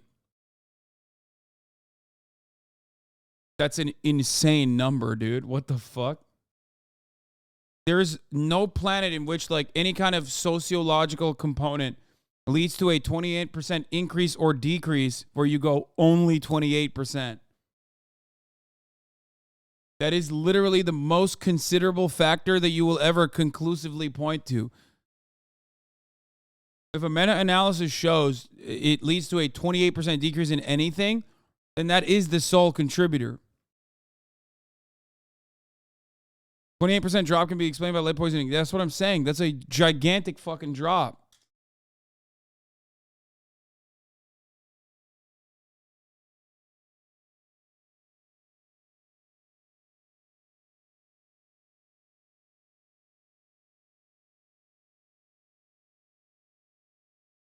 Oh, 28% of the drop can be explained by lead poisoning.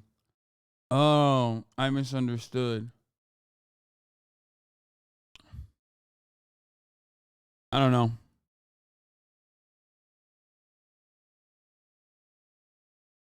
Still significant. But regardless.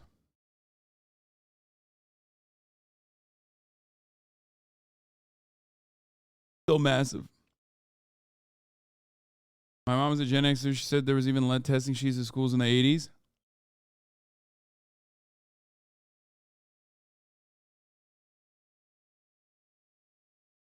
Lead from gasoline blunted the IQ by half the U.S. population. Study says leaded gas was banned in 1996, but exposure to poison cost people born before then several IQ points on average, researchers estimated.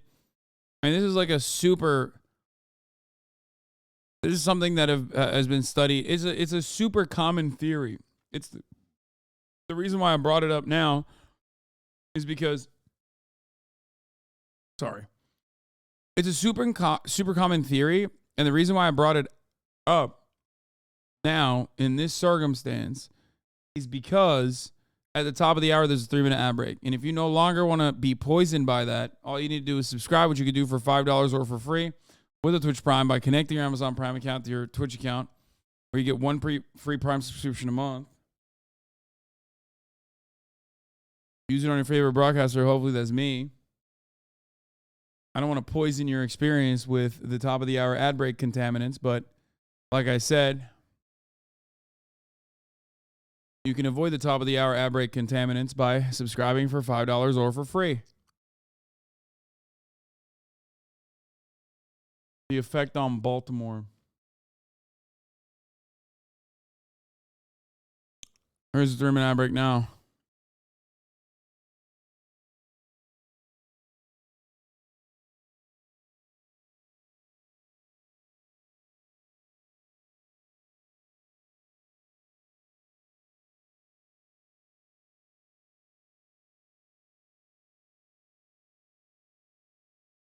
Nessa Beavers, thank you for the 5. Get the subs.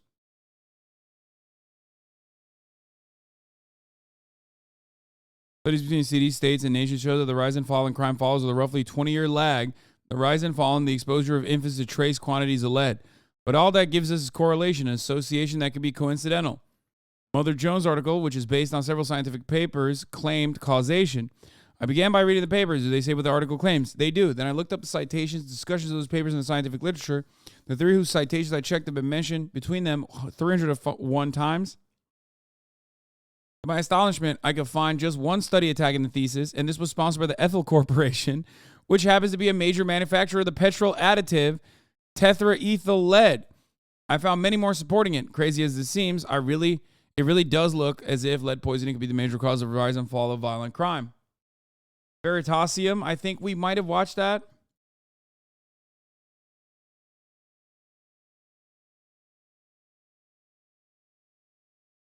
If I were to speculate out of my ass, totally in the least educated way possible, but my educated guess on the nonviolent crime rate dropping, alongside the violent crime rate dropping, if lead is not the only factor of consideration, in spite of the fact that extreme poverty across the board has not been eviscerated in the way that, like,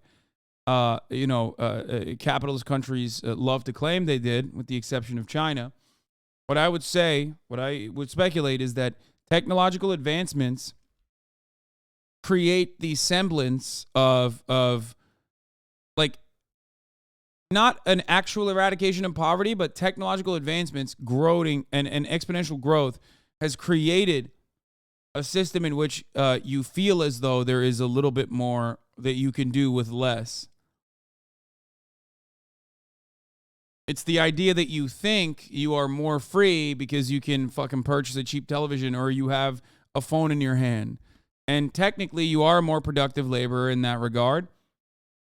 So, in a way, technological achievements improve your conditions, improve even life expectancy, for example, even if you don't fucking have full-blown access to all the amenities of every single bit of technological achievement.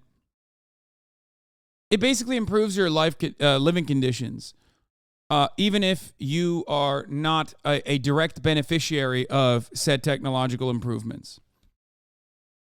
So that's what I think. That is what my suspicion is, rather.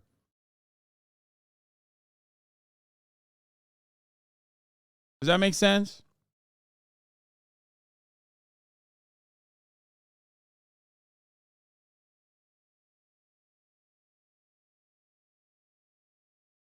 No, it doesn't make sense to you? I mean, a poor person being able to, 20 years ago, a poor person could not afford a mobile phone. Mobile phones didn't even fucking exist. Now, 20 years later, a poor person can afford an iPhone, has significantly more amenities, significantly more access, in spite of the fact that their living conditions, in comparison to other people's living conditions, are still fucking awful. You've made marginal improvements. This is what Steven Pinker talks about all the time. The difference is they fucking point to, or well, 20 years ago was 2003. It was like mobile phones were coming out at that point. So it wasn't like, dude, I'm so old. I said mobile phones didn't exist 20 years ago. I apologize. Mobile phones existed 20 years ago, obviously, because it was only 2003. And I'm 30 years old and not 20 years old anymore. I'm a fucking idiot. Yes, I said the wrong thing. My point is, you didn't have fucking smartphones that were readily available, okay? Smartphones were not immediately and readily available 20 years ago to every single person in the same way that they are now, okay? Obviously, mobile phones existed, but not like smartphones with some level of internet plan. Okay? It was a major luxury, I would say.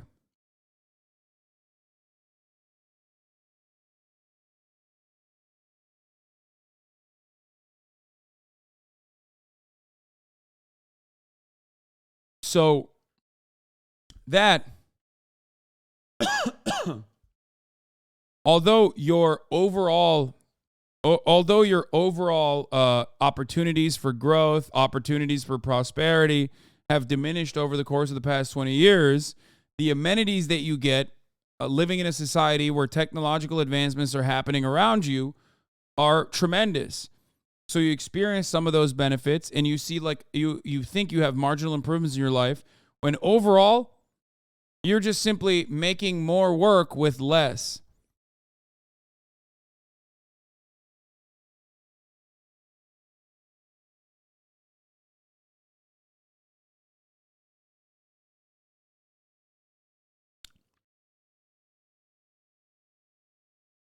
You get it?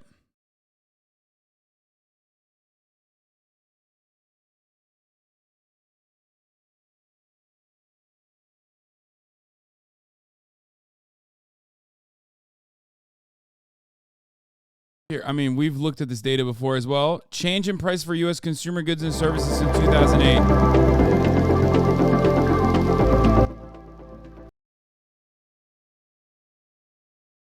Here.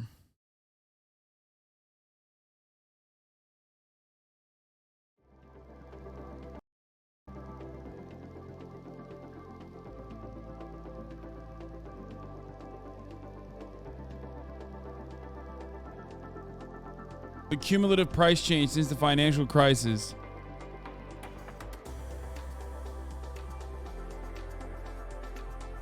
By the way, this is even worse when you compare it to like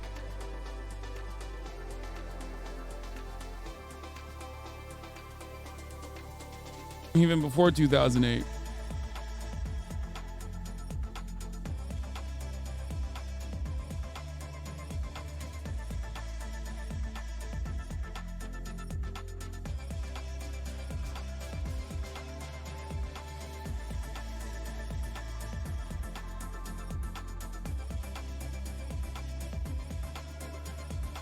Hospital services and the cumulative price change since the financial crisis in 2008 for hospital services is 99.8%, whereas TVs have remained as cheap as possible and have only consistently gotten cheaper and cheaper. Smartphones have gotten cheaper and cheaper. Software has gotten cheaper.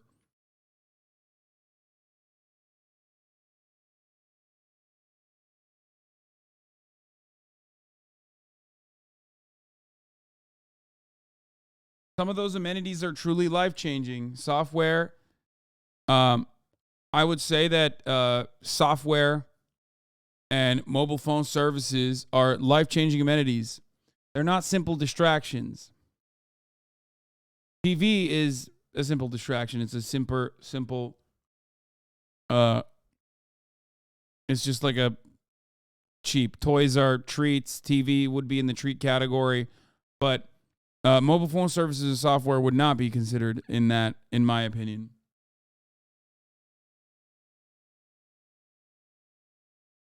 Aren't the new iPhones like $1,200 new? How are they cheaper? Oh my God, I'm going to fucking lose my mind. Okay.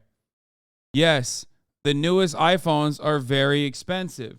Every time we have a conversation about fucking iPhones or mobile phones, everybody goes, aren't newer iPhones like $1,200? Yes, but in comparison to a fucking iPhone that you can get that is an older generation that's infinitely more accessible now, 20 fucking years ago, no such technology even existed. Please understand that is what I'm talking about. You don't need the marginally better product. Like, I could be buying a new iPhone every fucking year, and I don't do that. Why? Because you don't need to do that, okay?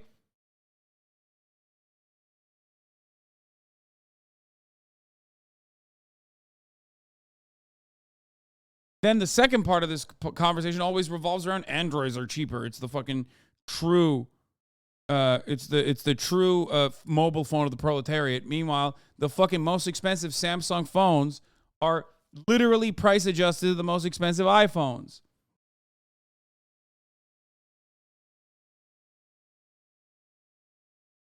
Technological improvements make people feel as though their lives are better. And in some ways, they do truly make your lives better, right? That's it. I think that is the reason why, in spite of like, I think that is what kind of improves people's existence, like material realities, while their overall big budget needs for survival, needs for inelastic demand, need for upward social mobility, the single most important factor for upward social mobility, needs for survival, needs for survival, needs for survival, needs for survival in the form of shelter, are all still infinitely more expensive and getting more and more expensive by the fucking year. Okay? CPI is a consumer price index. I'm taking a screenshot of this so I can pull it up next time someone tries to make that stupid fucking argument.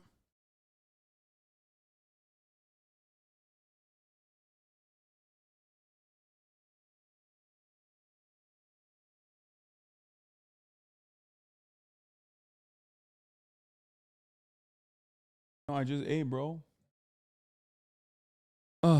Only 10% of your hospital goes towards paying doctors, by the way. The rest goes towards CEOs, admin, and insurance companies that literally don't contribute at all to the patient's healthcare and only serve as middlemen to raise prices. Yes.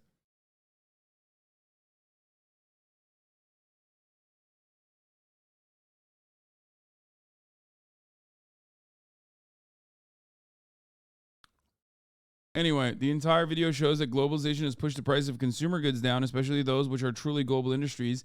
Even car prices have stayed more or less stable. Also, electronics are cheaper only because of the existence of the electronic industry in Asia. The phone would be way more expensive if it was manufactured in the U.S. and Europe. I mean, that's true too.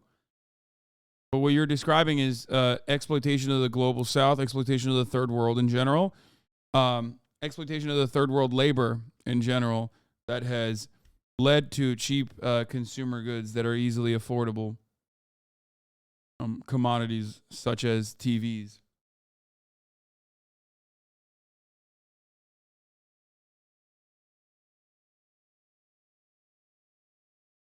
But the thing is, you can live without a fucking television.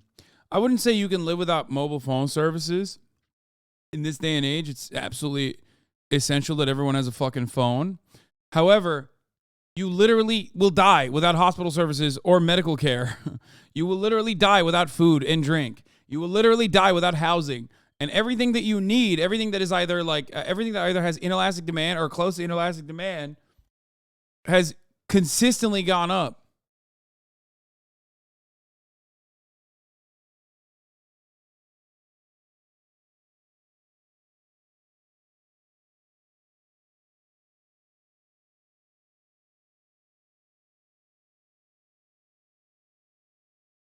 So my point is, as much as I am a hedonist who advocates for cheap consumer goods to a certain degree and believes that like that kind of thing has a sedative effect on the overall attitudes that people have. It definitely curbs revolutionary potential. Or at least makes you more docile and easier to lead, which if a government is doing a good job is not a bad thing necessarily. When a government is doing a bad job and there is capitalism, it's weaponized in a very insidious and fucked up way.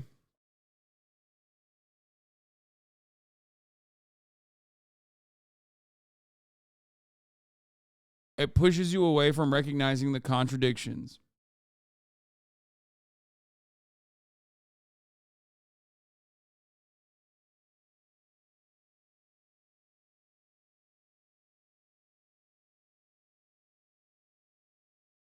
Anyway, how do we get here? We were talking about crime. We're talking about lead poisoning and potential contributions to crime.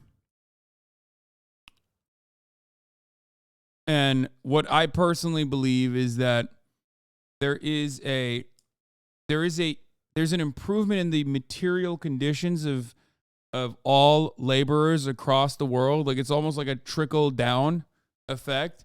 Not real trickle down though. It's simply that technology is expansive. It's constantly growing. It's constantly getting better. And that technological development makes you basically feel as though you have better material conditions.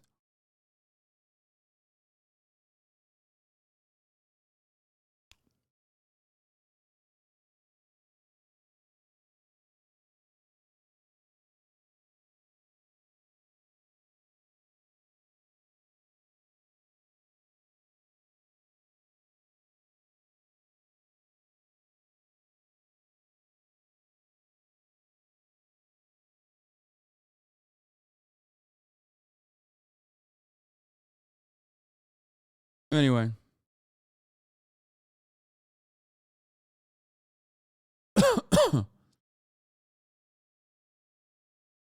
Not exactly thrilled with JB sitting this race out, but he gets it.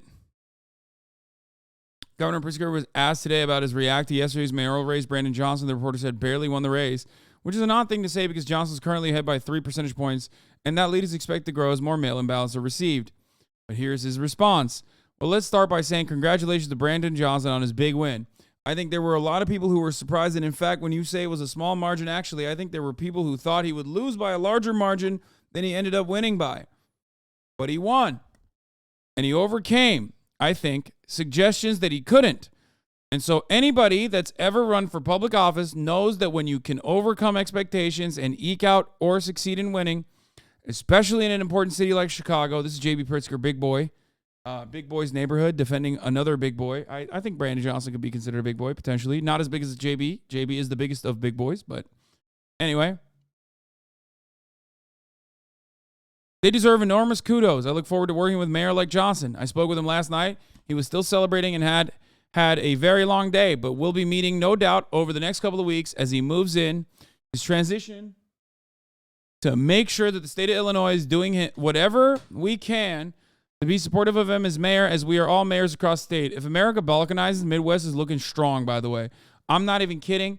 I think Gretchen Whitmer even has some solid fundamentals there. It's very odd, but I see the Midwest rising up. That's all I'm going to say. Its bona fides are looking really good. Ohio, on the other hand, more dog shit than ever. Oh my fucking Lord. Ohio, shame on you. Poo-poo caca, okay? That's all I'm going to say about Ohio. I'll leave it at that.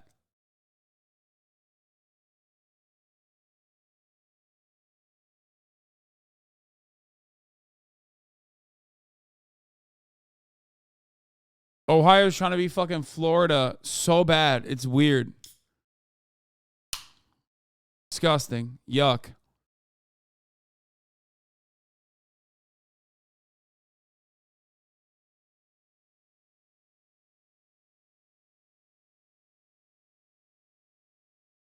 Anyway. Yeah, someone should look at the lead poisoning in Ohio, honestly. Look, he's younger than most of the mayors that have gotten elected. He's somebody who comes out of an activist background. I think there's a lot to admire about him. He's a teacher, and I believe that he will bring a certain vibrancy to the city, so I'm excited about that. And I want to make sure that all the very important things that Chicago needs to work on, whether it's balancing its budget, paying its pensions, all the stuff that sounds boring to everybody and doesn't get brought up sometimes in the midst of an election campaign, but are very important for the future of the city, that those are just baseline things. And I want to state, to be helpful in that endeavor as we are trying to be for municipalities across the state. So I do believe that this is a change for the city, something new. But you know what? It's a new generation of voters that come to the polls. There's a change that's gone across the Midwest, I might add, that people who believe in investing in workers, investing in families, investing in young people have come to leadership positions of governors, as mayors in states. Think about Wisconsin and Michigan and Minnesota and how those legislatures turned Democratic in Michigan and Minnesota. We're not going to talk about Wisconsin in that regard. We'll just keep the Wisconsin Supreme Court dub as what it is. We are not going to talk about Wisconsin and one of the worst gerrymandered states of all fucking time. Like literally, historically, you could have like 99% Democratic vote and still have Republicans control the state legislature. Obviously, I'm exaggerating. That's not the case. But it's like damn near the case. Holy fuck. Anyway. It's really fucked up. I mean, Wisconsin is so busted. Okay. And so I think he's part of a kind of sea change that's going on in what I guess politically we'd all call the blue wall. Later, and talk about gun violence, Pritzker returned to the topic of the mayor's race without mentioning Paul Villas by name. There was one candidate who made out crime as if it was a single issue. You know, that it has one facet to it, and that is putting more law enforcement on the street. Now, I happen to think that we do need more law enforcement on the street, but that doesn't mean that that's the only thing that you should do. That doesn't solve the problem by itself. You also have to make sure that, again, that we're providing resources for mental health and substance use treatment. And many of the young people who are getting a hold of guns are in need of mental health and substance use treatment. And if we can address those issues, we take a huge burden off the police, and I believe reduce violent crime significantly because we're addressing some of the underlying causes. Pritzker was also asked if he had any reaction to the school board race across the state. Yes, my reaction is that fortunately, the voters saw through the hidden extremists, which, by the way, that doesn't address the entirety of the problem. The gun violence in Chicago has significantly less to do with substance abuse than it does, or mental health issues, than it does with poverty and a lack of social amenities and a lack of social spending that neighboring towns, neighboring municipalities enjoy due to their material wealth, due to how wealthy these neighborhoods are. It's not like Naperville is any different than the south side of Chicago. There's still people in the south side of Chicago, and there's still people in fucking Naperville. Okay? It's the socioeconomic inequality that leads to violent teenage crime. Okay? That's it. Like something as simple and as stupid that you would think, because it's like, what the fuck? But something as simple as like literally after school programs, a basketball league could unironically and has unironically led to a significant noticeable decrease in violent crime amongst the demographics that are normally contributing to the violent crime. I'm talking like younger kids. Something as stupid as opportunity for fun. Yeah, no, straight up.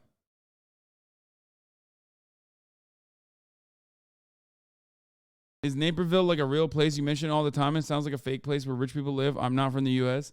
Yes. I love utilizing Naperville because it's a fucking, would it be considered an exurb? It's a suburb. And that's where all the like rich white kids who claim Chicago, who claim like they're from Chicago, will always act like. I mean, that's Naperville.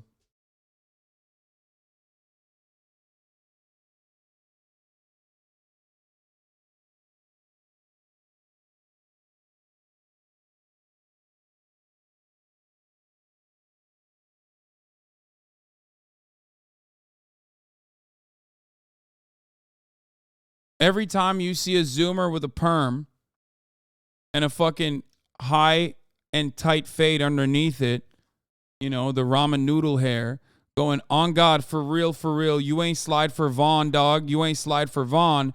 Know that they are most likely from Naperville, okay? Anytime you see an Aiden Ross fan out in the fucking wild wearing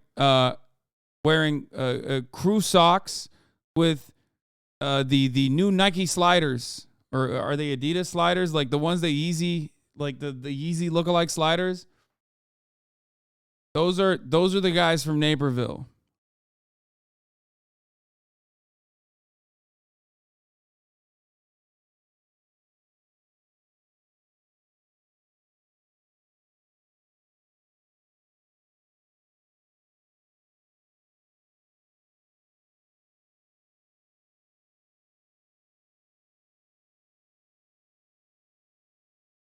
Just read the meta-analysis.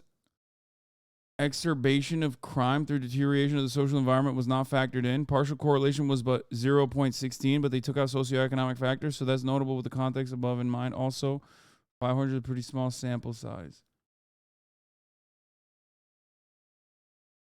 Can you explain how you know this about Naperville? You're 100% correct, but you're not supposed to know this is a Chicago-lander. Is it Felix? No. I was, I guess, very fortunate or unfortunate. I don't know which way you would cut it. But when I first moved to Los Angeles, I met a bunch of dudes that all came from Naperville. And then I met a bunch of their friends from back home. And immediately I clocked it as motherfuckers who love saying they're from Chicago, but are not from Chicago.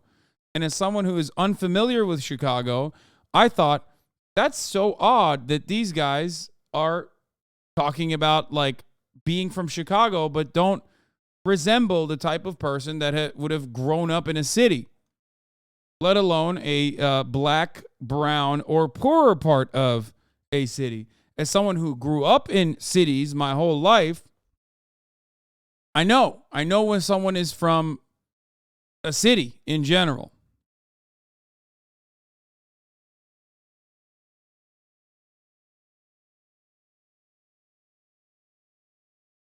You know? And these guys definitely did not give I grew up in the city vibes.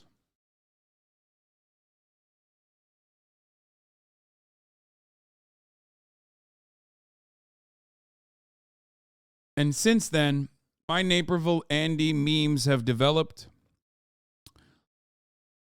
through my understanding of drill music and its primary consumers. You know, over the course of many years, I learned more about Naperville.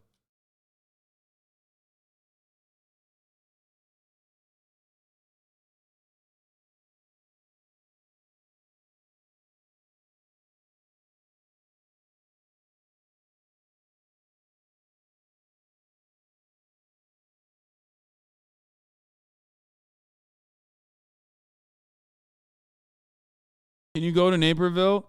Yeah, I do need to check in with Kyler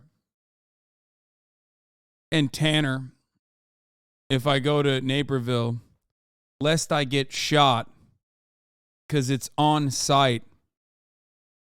They'll be driving by with their, you know, their mother's Toyota Sienna.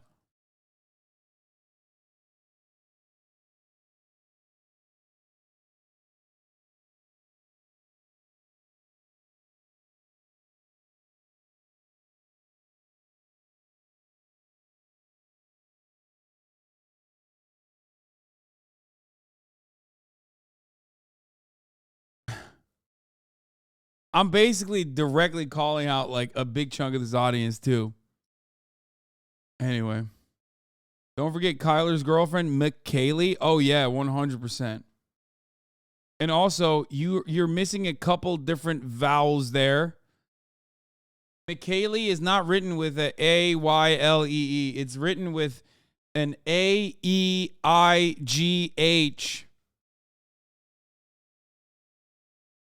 Yeah, like that. Where you're like, what the fuck just happened? Like, how did you write it like that? We're unpacking a lot about white culture here today.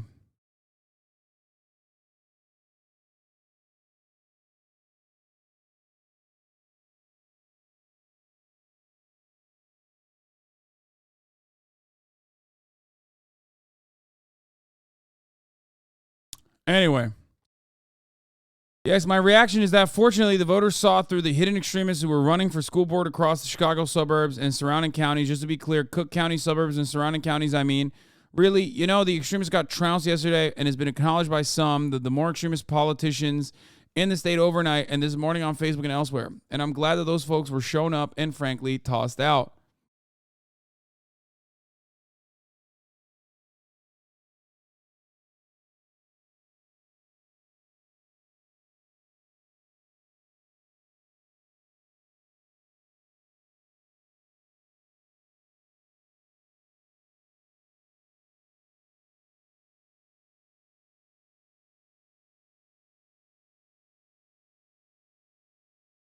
So that's it. Good news coming out of Chicago, though. People are pointing out how embarrassing this is, but to make a more pedestrian observation, Obama didn't endorse or campaign for Johnson, and some key figures from Obama would endorse his opponent. Obama world endorses his opponent. Why the hell would Johnson mention Obama? Exactly. If Obama voted in Chicago, he would 100%, without even a shadow of doubt, have voted for Paul Vallas. He's a conservatively minded actor whose main concern since leaving office has been getting obscenely rich, not the Pope of progressive politics. The only thing linking Mayor-elect Let's Go Brandon Johnson to Barack Obama is the color of their skin. And, of course, that is going to be enough for places like the Chicago Tribune. Every fucking neoliberal mainstream media outlet loves running the same fucking lines. You know?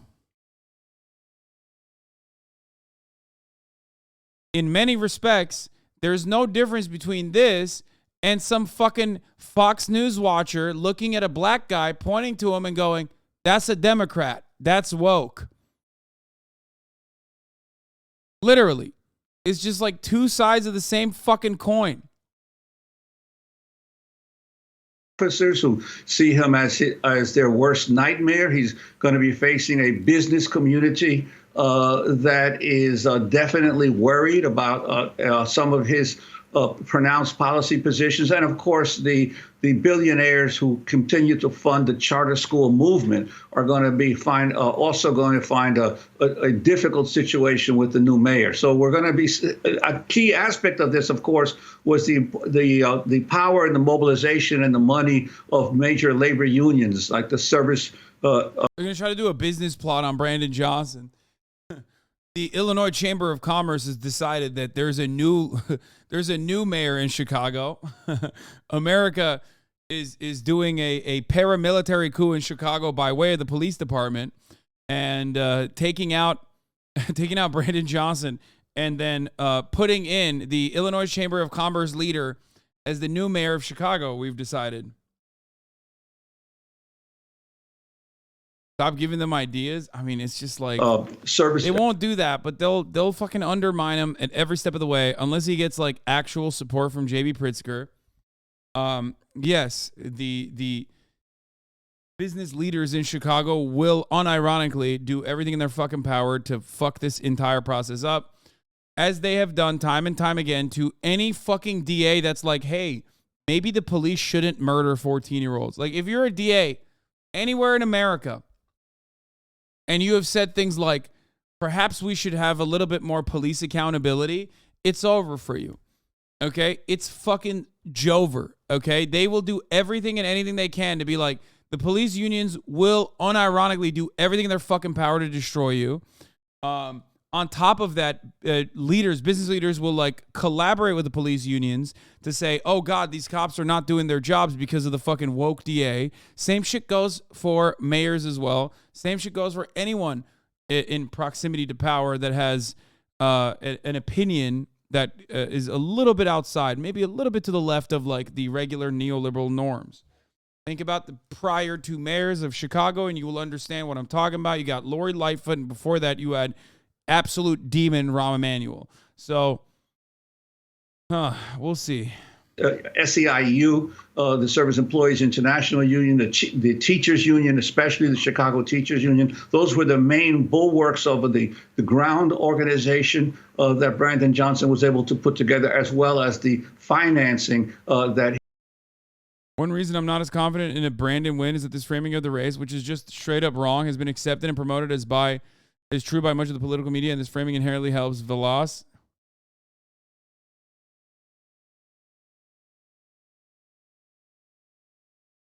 Velas is the charter school candidate, not the FOP candidate.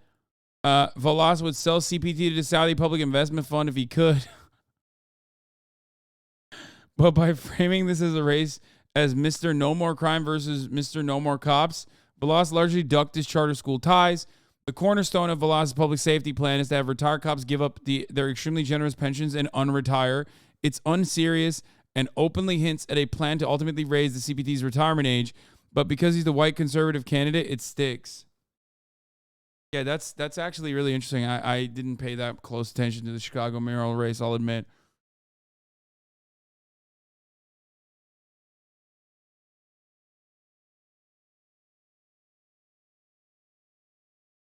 I felt pretty confident in a narrow but clear Brandon win, 3 to 5 points, as recently as a week and a half ago. The runoff was progressing about as I expected, but the flood of right-wing money really salvaged Velas's floundering runoff campaign.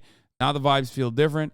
I will say the demographic crosstabs in the final poll feel right, though I think it'll be closer to 58-42 Velas among white voters. Still, that should be enough for Brandon to win. It is telling that the Velas-aligned M3 strategies release public polls seemingly every week in round one when Velas took the lead, but have kept their results private all runoff. Doesn't necessarily mean they have Velas losing, but it's interesting.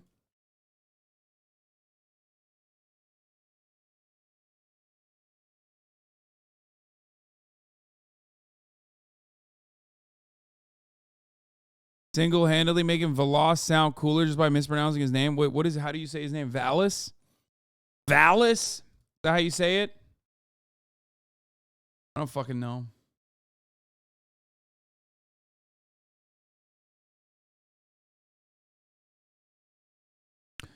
Valis wins if a substantial number of undecided black voters breaks his way or stays home, or if there's a surge in white, shy Valis voters in the north side.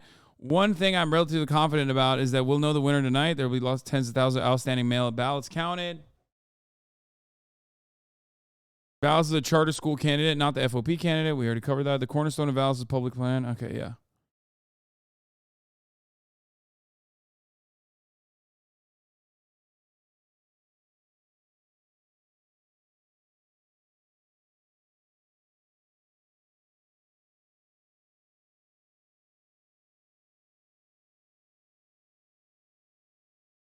Yes, I did see this. A North Carolina Democrat swapped parties today because she was called amosexual, giving Republicans a supermajority in the state. Yes, he was able to raise. Well, of course, we'll continue to follow what happens in Chicago with you right there in the middle of everything, Juan.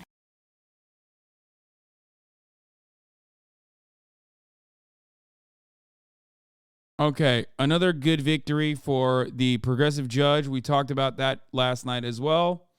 Tennessee lawmakers facing expulsion talks, and he's expulsion, and he talked to CNN, but we're going to skip that. Oh, breaking news. Baltimore Catholic officials engaged in a cover-up of sexual abuse of at least 600 victims over a span of 60 years. Maryland Attorney General accuses in a new report. This is breaking news, but also the least surprising news, but also some of the most fucked up news that you could read, I guess. Attorney General Anthony Brown names priests and describes their alleged wrongdoing in a 463-page report. The report documents depraved systemic failure of the archdiocese to protect the most vulnerable, the children it was charged to keep safe. Yeah, it's always the people you suspect the most.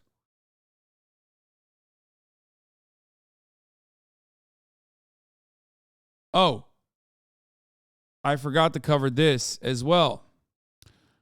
This is a really interesting story that is also not interesting. I'm just kidding. It's just cruel, unusual, but of course, certainly expected. Barry Weiss wrote an article. I felt bullied. Mother of child treated at transgender center speaks out.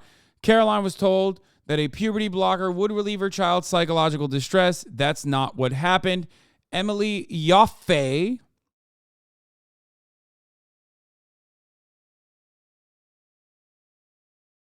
wrote this article on the FP, the free press, independent media, the free journalism, free to just fucking dunk on trans people as hard as possible.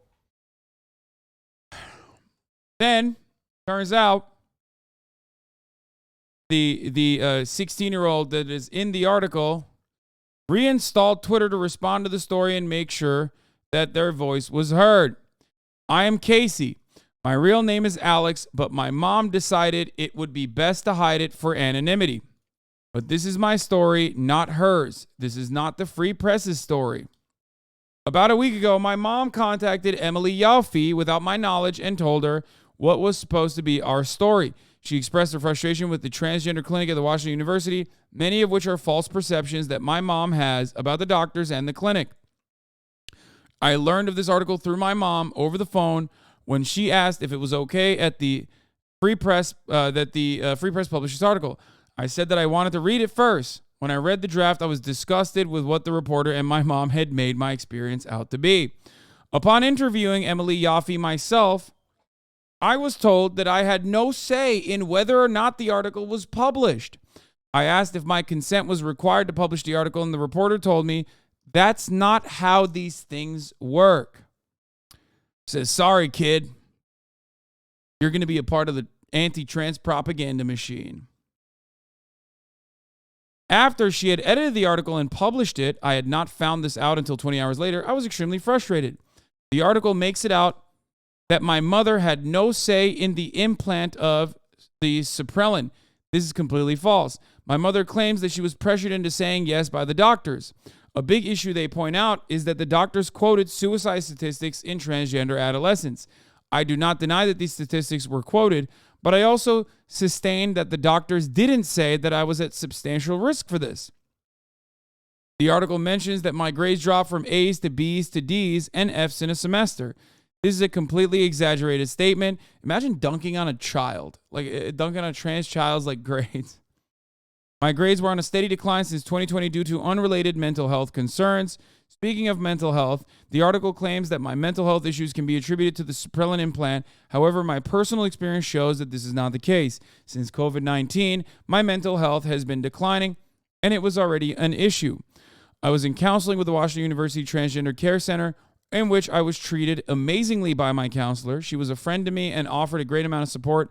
This was taken away when my mom revoked consent for the Suprelin. After she revoked consent, my father and I, along with the university, attempted to set up a meeting with my mom. She did not attend this meeting, claiming that she was not contacted. Later, she admitted that she was. When you talked to the reporter, did you give her permission to use your medical records for information? I think they may have been a violation. Talk to your dad about it. You can go to a lawyer and ask questions for free. It sounds like the clinic didn't hand over records, but the reporter took the word of your mother. Not okay. Your medical information should not be public because it would make a good story.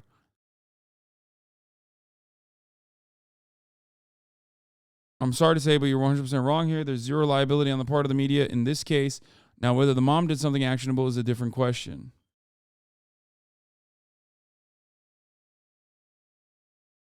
Flip this freak. No kid want to be treason is just brainwashing. No kid want to be treason.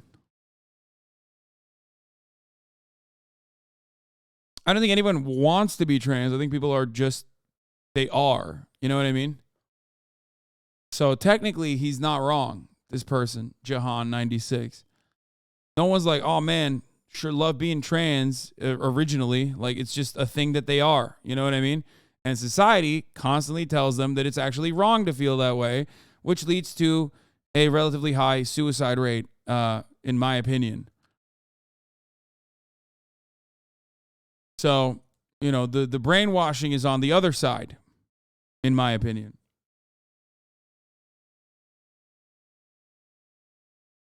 The treason. The mom responded in the most narcissistic way possible. Here is realtor mama entrepreneur Caroline Miller says, actually, babe, they gave me 2 days notice and sent an email confirmation that only found last week. They were supposed to call me on speaker and never did. Also, I was not going to get that meeting without an attorney. Let's get it all out there. Parent of a queer child, the only reason your child needs to speak out now is because you felt the need to speak out and misrepresent their story. This is actually my story about how I was treated as a parent at the center. Alex has a story too, but this article wasn't it. Don't confuse the two. Holy fuck, dude. Some parents are just so dog shit.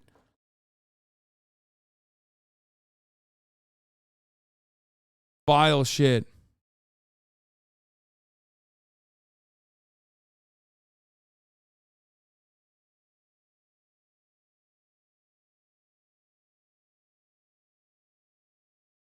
Poor people pile on the mom on Twitter. Just want to share this explicitly that that's not what the kid wants. Do not under any circumstance contact my mother. Leave her alone. I don't care if you disagree with her. Bro, what the fuck is this? She made a Twitter account and proudly declared that it was her story to tell, completely ignoring the target she single-handedly put on your back. Should we ignore her tweets too? Yes. Yes, you should. You literally, yes, you should do that. I don't understand. Why the fuck? Like, when a 16-year-old trans kid says, leave my mom alone, please, and you go, nah, fuck that, actually. I'm going to fight your mom on your behalf.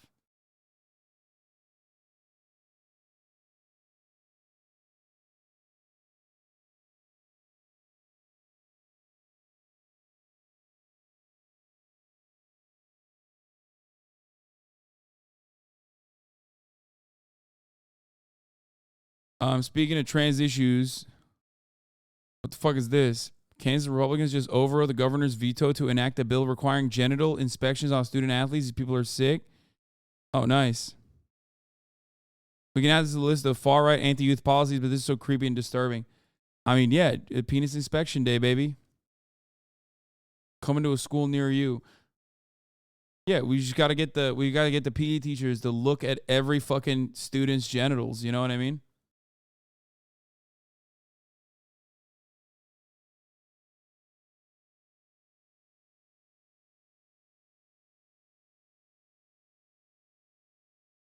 Me when I piss on the penis checker.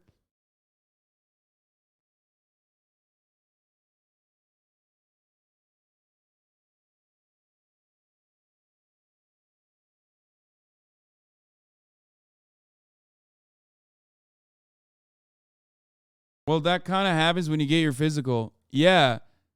Yeah. Think about that for a second. You know, that kind of happens when you get your physical versus like having it happen because you're playing fucking high school or middle school volleyball. And it also happens by a doctor. Don't know who's going to fucking do it at schools. I'm assuming they'll still make a doctor do it. But, you know, you do realize there's like a medical component. Like there's a medical procedure is entirely different. It's literally the same as, bro. It's like, it's like if Ohio passed a bill where they could like do open heart surgery on you. You know what I mean? Well, actually, Sweaty, doctors do open heart surgeries on children all the time. Okay, so they should do that for no fucking apparent reason as well. I mean, I'm exaggerating. Obviously, an open heart surgery is not the same as like fucking penis inspection day. But that is an unreal thing to try and describe.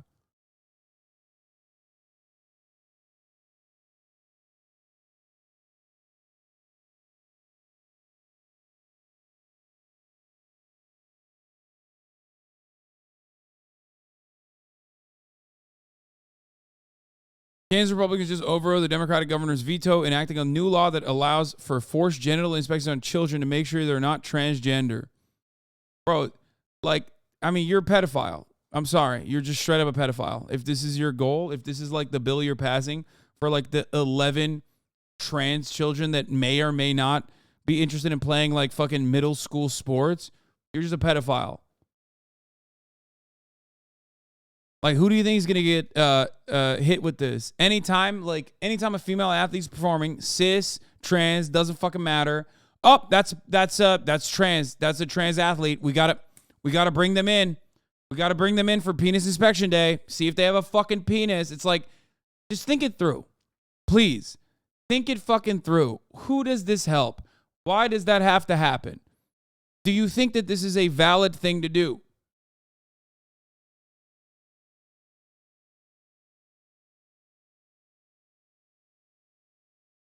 Both chambers barely met the 2/3 threshold to override the governor's March veto, the third year in a row, and Kelly rejected the legislation.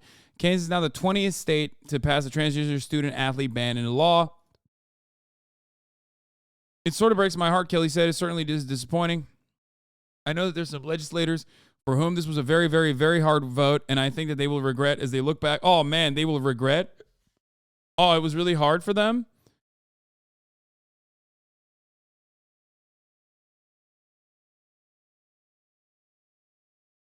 Following the House vote, Representative Susan Ruiz, a Shawnee Democrat, stood up and addressed some of the Republican lawmakers who voted for the ban, telling them they were full of shit. The legislation requires children to participate in school activities based on the gender they were assigned at birth, from elementary school to college. Challenges could require them to undergo genital inspections or require a birth certificate for the proof of child's gender. Nice.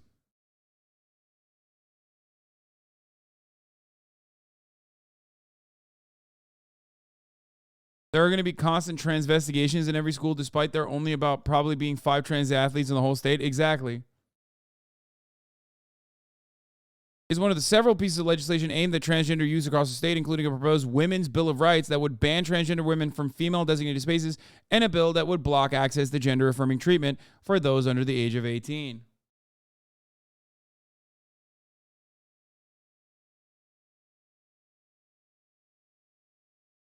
Yeah, this will impact more cis people than it impacts trans people. Do you want to know why?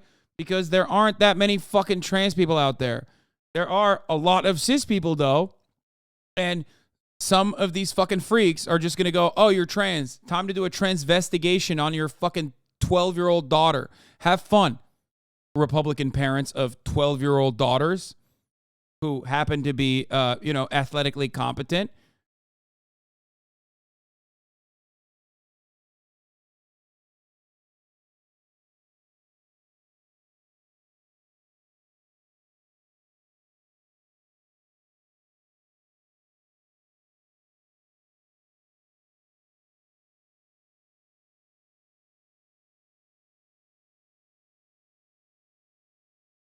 An act concerning education related to student athletes created in the Fairness of Women's Sports Act. Oh, my God. Scholastic, intercollegiate, intramural club or athletic teams or sports that are sponsored by a public educational entity or schools or private post-secondary educational whose students' teams compete against public education entities shall expressly designate as one, males, men, or boys, females, women, or girls, co-ed or mixed. Athletic teams or sports designated for females, women, or girls shall not be open to students of the male sex. Kansas State High School Activities Association shall adopt rules and regulations for its member schools to implement provisions of this section. Any student who is subject to the retaliation or other adverse action by a public educational entity or athletic association or organization, and amendments thereto, an employer representative of such public educational entity shall have a private cause of action for injunctive relief, damages, or any other relief available under the law against such public educational entity. So you can, fucking sue schools, too, if there's, a trans athlete? That's nice. Let's see. Any student, all civil actions must be initiated within 2 years after the harm occurred. The harm of having one of 2 trans athletes in middle school in Kansas participate in an athletic competition alongside cis athletes. When they say the harm, immediately, there's only 3 and 2 are graduating high school. Yeah. No, I'm glad. Jeremy Holiday, spokesman for the Kansas State High School Activities Association, said, of the 106,000 students participating in the organization's sports and activities, only 3 are transgender girls. 2 of those transgender girls are set to graduate this spring. This is yet another instance where they wrote a law specifically owning one trans child.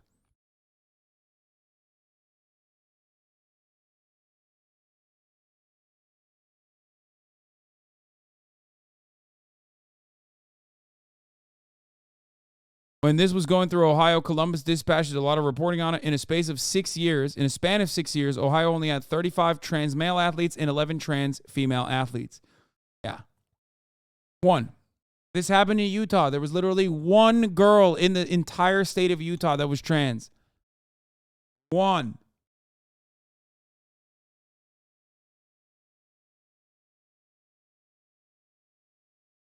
One.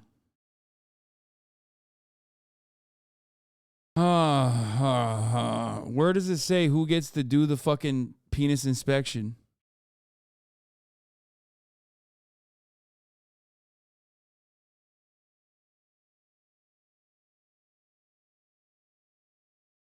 I don't see anywhere where it says like medical professionals are doing the examination.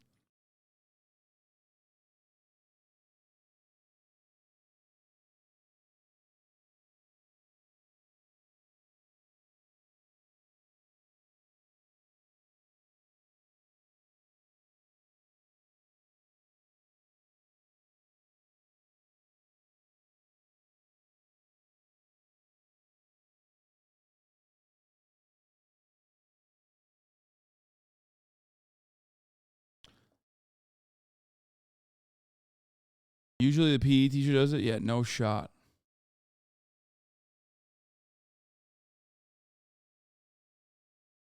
Yeah, it says the nearest white male has to do the inspection. No, the nearest white Republican congressperson. Yeah. And the inspection needs to be overseen by the archdiocese as well. It's so weird that they wrote that in there. I don't know what that's about. Yeah, it's like the nearest Republican congressperson does the teenage genital inspection day, and it has to be overseen by the entirety of the priests in the region. So odd.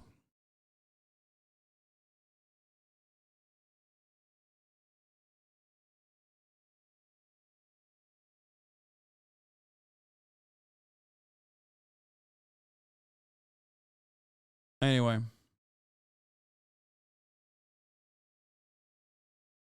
Cool stuff. Lots of fun stuff happening in this country. As material conditions deteriorate, especially in red states, people get more and more cool about distractions that shift your attention away from the real problems.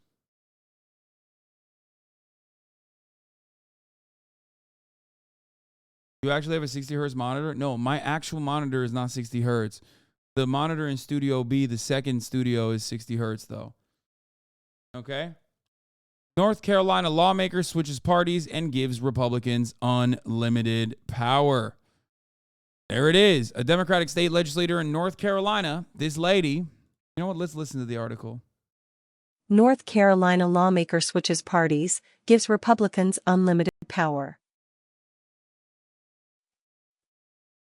A Democratic state legislator in North Carolina is switching parties just 3 months after being sworn in, giving North Carolina Republicans the ability to pursue their agenda with a veto-proof majority over Democratic Governor Roy Cooper.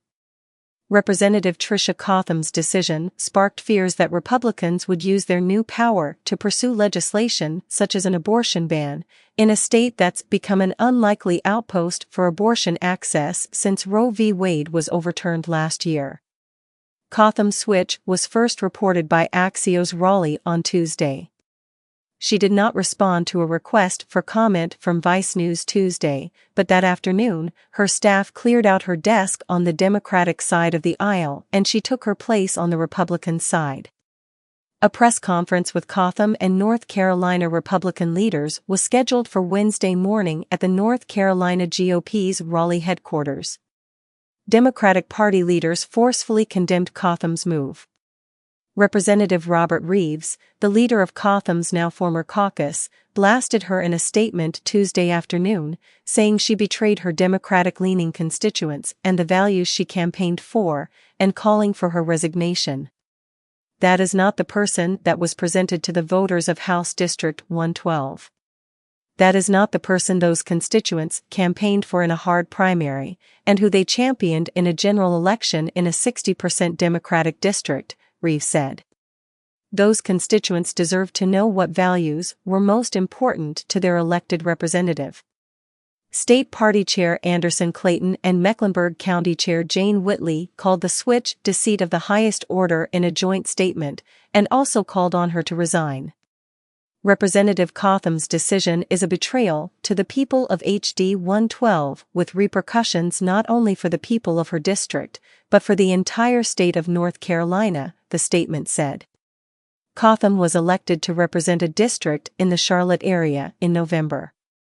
It was her second tenure in the legislature. She had previously served for 10 years before declining to run for re-election in 2016. Wake up!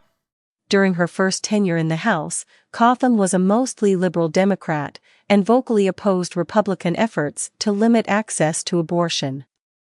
In 2015, during a debate over a bill to mandate a 72-hour waiting period to obtain an abortion, Cotham spoke about her own abortion of a non-viable fetus on the floor. Fuck. Uh-oh. Including being called a baby killer by a GOP colleague. I don't think I had emotionally moved on, Cotham told Time in 2015. The real healing came that day on the floor. After the draft of the ruling that overturned Roe was leaked last May, Cotham said in a tweet that North Carolina needed leaders who were unwavering and unapologetic in their support of abortion rights, and that she would fight to codify Roe in the General Assembly, and continue my strong record of defending the right to choose. In January, she co-sponsored a bill, introduced by Democrats, to do just that. Abortion is currently legal in North Carolina up to 20 weeks. Since Roe was overturned, North Carolina has become a refuge for patients seeking abortions in the South, one that's set to become even more important, considering Republicans in Florida will soon likely ban all abortions after 6 weeks. Nice! A group that operates 3 clinics in North Carolina reported in November that more than half of its patients were from out of state, according to NC Policy Watch. It's so far unclear how Cotham's party switch will affect her support for abortion rights. North Carolina Republicans have discussed a number of proposals including a 6-week ban, the AP reported in February, but have so far been unable to coalesce around a single strategy. Cotham's decision could also have implication for a host of other issues, such as LGBTQ+ rights, education, gun laws, voting rights, and criminal justice. Cooper was first elected in 2016, and while he's been constrained by Republican legislative majorities, he has limited Republican priorities and even brokered some major deals, such as a partial repeal of HB 2 and expanding Medicaid after a decade of Republican resistance to the Affordable Care Act. The last time North Carolina Republicans had a veto-proof majorities in the General Assembly, along with former Republican Governor Pat McCrory in the governor's mansion, they remade the state into a model for right-wing politics across the country.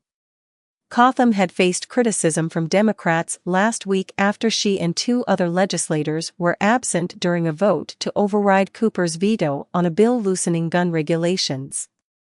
Cotham later said in a statement to WBTV that she was receiving treatment for long COVID symptoms at the time and that she opposed the veto override. During her 5-year hiatus from elected office, Cotham, a former teacher and assistant principal, spent time as the president of a charter school operator. Of course. After her election to the legislature for a second time last November, Republican House Speaker Tim Moore appointed Cotham as a co-chair of the House Education Committee, where she was voting with Republicans even prior to this week. Cotham sought to downplay speculation about why Republican leaders would give a chairmanship to a Democrat. I stand strongly on my record for working with Republicans and Democrats and all different types of organizations, Cotham told Spectrum News in February. Does that make me a target? How are won her election by 20%, by the way. Deep Blue district that she stole. Yeah, no, I think that the Democratic Party should keep putting centrists like this as like the only viable candidate in deep blue states. And I think that American democracy is great. It's wonderful. That's so sick. Actually, AI gonna replace you so fast, dog? Yeah, hopefully. Knowing someone's position on charter schools tells you exactly if the person is corrupt, 100% accurate always. Oh, yeah. I can't say what I truly feel about what to do with a politician like this. I'm sorry. I wish I could, but I can't on this platform. But I'm thinking it.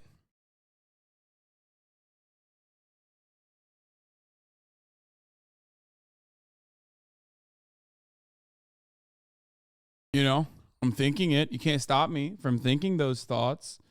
Those very not super kind thoughts. They're not kind.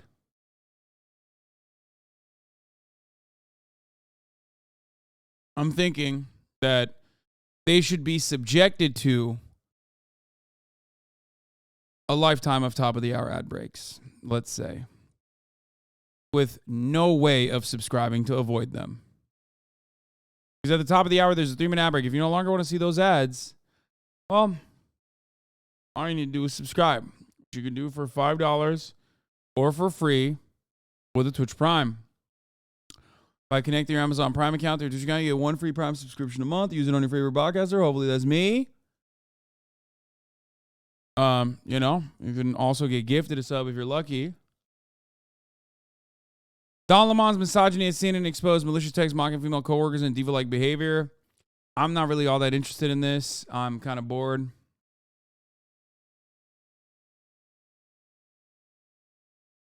For real, though, this has got to be some sort of fraud. Yeah.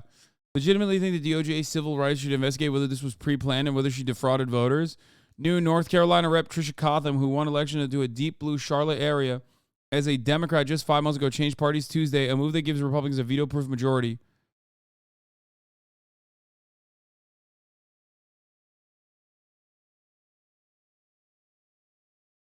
Officially, I have no idea. Unofficially, it's been widely rumored for the better part of the year now that she had been in a relationship between, there has been a relationship between the rep and the speaker. She was the first person several people thought when Jim Blaine tweeted on November 8th that one of 3 Ds would switch. Greg, do you know what's going on with the Democrat who just became a Republican in the North Carolina state's legislature? Eggplant emoji.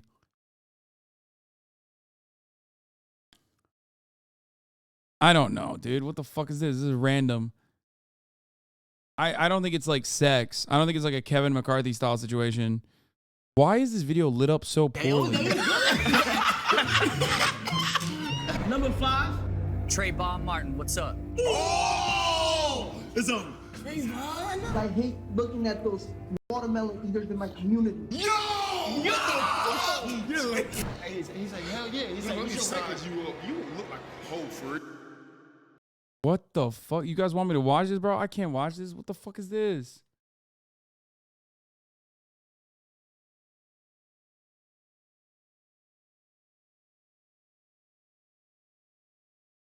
It gets worse. Welcome. Oh, at least the lighting's a little bit better here. Listen.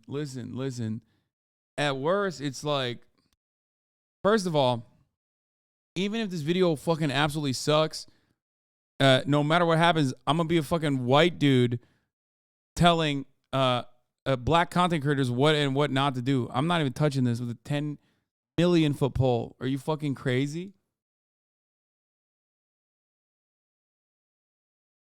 I don't even understand what's going on. Like they have a bunch of racist people behind like what is it? Like they have a bunch of racist people behind like a fucking panel.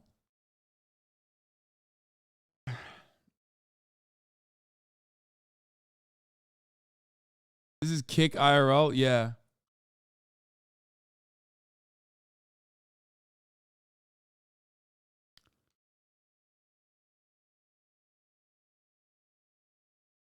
They're actors and one is not. Okay, hold on. We need phone a friend. Bro, I got two limbs. Yeah, I got 4. See a tattoo? Let me see that tattoo. Which one? Yeah. Oh, that's it. Oh, wait a minute. Thank you. Here's the state, right? A racist person would not say thank you to 6 black people. Yeah, that's a fact. That's a fact, bro. He definitely said fuck y'all niggas. Yeah. Y'all bitch ass niggas. All right, now we got 4 contestants left. It's time to remove the curtains. What do you think? What a ridiculous. Oh, what the fuck? Hey, yo! I ain't bro. Oh, wait. I ain't seen this. I'm telling you. Oh, okay. This is hard now, I'm not gonna lie. All right, come on, give her the thing, bro. Automatically, I know who not racist. Yeah, give her the Nigga, we're in essential. Wait. So wait, like one of them is just like a real racist, and he's just like, yeah, brother, I'm white and proud. Like, what the fuck? It's kind of wild. Mountain Dew sponsored this. Wait, they did? No shot. This nigga wearing essential. He's wearing essential. I know that, but still, he got Air Max's essential. And he's standing funny. He's standing like young boy, bro. Come on. Hey, his best friend is black. Who's your favorite rapper? Number 3. I don't listen to that. Shut the fuck up. Don't tell us. We're packing up number 3. Huh? Where you from? I'm from the Bronx too. You from the Bronx? What part? I'm from 168. That's why I'm down here. What? Maybe that's what you down here. Cause bro, like Dykeman, that's the hood, bro. He said, bro, yo, you okay, bro? Like, get the fuck out of here. Get out of here. That nigga's not racist. Okay. All right, so boom. This is round 4. Only 3 contestants left. Black 15 month or strip clubs? Shit. Black History Month. Oh, okay. Which one I hate more, right? Oh, wait. Now, which one would you pick? Which one would you like? Do you like better?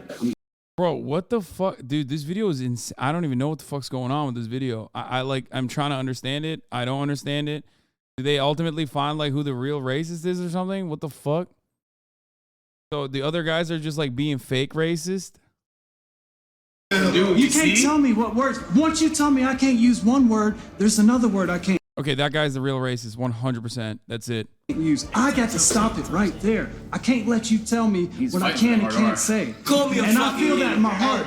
Yeah, that's it. Okay, easy. I mean, straight up. Case closed. Dude's like passionate about being able to say the N-word or how anti-white racism is fucking...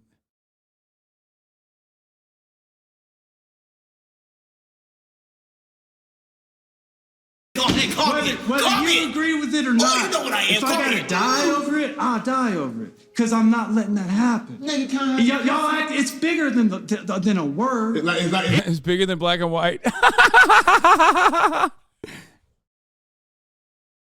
No way a racist... Wait, what? Hasan is odd one out, but with racism, why are you struggling with the concept so much? Because it's an insane concept to like fucking source an out and about racist, brother. No way a racist would be that outspoken in front of black men. Yes, they would. What are you talking about?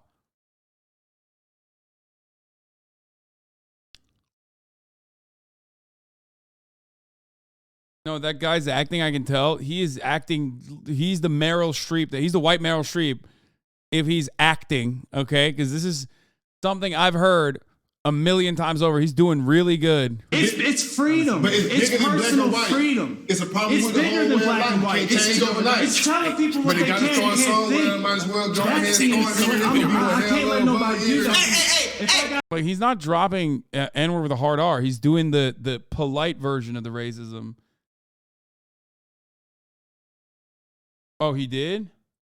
He did say it's bigger than black and white. That's a Gideon fan. Never mind. He definitely is the racist.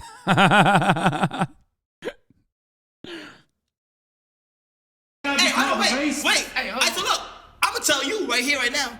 You can't say nigga. Wait. Don't. You can't say it. I'm not gonna say it, but yes, I can. I'm capable of saying it. You can't say it. If you can see that motherfucker, you're not allowed to say let that motherfucker go. See that's my. I ain't gonna lie, bro. That's what would you let anyone tell you what you can or can't? Yes! You would? I don't believe you. Listen, I can't say the F word. Exactly. I can't. Listen. Dude. I love that. I love that they're owning the fucking. They're owning the race by being like, no, there are plenty of words that we can't say, man. That's so funny. It's like, no, you can't say it. Say it with me. F word. There's 1,000 F words. There's 1,000 F words. Bitch, you know what F word they're talking about. It's a maggot. It's more than words. It's control. Bro, it's respect. Are y'all listening? It's respect. It's word. It's more than words. It's controlling what people can and cannot say. Why you say it so bad? You're not listening. I'm trying to make this an issue of language. Like your freedoms is not being restricted by you not saying a hard R. You act like it's a slippery slope. It's not. Yes, that word was used to demean people like us in history and from people like you. That's why you can't say degrading it. words too. Okay, well, don't use those words, nigga. We don't use it. That's not your word. You didn't have to deal with the white man word. He on your ass right now, bro. Like, it's not hard to not use a word though. That's simple. But that's up to me to choose that. That's my choice. That's my. Dude, everyone is like, bro, this was a mistake. The actors were like, come on, man, we were just joking around. The fuck is this?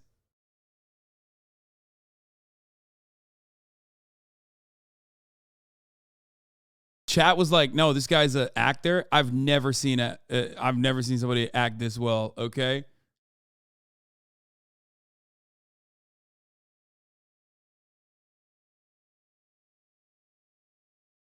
Not even white? What do you mean he's not even white, bro? Look at him. What the fuck are you talking about? He's not even white.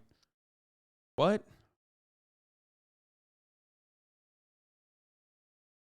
Please tell me he's Italian. Oh my God. Stop.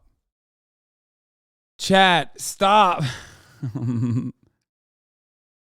It's not hard. That's my choice. I'm not gonna let you. Sorry. Do you want to make America great again? There's a lot I want to do. Hey, bro, wait, hold on, wait, hold on.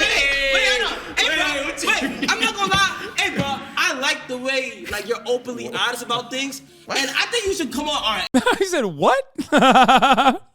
No, dude, what the fuck? Dude, this is so, no, it's not, no, it's not good. No, no. That's all I'm gonna say no, okay? AMP podcast. Nigga. Huh? Just to speak your mind some more, bro. I mean, I would like to go on podcasts, but if I could pick a topic. What's the topic? Federal Reserve. Oh my God, he's a libertarian, baby. Yeah, gold standard Ron Paul. I gotta be able to say the N-word, libertarian. One of the chatters actually locked it. I don't know who it was, but immediately said this guy has the attitude of a man who will be defending maritime laws, okay? Like, sorry, is this the Admiralty Court? You cannot arrest me, sir. I am engaging in the freedom of movement.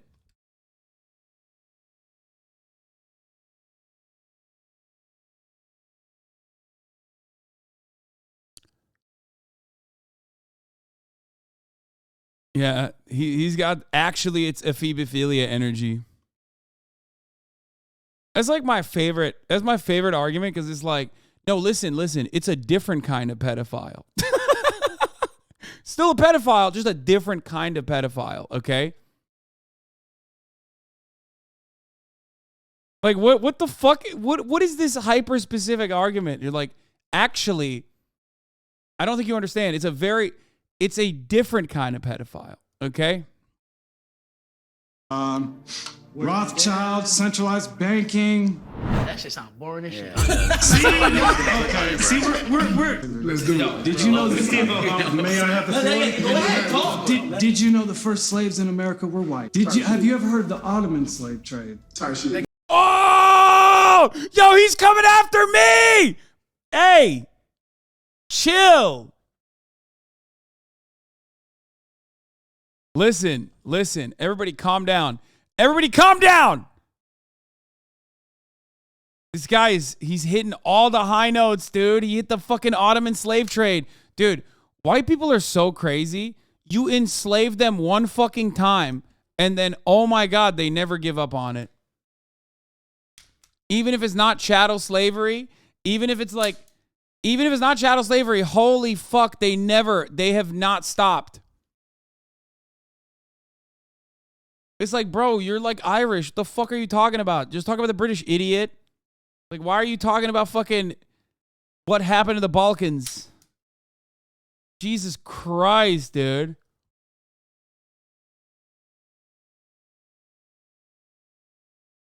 The Irish were enslaved as well. That's what I'm saying. Like, I live with a Greek family, and they literally used to tell me that what the Greeks went through was the same as Black Americans. They were so conservative. Yeah, I know. It's.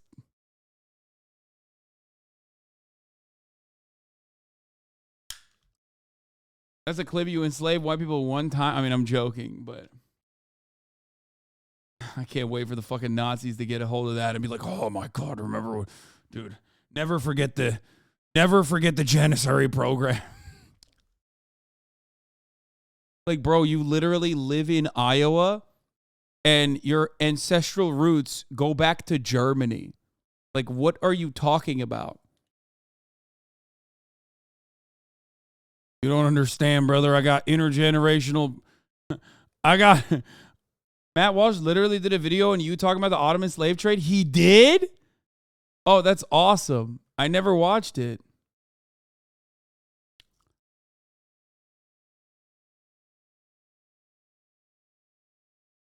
When he brought up Ottoman, chill, man.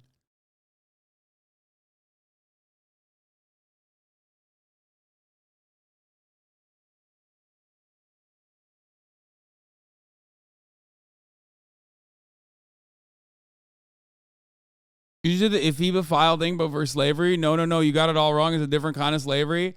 Brother, when we're talking about history and descriptive statements throughout history, there is a difference. No historian would agree with your sentiment.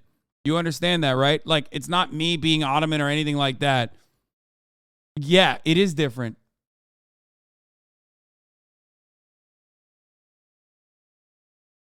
Like, no, literally, like with major distinctions, as a matter of fact.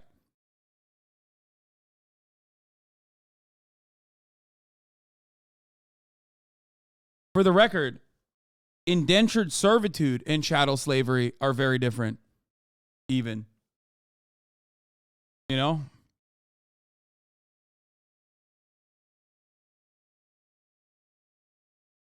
You see what he said about the Jews? I mean, he hit the Rothschilds button super hard, too.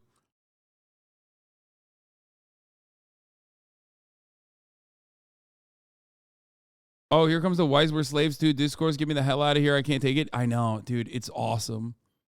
It's like, it is the most unimaginably fucking annoying point of contention.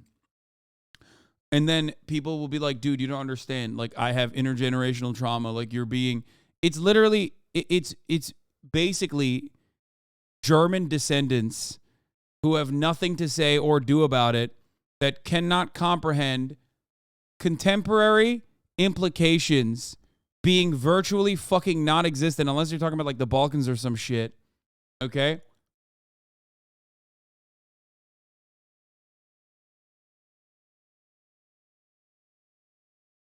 Same with, again, Irish indentured servants in the West.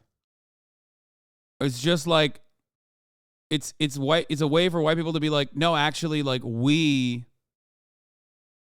were also enslaved. Like, we were also victimized systematically. And there are still contemporary impacts of such victimization. It's also an unironically white supremacist argument, because like it ultimately comes down to this. We were enslaved as white people, but we overcame it. You were enslaved by white people as black people, but you couldn't. Okay? That's basically the final note on that, which ultimately arrives at the point of like, shut the fuck up about slavery, because like we were enslaved as well, but we were able to overcome it. You couldn't. because there's some other issues involved in it. And it always ties back to race realism, biological essentialism. It always ties back to that. They can say culture all they want. It's literally a way to downplay the consequences of chattel slavery and the African slave trade in general. Okay? It is considered to be one of the only positions that historians have a normative declaration on alongside Nazi Germany. There's like 2 instances throughout history that you can make normative declarations on. Slavery, chattel slavery specifically, is bad. Nazi Germany is bad. This is like a universal acknowledgement. Making comparisons to that, and turning around and like likening it to anything else is fucking silly and stupid. African slaves did exist in the Ottoman Empire, that was more in the Arab North African areas. Yes.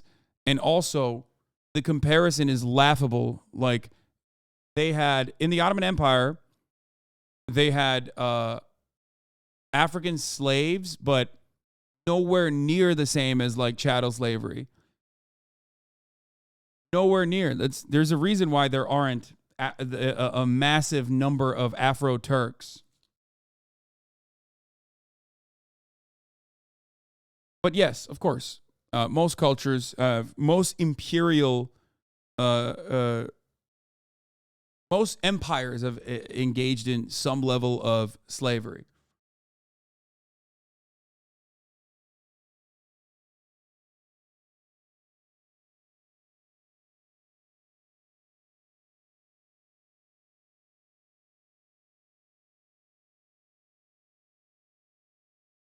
What the fuck? The Ottomans had black eunuch slaves. Slaves are the generally mutilated. Yeah, I know.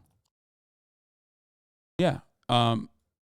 Originally, the Ottomans used black slaves in the harems because they would know if any of the concubines had sex with the harem masters.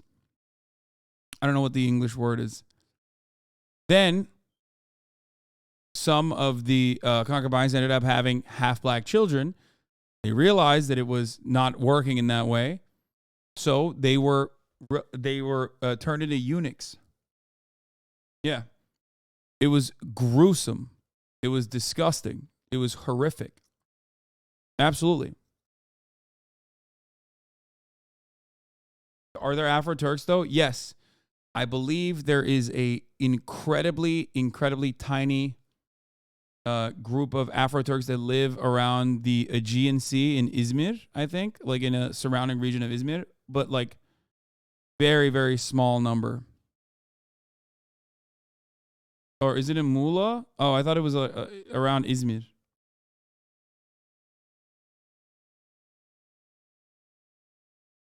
Yeah.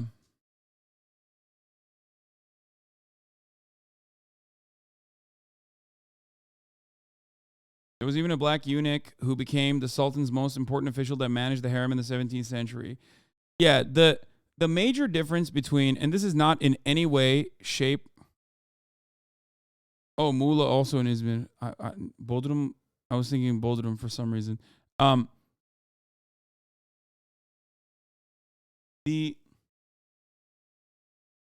one major difference between slavery in different cultures, and I'm not like super familiar with slavery in different cultures, but I can make a comparison to the Ottoman Empire, and this is in no way, shape, or form a defense of slavery at all. It's not. Obviously, insane and inhumane. But the major difference in the Ottoman Empire's like Janissary program was that oftentimes the outside of like what we just talked about with respect to eunuchs, they were hyper educated and elevated to the highest rungs of society. Like it was mostly like this is unimaginable in any other program. in any other way. Yeah, it was it's like hard to comprehend from Western standards. And yes, the best way to describe it is that it's not that Ottoman slavery was good, but chattel slavery was by far the fucking worst. Yeah. And this isn't like some indentured servants were able to get liberty later down the line, so it's not as bad or anything like that. I'm saying like the express purpose of you're a Clippers dream streamer. No, this is not whitewashing. It's so frustrating to have this conversation because people will immediately go, oh no, you're whitewashing the legacy of like a horrific practice. Not. Because I'm not describing something as an objective good. I don't think it's good. But there is no other... I don't know, but Ottomans used to chop heads off if you didn't convert to Islam. This is a laughable sentiment, and you know nothing about the history of the Ottoman Empire or anything beyond just Western understandings of history, I think. Notoriously fucking wrong. Like the exact opposite, as a matter of fact. No, there was jizya, a tax for non-Muslims, but the notion that there was like actual fucking head chopping going on outside of war is not correct. Why are you defending it so hard, though? It's what I defend every single fucking time when any kind of conversation comes up where people's false understandings of certain concepts end up playing a fucking role in what they're saying. I'm not defending the Ottoman Empire. I'm defending what actually happened throughout history. This is not a difference in opinion. This is not a personal bias.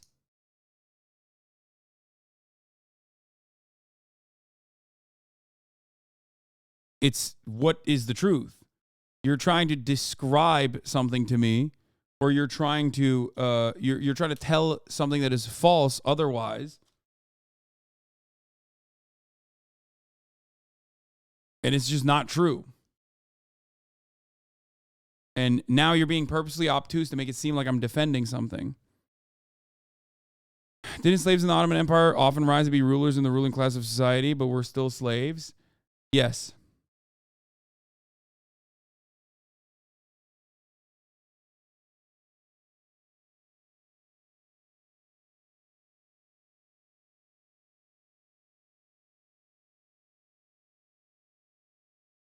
Describing different degrees of bad is always going to bring out the bad faith Andes? Yes.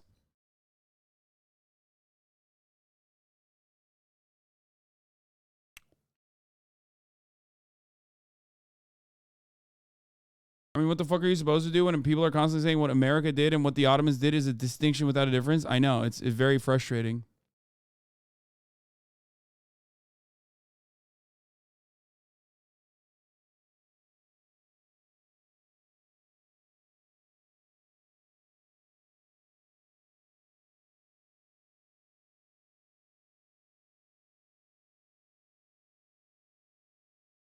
How is it slavery if they were paid? Brother, what do you mean? You can still, like, what? No, you can still be enslaved. It's like in prison, under coercive conditions, you still engage. You are forced to engage in acts of labor. You get paid a fucking cent, but it doesn't matter. It's still technically slavery. Labor under coercive conditions would technically still be slavery. It's a different degree of slavery, but it's still slavery. You know? The American carceral structure relies on this distinction. But yeah, the Devshirme system is child levy enslavement by which Christian Albanians, Bulgarians, Croats, Greeks, Romanians, and Serbs were taken, levied, subjected to forced circumcision and conversion to Islam, and incorporated into the Ottoman army. It was like the OG child. It was the OG child warlord brigade, I guess, if you want to consider it that. The Janissaries were also considered to be the most elite squadron, as they, there it is, as they were the most elite squadron of warriors. That sounds like Roman slavery. No, it is literally. Yes, it is. It is very, very similar in many respects, but it's the Ottomans doing it, and they're Muslim. So obviously, you're not going to get a lot of you're not going to get a lot of like similar mythologizing, because in the Western world, white people can associate with the Roman Empire as like this incredible force of good, despite doing, you know, unimaginable acts of cruelty, just like every other empire has. But you will never fucking, you will never see it in the same way, because, you know, this is a Muslim empire, so obviously they're bad.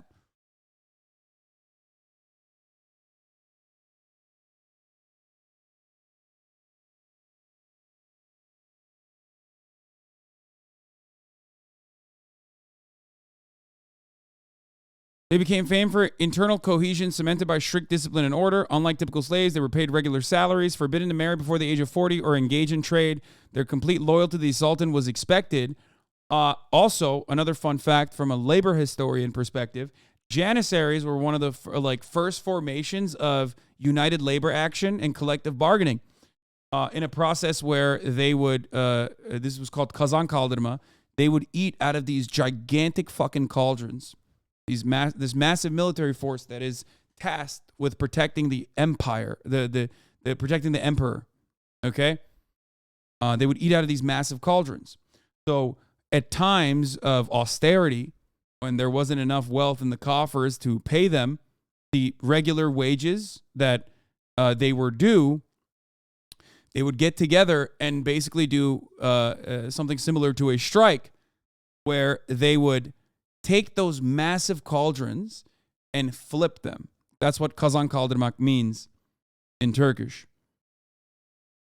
By the 17th century, due to the dramatic increase in the size of the Ottoman standing army, the Corps' initially strict recruitment policy was relaxed. Civilians bought their way into it in order to benefit from the improved socioeconomic status conferred upon them. So while it was the children when they were going into war, and there were orphan children or whatever, or even people that they would, steal sometimes, that they brought into the Janissary program.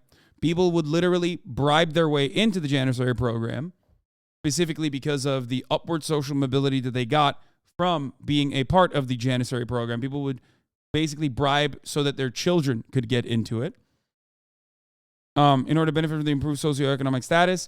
Consequently, the corps gradually lost its military character, undergoing a process that has been described as civilianization.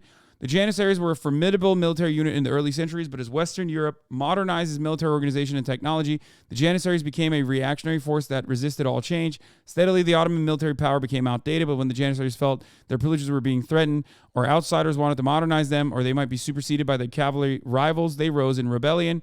By the time the Janissaries were suppressed, it was too late for the Ottoman military power to catch up to the West. The corps was abolished by Sultan Mahmud in the auspicious incident, which where 6,000 or more were executed.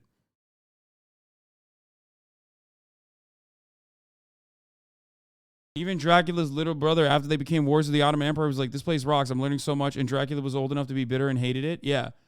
Well, we know what happened to fucking Dracula Tepesh, so.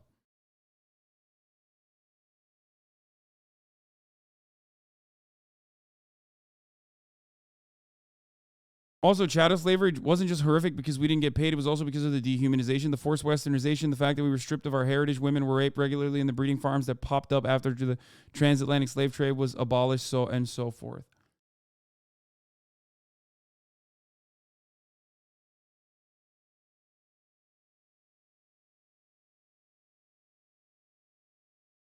We'll say that the Christian English feared but also admired the Ottomans like empire envy, so they even mentioned the Janissaries in their plays and whatnot. Early Orientalism, yes.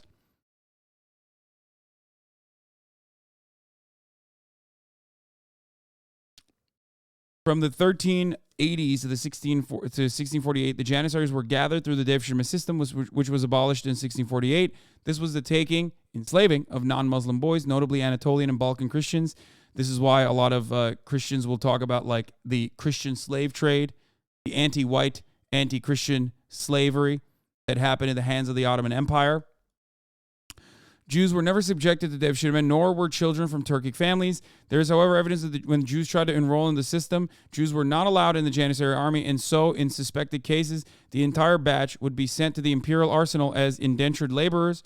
Ottoman documents from the levy of the winter of 1603 to 1604 from Bosnia and Albania wrote to draw attention to some children as possibly being Jewish. According to the Encyclopedia Britannica, in the early days, all Christians were enrolled indiscriminately. Later, those from what is now Albania, Bosnia, and Bulgaria were preferred. Yeah. Oh, for those of you who also don't know, the treatment of Jewish people across the board within the Ottoman Empire is also very unique in terms of how Jewish people were being treated everywhere else at the exact same time frame. This is not revisionist history either. This is also factually accurate. The Ottoman Empire was seen as such a was seen in comparison to other places as such a free society for Jewish people to live in that Theodor Herzl originally went to the Ottoman Empire at the time to try and buy Palestine, basically, essentially, to create the nation state of Israel. He was, of course, told that that was not going to happen. The Ottoman Empire also, everyone hated Jews at the time, but they hated them way less than most other European. Not only did they hate them way less, but the Ottoman Empire literally opened its doors to Jews that were escaping pogroms, specifically from Spain, if I'm not mistaken. I think it was Spain, right? In comparison, is doing some Olympic level heavy lifting there. Yeah, I mean, if you are seen as a safe harbor for Jews that are fucking escaping pogroms, yeah, I would say that yes, dude. Would you not consider that to be fucking, good and better in comparison? What the fuck do you mean? Yeah.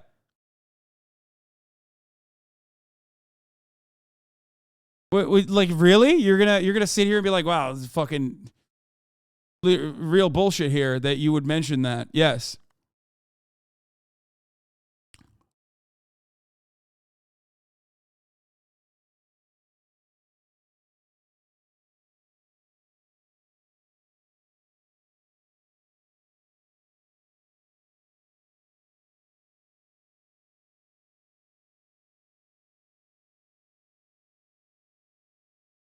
Then why say in comparison? Why not say it was a bastion?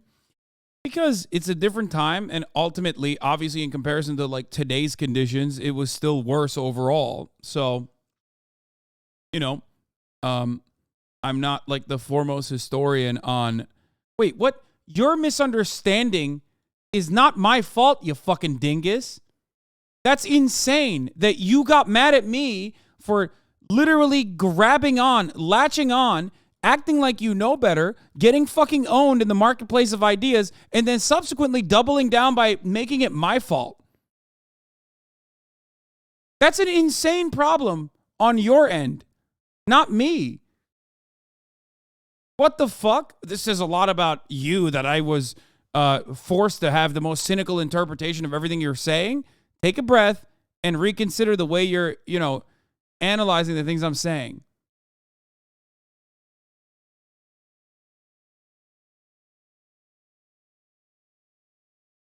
No, you didn't just take in comparison to be in comparison with societies of the time, because in comparison to other societies of the time, my statement is correct. You didn't just take that.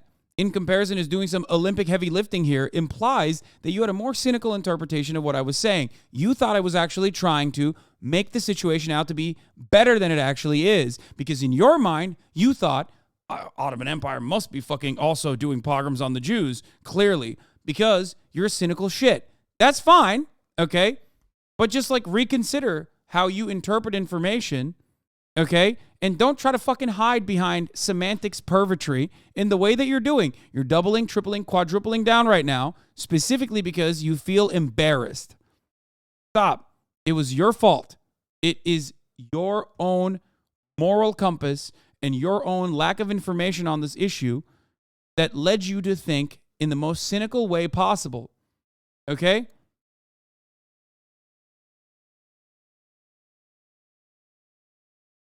Stop it. It's okay to admit that you are wrong. It's okay to admit that you're wrong. Stop. You're doing it. You're still doing it. You're doing it. You're doing it. You're doing it. You're still doing it. You're still saying in comparison to what? Yes, in comparison to pogroms, the Ottoman Empire and its treatment of Jewish people was better, significantly better.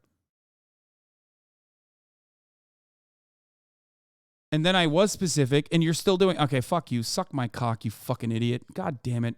God, I fucking despise you. You fucking worm. You little fucking wormy shithead. Holy fuck. Still going. Still going. Compare my cock inside of you, okay? You dense weasel. Can't stand it. He just can't fucking be like, okay, I was wrong. Now I learned something. +1 permanent hate watcher. I mean, fuck this guy, dude. Holy shit. What are we debating here? That he misunderstood what I was saying and he's like still going off and on and on? This is one of the worst parts about anonymity. In a normal circumstance, literally, if we were sitting in a fucking auditorium or a stadium where there's 27,000 people and that fucking dickhead got the microphone, it says some dumbass shit and I sent him his way, he would be laughed out of that room. But here, under the guise of anonymity, he thinks he can fucking put on his like Death Note ass music on and do this like anime villain sequence in his mind when he's just being a fucking idiot and then consistently doubling down, tripling down, quadrupling down on his idiocy. That's the issue.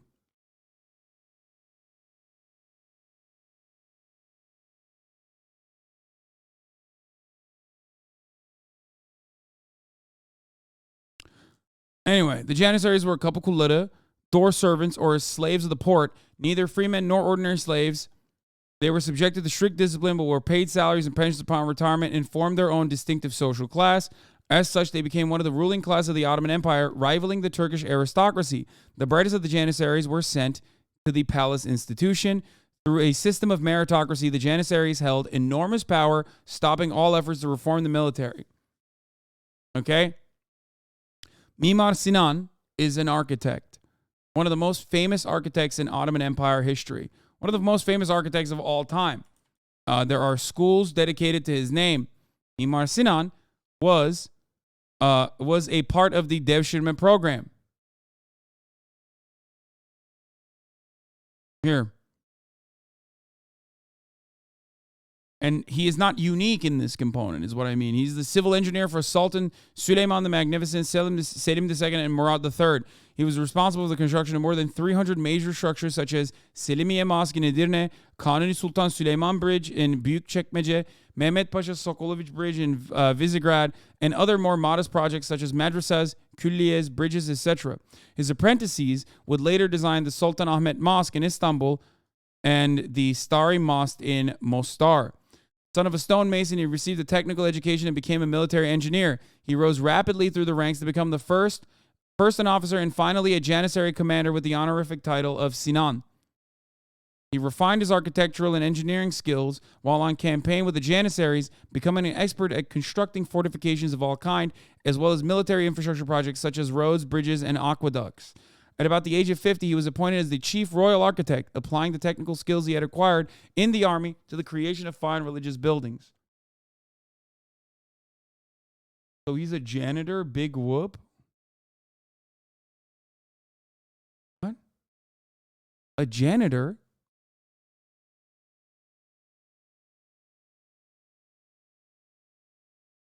I'm describing to you like, you know, God, I hate having a conversation about like any kind of Eastern, Middle Eastern, any kind of like Eastern history with a profoundly uncivilized group of barbarian Angloids who just have this like unearned sense of this unearned sense of entitlement from their uncivilized ancestors who didn't even know how to fucking wipe their asses and died by the millions, who have just like dominated the planet, is just so nasty. It's just it's so stupid. It's like orientalizing. It's frustrating. Unearned sense of knowing history. You mean unearned sense of knowing history? What the fuck do you mean knowing what history? If you knew history, you wouldn't be fucking talking out of your ass when we're having a conversation about this.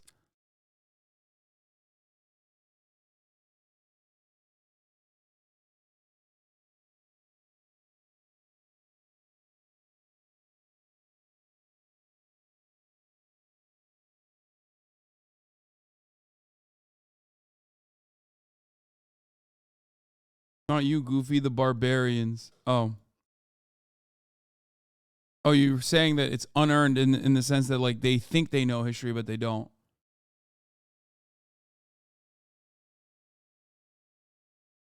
The chatter meant that Western culture, specifically America, is so full of itself that it assumes it knows history when it doesn't. Yeah.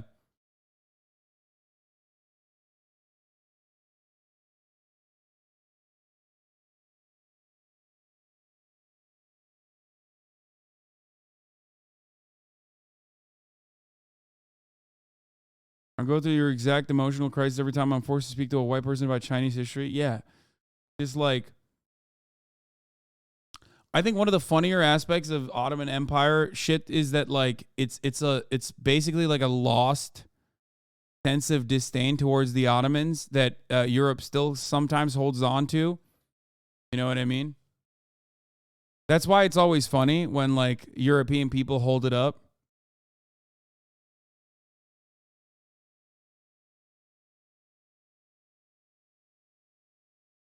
Not ranking slavery here. Crimes against humanity be crimes against humanity. Slavery in the Muslim world was never tied to imaginary superiority, inferiority of a so-called race.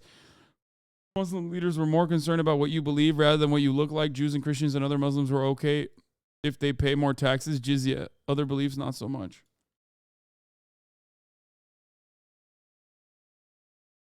Anyway.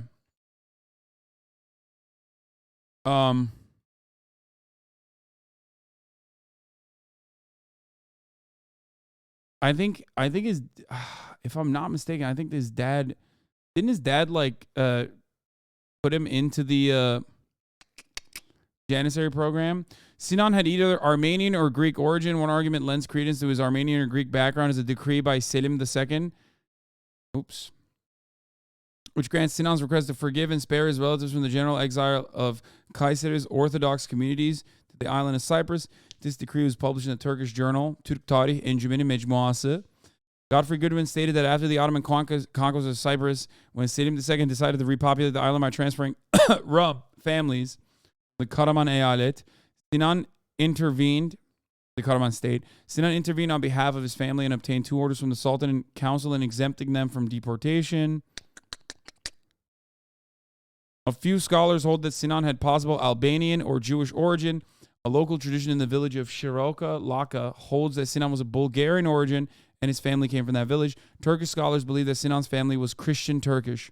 Sinan grew up helping his father in his work, and by the time he was conscripted, he would have had good grounding in the practicalities of building work. There are 3 brief records in the library of Topkapı Palace, dictated by Sinan to his friend and biographer Mustafa Said Çelebi. In these manuscripts, Sinan divulges some details of his youth and military career. His father is referred to as Abdülmennan, literally servant of the generous and merciful one, a title which was commonly used in the Ottoman period to define the non-Muslim father of a Muslim convert.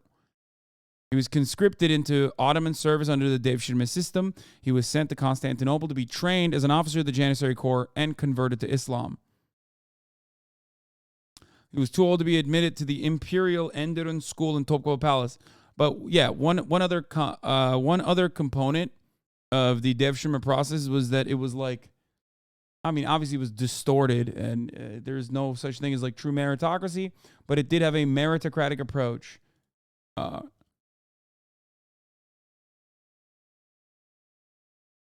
was with you on the ride in awe of a eunuch becoming an architect legend. No. This guy's not a eunuch. No, the Janissaries were not eunuchs. They were even allowed to have wives after the age of 40.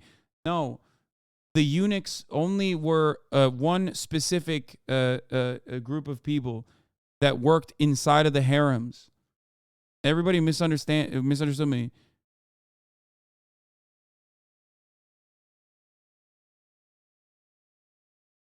They would take, in the Ottoman Empire, the Devshirme process was one where they would take either orphan children of like Albanians and the like, Bulgarians, orphan children that were non-Muslim from their conquests, and they would bring them into the Devshirme program where they would be converted to Islam, and then they would be a part of this like super disciplined elite military brigade.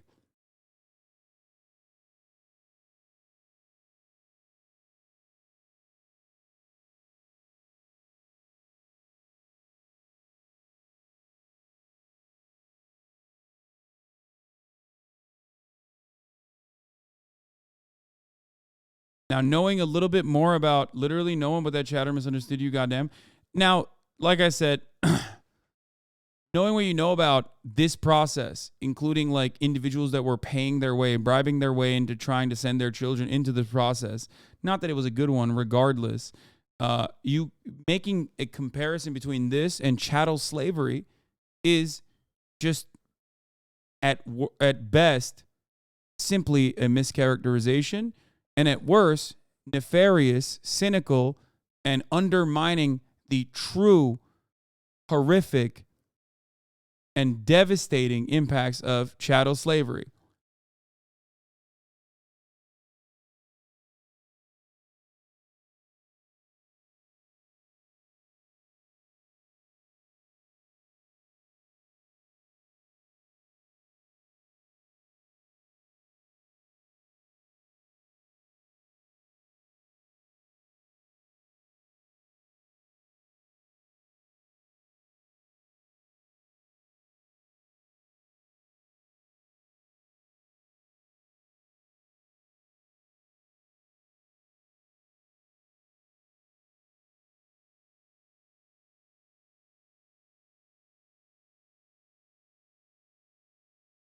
Also agreed. I run into the Irish were slaves too, guys, all the time on site. Exactly. That one is a great story as well, in comparison to the indentured servitude, where you could technically still work to gain your freedom eventually. No such opportunity existed for chattel slavery. Their children were also considered slaves, and they were, most importantly, depersonalized. They were not considered human. They were considered a separate category. That's why the N-word, which was a justification for that dehumanization, is different than any other kind of slur you could utilize in the English language. Okay? It's not good. It's not just. It's not moral. But when you try to make that comparison, which, by the way, Irish people would not make that comparison unless they're like some fucking dickhead living in America for 200 fucking years ass like dude from Boston, okay? Because Irish people, due to their their colonial subjugation, have an attitude that oftentimes defends people who are also seeking emancipation.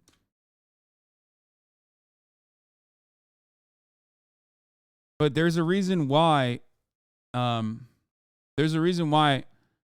historians consider chattel slavery to be, like actual historians, not fucking dumbass Matt Walsh, would consider chattel slavery to be uniquely evil. This does not mean other forms of slavery were morally righteous, just, good. Clearly, that's not the case.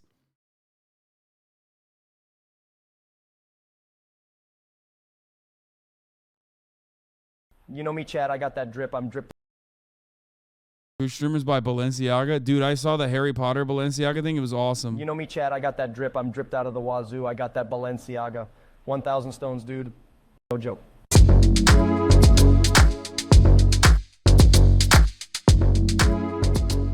Is this just XQC? Dr. Pepper, what is that? Balenciaga is the way, you know it, I know it, everyone knows it. That's awesome. Wait, who's this? Ain't no way anything is better than Balenciaga.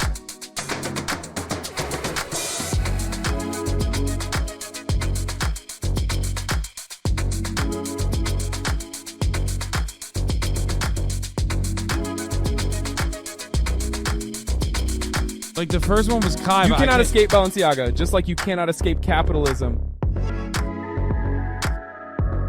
What the fuck?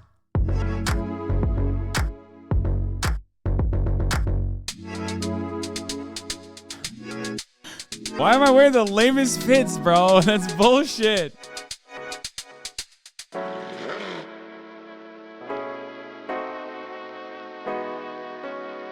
What the fuck? Why is Balenciaga is simply statuesque.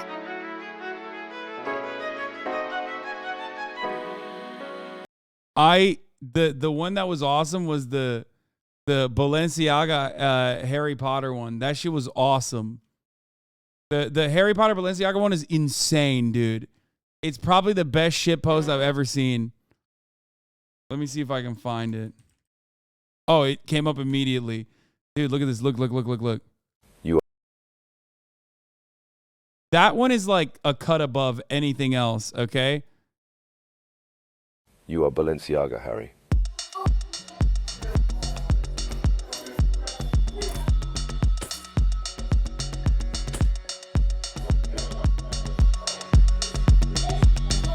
What is the difference, Potter, between H&M and Balenciaga? Dude, look at the Harry Potter! Dude, I love these two are the best because like that's real. Okay? That is like if people they do use models that pretty much look like this, okay? They literally do. They do this already. After all, to the well-organized mind, Balenciaga is but the next great adventure.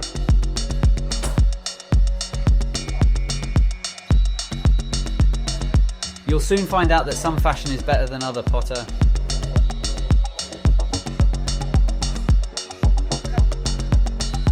There is no good and evil. There is only Balenciaga, and those too weak to seek it. Avada Balenciaga. Oh, I love that. Metal Gear Solid? The military facility at Shadow Moses has become a front for crimes against fashion. Snake, stop Metal Gear for Balenciaga.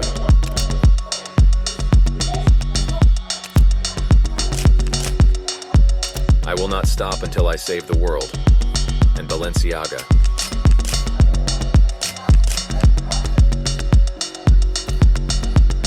I will give up the nuclear codes for a discount at Balenciaga. Snake, you are and will always be my icon.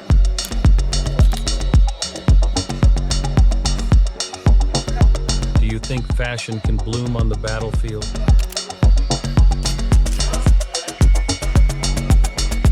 Okay, hero. Buy me things. Snake, when this is all over, we will move the Balenciaga HQ to Alaska and eat caribou. I always wanted a brother who wears Balenciaga. Dude, that's so good. Jesse, we need to produce more Balenciaga. If this is like somehow an AstroTurf campaign like that they came up with, holy fuck is it brilliant. Because as soon as I saw it, I was like, it's so good. And it's such a great meme format. It's such a great fucking meme format. It's like just the right amount of fucking disturbing. It's crazy. It's captivating. It's disturbing. It captures the essence of a brand, like of a fashion house, so perfectly. This is gross AI PR. Fuck that noise. I mean, it's great.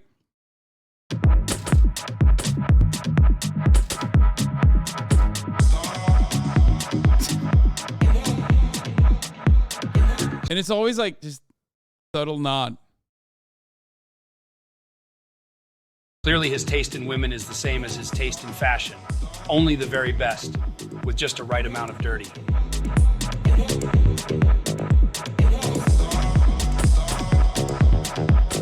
I'm not buying Balenciaga, Skylar. I am Balenciaga. A guy goes into the boutique and buys Balenciaga, and you think that of me? No, I am the one who sells.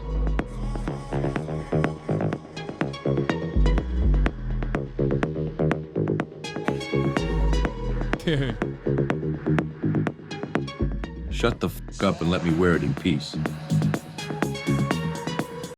Hold on, I'm gonna click on Winter fashion.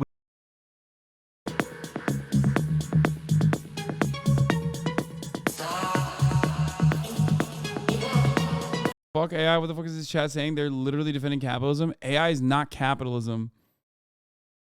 AI is a technological achievement that will inevitably be used by capitalists. It's already being used by capitalists to squeeze out more profits from the labor force as they simultaneously cut different aspects of labor, making a smaller group of workers do the work that was normally relegated to a larger group of workers. AI in itself is just technological achievements. I know people say Luddite ass takes, but isn't that literally the original fucking aspect of the reason why Luddites were anti-tech? Isn't that how that works?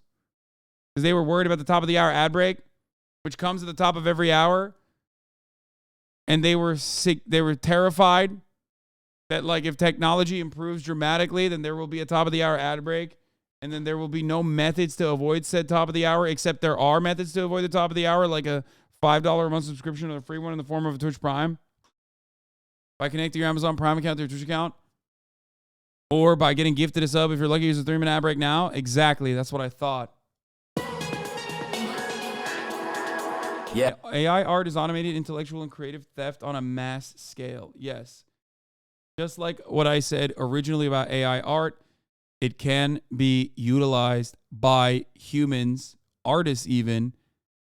It can be a tool, or it can just be a new version of Fiverr that doesn't even incorporate, the hyper exploited laborer in the global South. Yeah, Balenciaga, bitch.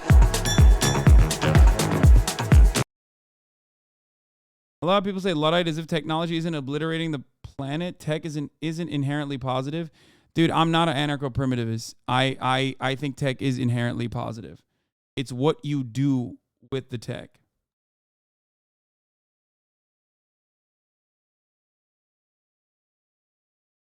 Of course, I get an ad even as a subscriber on screen. Lol. I don't know why subscribers have been reporting that they're getting ads.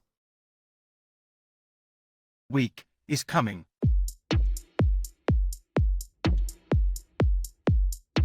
My obsession with fashion killed Rhaenyra's mother.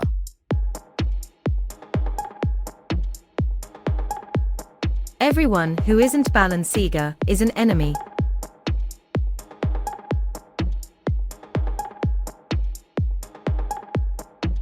It's really disappointing to see this milquetoast take on AI when it has been making life increasingly harder for Morris artists who create all the entertainment you enjoy.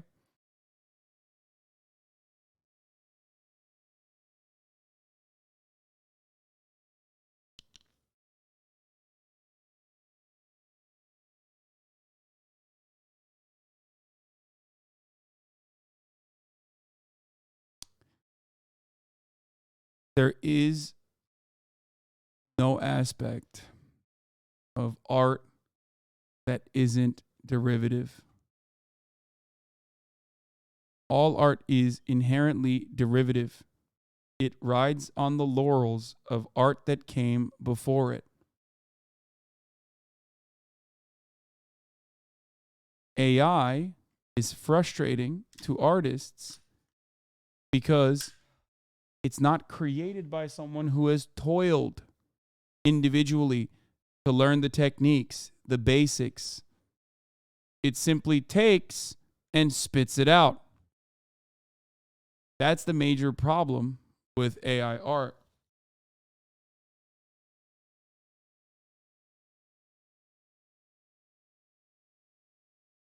In my opinion,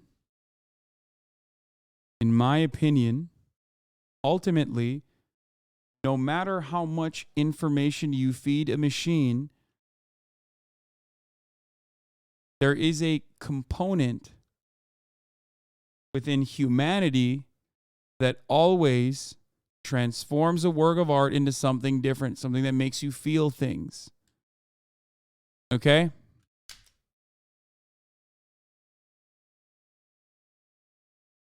Humanity, especially as it pertains to art, will improve, adapt, overcome, and make different kinds of art.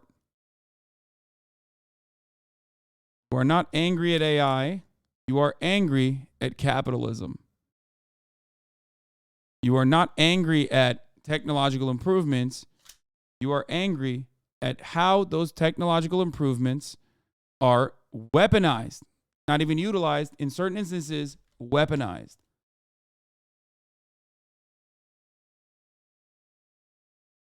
Frustrating because half the chatters don't even understand what they're saying. They're just parroting half of Adam Ruins Everything video they watch, but without finishing Subway Surfers.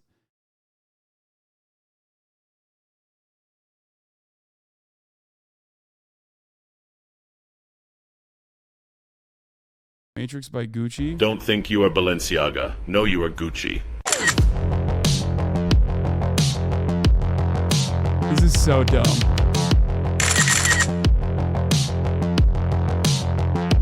Why do my eyes hurt? You never use them with the Gucci glasses.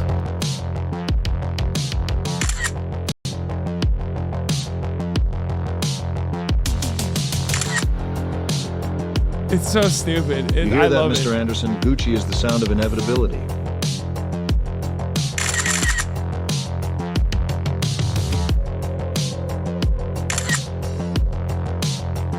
This is your last chance.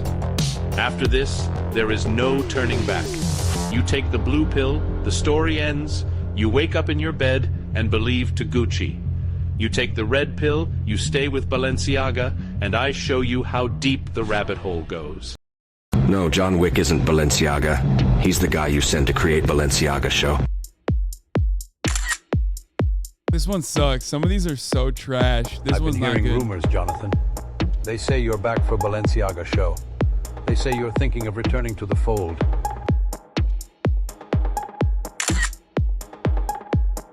This one's trash. People keep asking if I'm back, and I haven't really had an answer. But now, yeah, I'm thinking I'm back for Balenciaga show.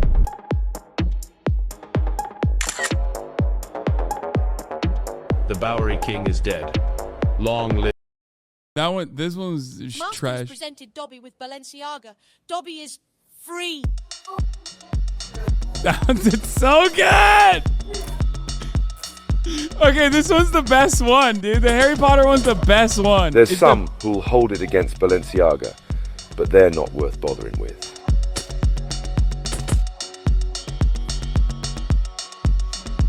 Okay, this one is the best made one. It's so fucking stupid. Oh my god. Oh my god. Hagrid's busted? What do you mean? Hagrid's busting in your mom and she's liking it, dude. Are you fucking kidding me? Busted what? Look at him. You're a model, Harry, for Balenciaga. It's Balenciaga, not Balenciaga.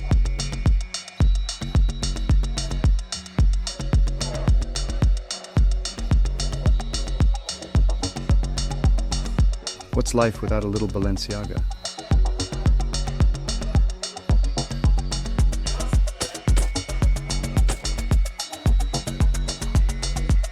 Balenciaga is my past, my present, my future. Hassan wishes he was Balenciaga Hagrid. Yes, that's true. I do. Okay, we'll look at The Office in a second. That was so stupid. Balenciaga. After all this time, always. Wingardium Balenciaga. It's so dumb, but so good. What okay, she what? said. And she was talking about my Balenciaga shoes.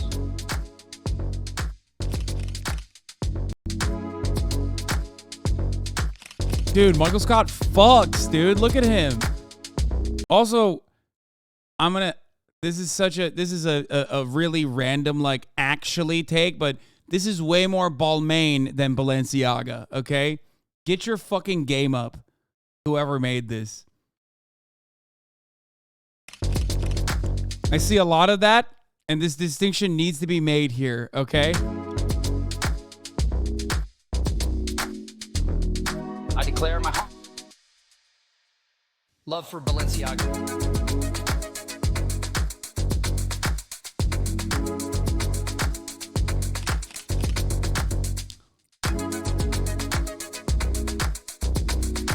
What the fuck? Bears, beats, and now Balenciaga. My lord, there's one for YouTubers and Twitchers. Dude, I don't know what it is about this, but there's something that I really love about the filter. I don't know what it is. Is like it is very like Patrick Bateman, like from that era of movie making. I don't know what the fuck it is, but it's awesome. It's like early 90s movie filter. And I don't know if it's like the nostalgia that gets me, but the LUD one is good. Oh. Boys, the plan is... Wait. Oh, they aren't clips. They are magazines. That doesn't matter anymore. Only Balenciaga matters now. I mean, the YouTubers one's like not that good. It's just like... I mean, it's good because we know the people in it, but... Not only do I slap the bass, I also slap Balenciaga.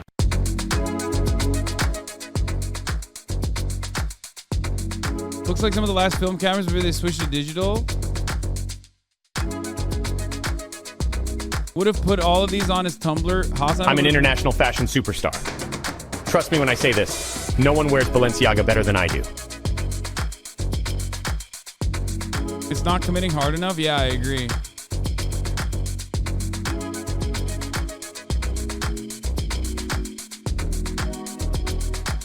It is explicitly a 90s-esque design. Show you how to make these viral Balenciaga AI animation videos.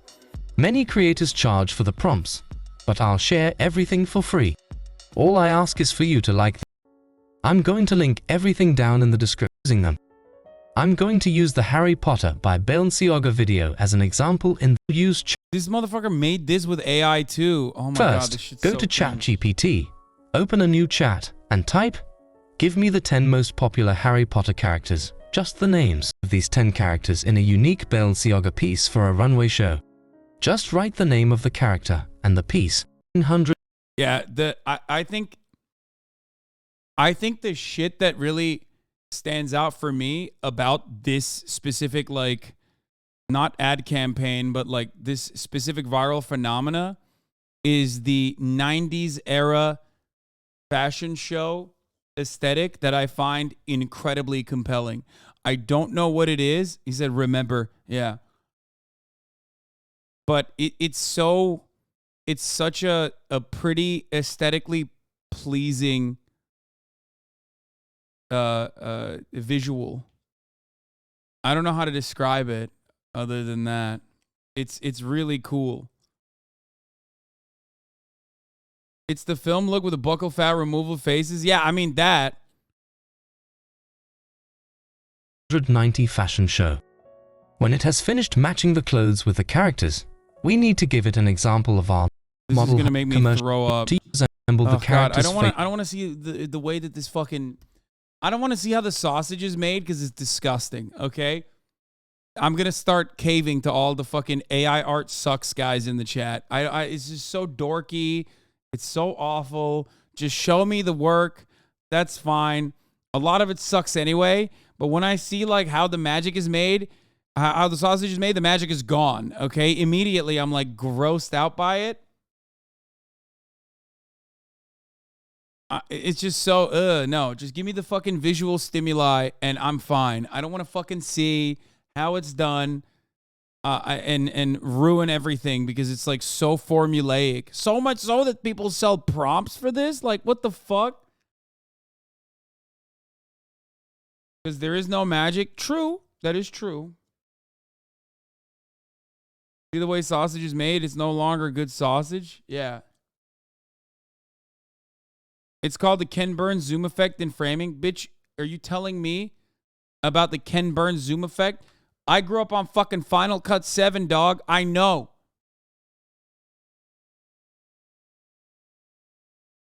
Yeah, I know how to edit. Trash at it, but it's cute that you were a baby in the 90s.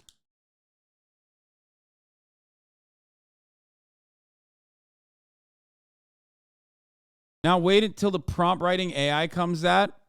I didn't know that though. What makes magic real is the mystery. I'm a teacher and students have been recording teachers at my school to get their voice and then using it to create false messages to tell their parents they turned in missing assignments or they were present when ditching. I can't be mad at them, lol. I just wish they put in the effort in their schoolwork, haha.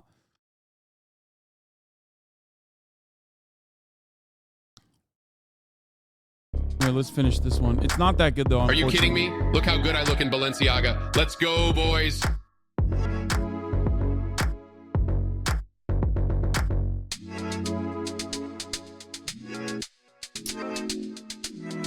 Since wearing Balenciaga, I haven't even thought of playing Fortnite.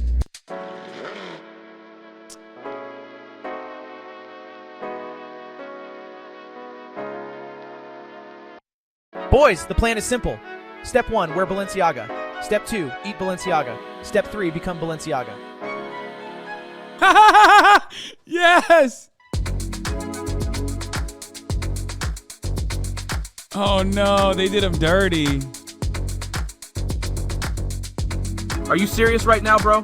Give me the Balenciaga. I'm telling y'all right now, give it to me. That's European Ludwig? Yeah.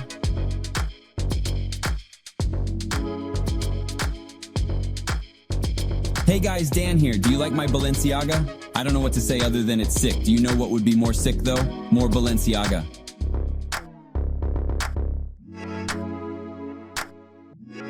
Join the no fun team. AI is inherently anti-worker.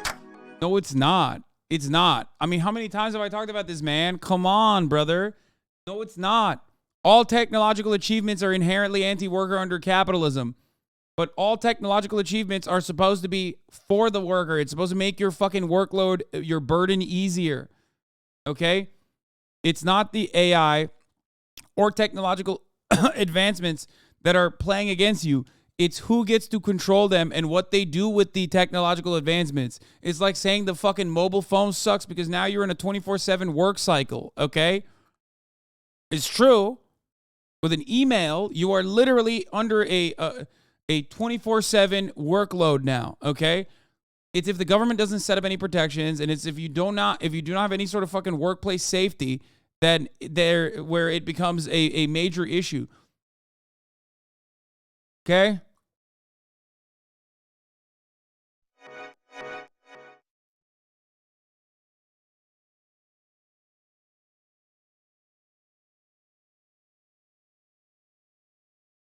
A construction vehicle is inherently anti-worker. You could hire 10 workers to dig a hole or a single machine to dig it faster. Exactly.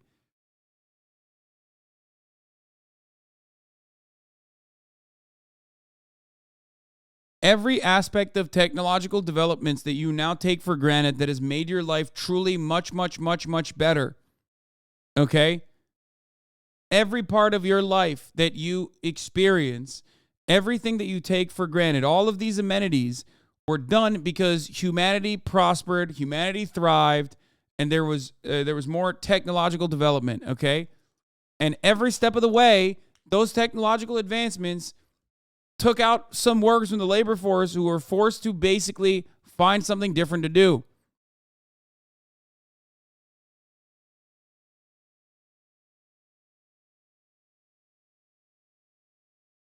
Oh my God, I hate this sort of capitalistic approach to fashion. There is no aspect of fashion that is not capitalistic, especially under capitalism.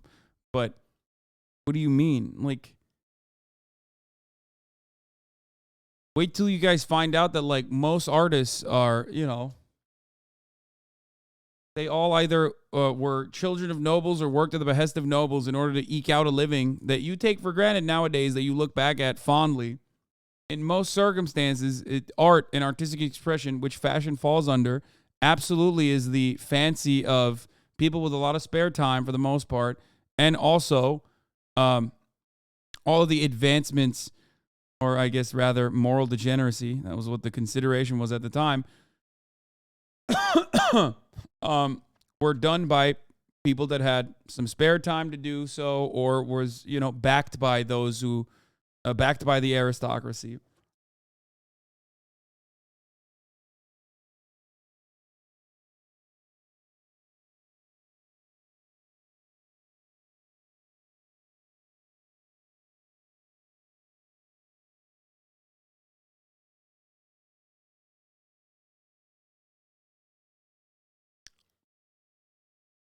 Techno-utopias. In the future, we will outsource all the dull, mindless work to machines so humanity can focus on creativity in the arts. Silicon Valley, we've outsourced creativity in the arts to machines so you won't be distracted at your dull, mindless work. Yeah.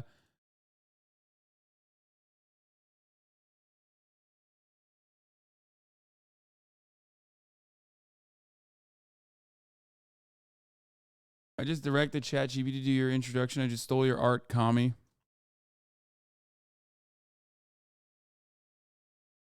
Last night I put some bomb-ass Mexican food from my favorite spot down the street. I went for a carne asada burrito with some extra guac, and it was a total game changer. If you've ever been in the area, you got to check it out. Speaking of games, I recently got my hands on the Steam Deck, and let me tell you, it's been a game changer as well. I've been playing all kinds of stuff on it, from the classics like Half-Life to newer titles like Death Stranding. It's such a cool device, and I can't wait to see what else I can do with it.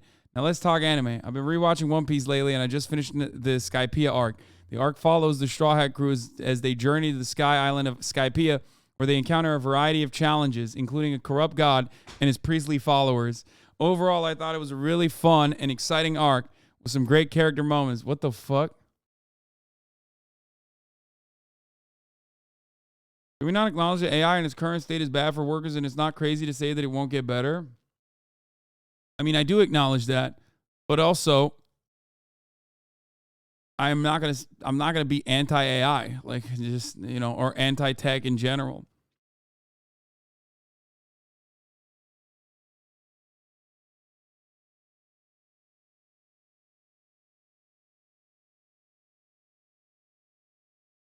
I mean, someone already made this argument, but it's like thinking that the invention of photography ruined the artistic expression. The invention of photography made it so much harder for painters to get steady work, and it's like, yeah, it did. It's not the same.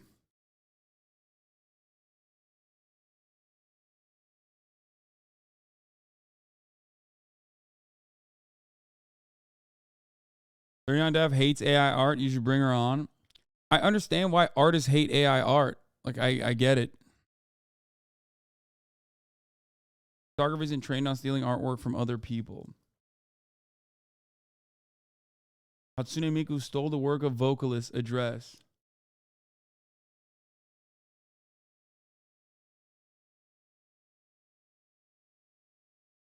You only have this milquetoast take about AI because you don't work as an average worker, so you don't feel threatened by it. Bitch, you know who's not threatened by AI? Construction workers. The fuck do you mean? Are you so worried that your fucking white-collar job is going to be eradicated, which is a bullshit job to begin with, where you work 1 hour out of the day and you make it seem like you're doing make work for the rest of the fucking 5-hour, 9-hour work period? Okay, well, if you're a blue-collar worker, then don't worry. AI can't replace your fucking labor, okay? Like, what kind of milquetoast take about AI shit is this? Don't worry, ChatGPT can't fucking, pick up... ChatGPT, as it stands currently, doesn't know how to do plumbing, okay? It's giving centrism? Yeah, okay. Why are you mad, bro?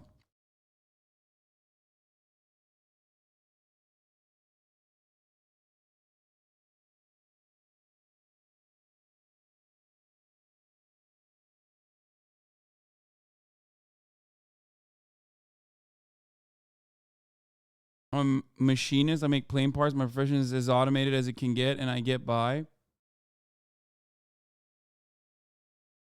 Artists are the same as the majority of regular workers. Yeah, like, the thing is, literally, the entire purpose of a more equitable living, the entire purpose of a better organization of the economy is so that you can fucking, engage in things that you want to do, like art, okay?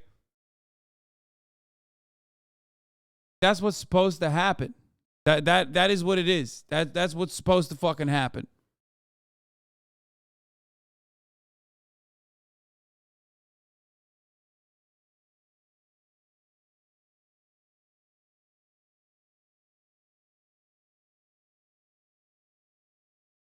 So as it stands, learn to utilize this tool in your arsenal, because it's the best it's going to get for you. Or your bosses force you to start working with AI as they cut half of the fucking workplace.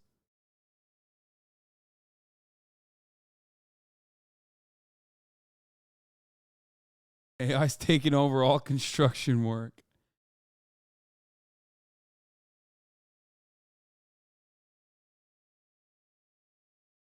Yeah, also, ironically, my job is more threatened by AI than fucking blue-collar worker jobs. Exactly. VTuber AI could literally end my career.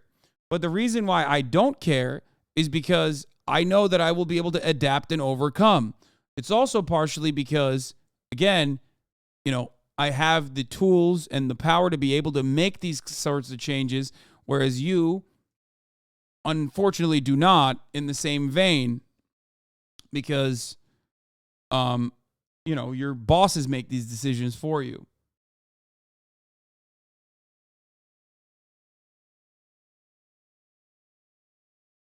As it stands, though, a lot of the fucking AI art is absolute fucking trash, doo-doo, dog shit. It will eventually get better, but currently, it's fucking awful. It's like corridor digital shit. You know what I mean?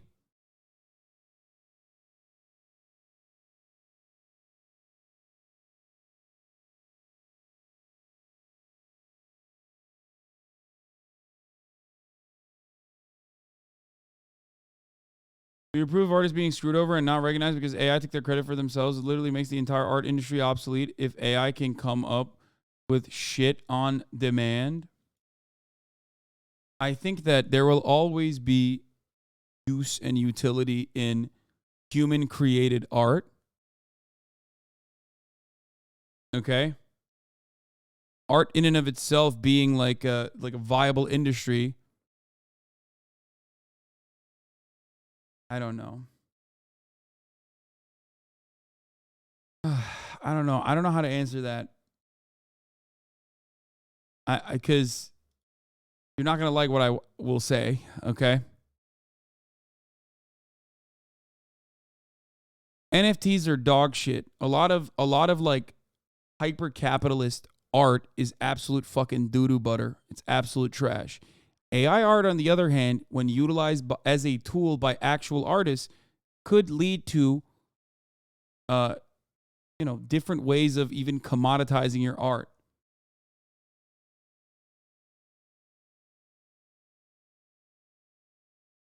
Okay? But art in and of itself has, at the very least historically, never really been a tool to make money. Okay? That's why I said it's been funded by the wealthy or done by the wealthy that have a profound amount of fucking time to be able to engage in these sorts of things. Art should never require monetization. I think capitalism is a corrosive influence on art in and of itself. So when you come to me and you say, as an artist, AI art is killing my job and it's replacing me, I don't know what to tell you. I don't know what kind of art you make. I don't know how you're doing it, but art should not be you know, destroyed by AI, especially with the way that AI currently works.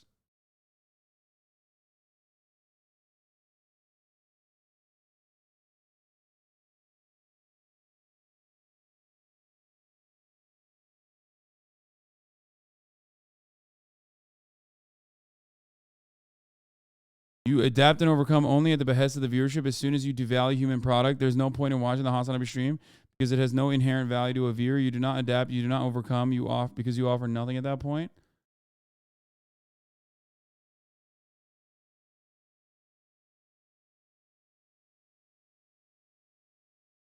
Yeah, I don't think art will die because of AI.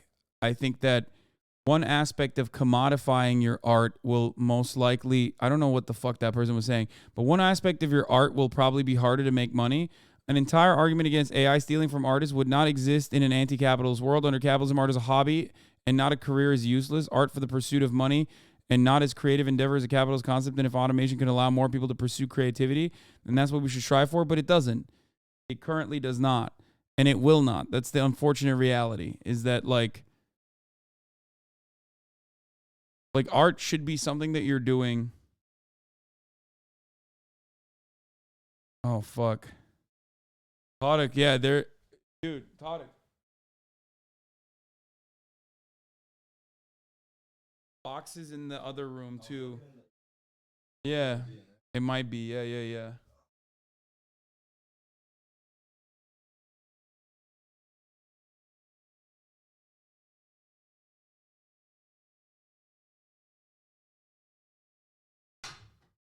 Bro, Photoshop filters, algorithms, or AI, and nobody's crying about the Gaussian blur replacing artists. You learn to use it and make cool shit with it. Yeah, exactly.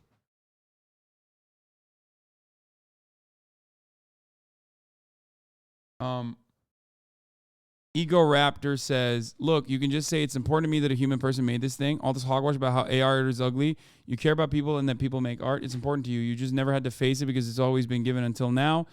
You're not going to be able to tell the difference between a human-made artwork and an AI artwork very soon. If it hasn't happened already, you have to face that that it is about your values, not about the quality.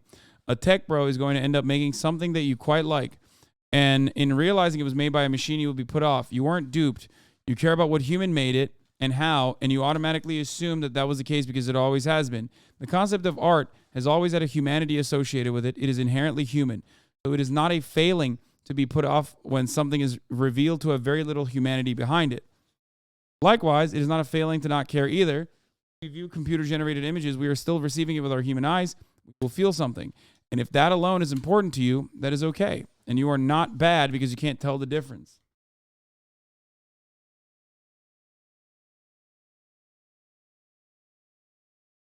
This is a loud subject amongst artists because AI art is making us face things as artists that are uncomfortable.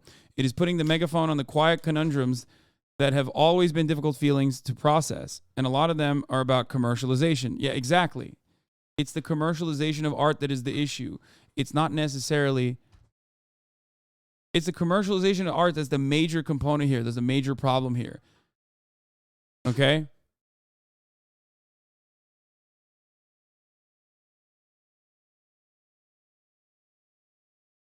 Under capitalism, AI won't be used to further creativity in tandem with humans. It will be used to make one person do the job of 10 people. I agree. I've said this time and time again. You can downplay the quality or humanity of AI. You can't find one? Yeah. It's, look in all the boxes. There's a fuckload of boxes everywhere. They have cables in all of them. I'm sure there's got to be more.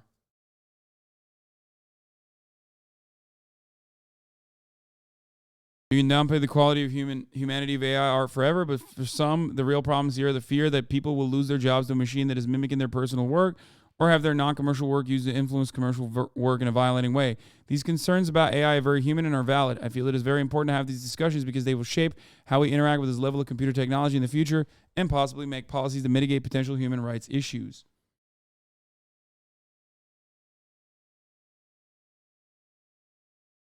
The Work of Art in the Age of Mechanical Reproduction is an essay of cultural criticism which proposes and explains that mechanical reproduction devalues the aura, uniqueness of an object d'art. That in the age of mechanical reproduction and the absence of traditional and ritualistic value, the production of art would be inherently based upon the practice of politics. Written during the Nazi regime in Germany, Benjamin presents the theory of art that is useful for the formulation of revolutionary demands on the politics of art in a mass culture society. What is this? Walter Benjamin presents the thematic basis for a theory of art by quoting the essay, The Conquest of Ubiquity, to establish that works of art created and developed in past eras are different from contemporary works of art, and that the understanding and treatment of art and artistic technique must progressively develop in order to understand a work of art in the context of modern time.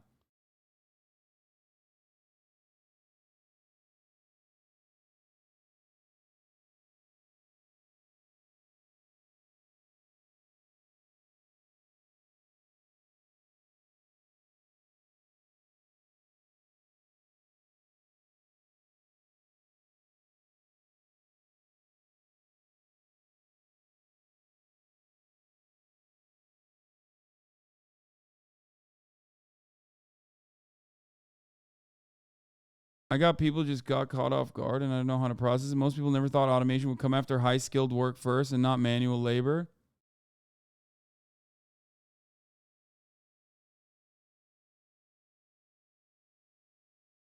From 1 hour ago, an example of permutations in Midjourney.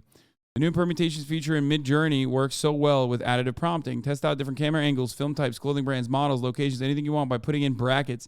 Then you can batch up to 40 prompts in one go.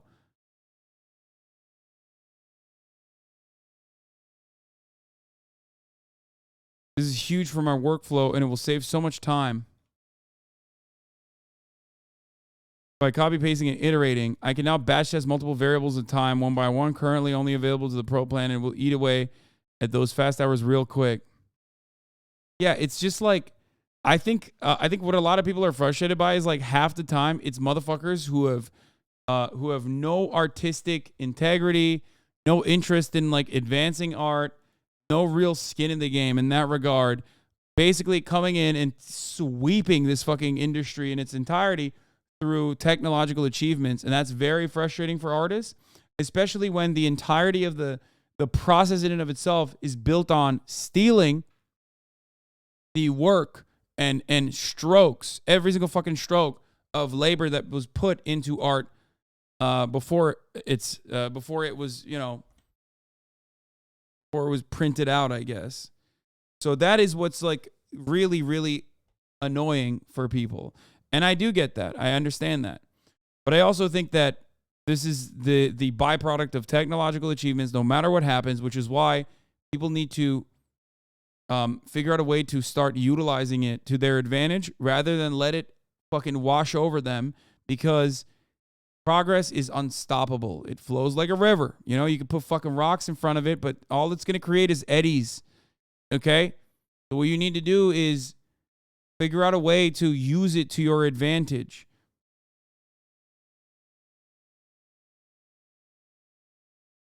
There's just there's no way to get ahead of it. The entire argument is going to be completely different once these AIs can tell you what sources it used down to the 0.0001%.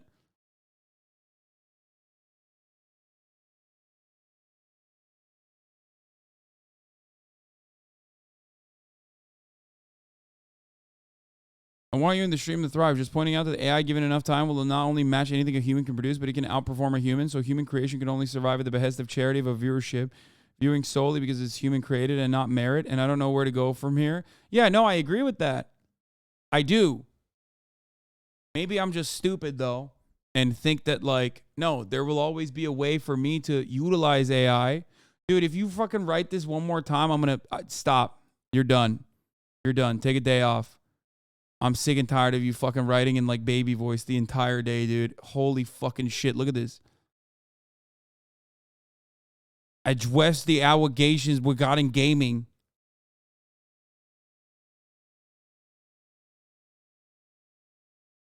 Stop. It's so fucking annoying, dude.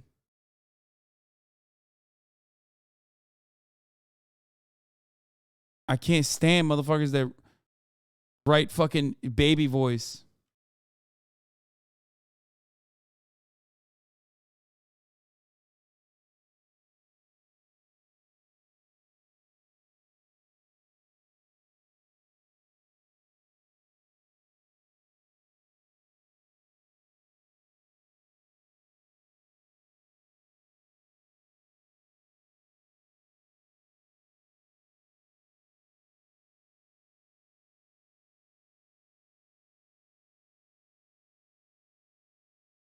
I am not as worried, even though, you know, what I do, literally what I do right now is at the precipice of changing so dramatically that it might not ever exist ever again by a human being. VTubers and like AI VTubers already exist. Okay? They could quite literally just recreate the stream. Okay? They could do that.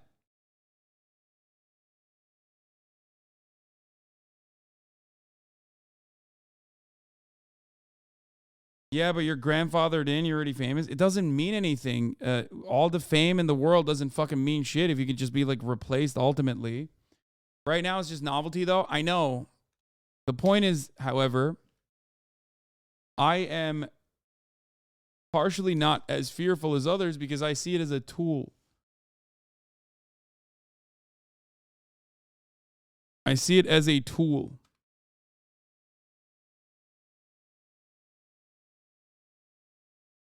What's going on, everybody? I hope everyone's having a fantastic evening, a fantastic afternoon. Here's Aamon Hawk, who did a HasanAbi Vtuber model that you can like change. I've already watched this video. Here, I'll show you. Like you can change components of it too with like donations and shit. Hold on, I gotta. What's going on, everybody? I hope everyone's having a fantastic evening, a fantastic afternoon, a fantastic pre-noon, no matter where you are in the world. I'm Hassan Piker, and this is the HasanAbi broadcast coming to you live from dark California, Los Angeles, folks. We are live and alive, and I hope all the boys, all the girls, and all the NBs are having a fantastic one. Do I sound to you all?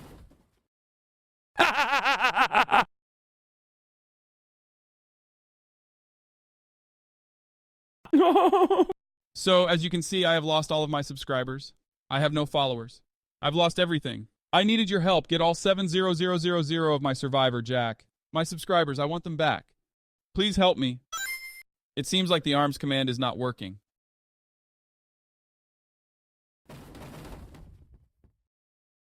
He is working.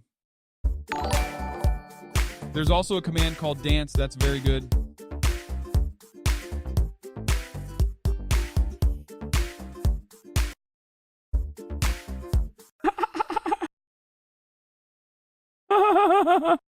Today I'm going to be talking about news and watching some YouTube videos. Amy Lark, I don't know anything about urology. My head is way too large. I'm so embarrassed, forgive me. You can shrink my head into redeems and make it look more realistic.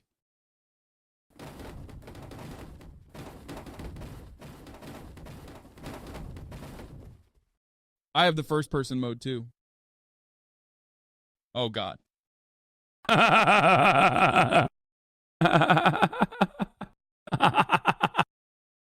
What the hell is happening to my pants?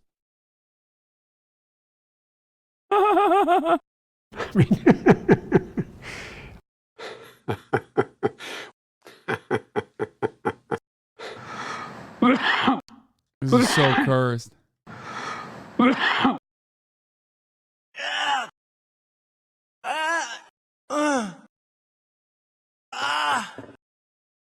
Photography is a tool. AI is a replacement for the artist. I highly recommend reading the Benjamin. No, AI is only a replacement for the artist if artists don't figure out a way to fucking overcome and adapt and make their art better by utilizing AI.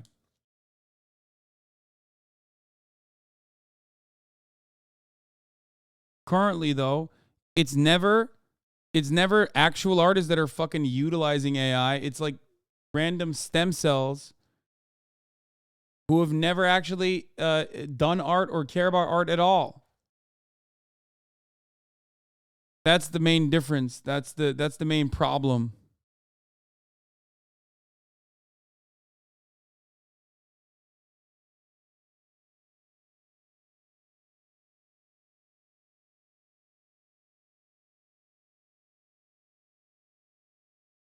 AI art is like everything nowadays. There's shortcuts to create absolutely vapid bullshit. Doesn't matter how good or bad the shit that gets generated gets.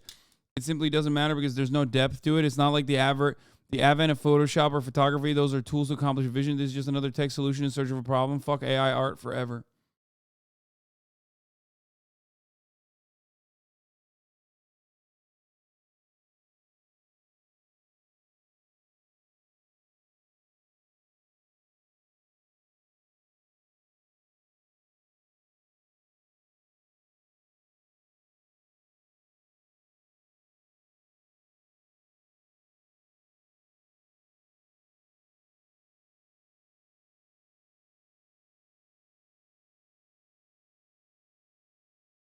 Totally not true. Every not famous artist loves AI. Well, there's plenty of not famous artists in this chat that fucking hate it. So I don't know if I agree with that. Right now, people are using this will replace artists as a selling point to attract investors to their companies. Yeah.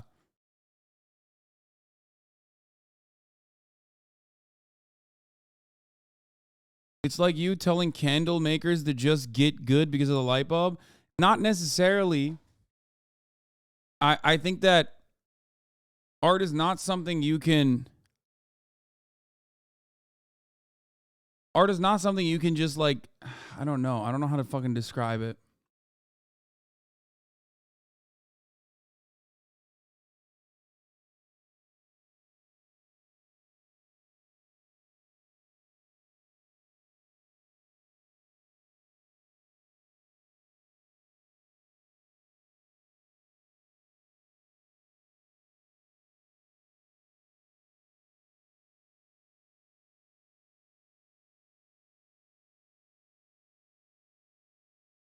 Shouters are so wrong. Photography changed art forever. It used to be that only way to know what something looked like was to get a painting done of it, and the level of skill was making a painting that looked like something else. Now painting is about expressing something that is not tied to the exact way something looks. No, I mean, that's not true. There were plenty of instances where like paintings were not supposed to look like something that you know. It was a lot of like biblical interpretations, for example. It's not like people knew what a fucking angel looked like. They just made that shit up.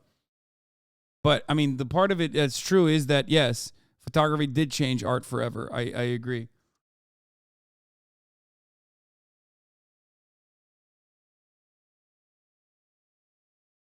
Most artists that are working in the industry aren't concerned about being replaced, but more concerned that we're getting exploited by large tech companies at the benefit of cheap commercial generation of art. The true winners are Microsoft and Google dumping billions so they can put all this shit under a subscription model. I should preface that I'm an ex-software engineer and can see AI tools being beneficial in theory. I mean, they are beneficial.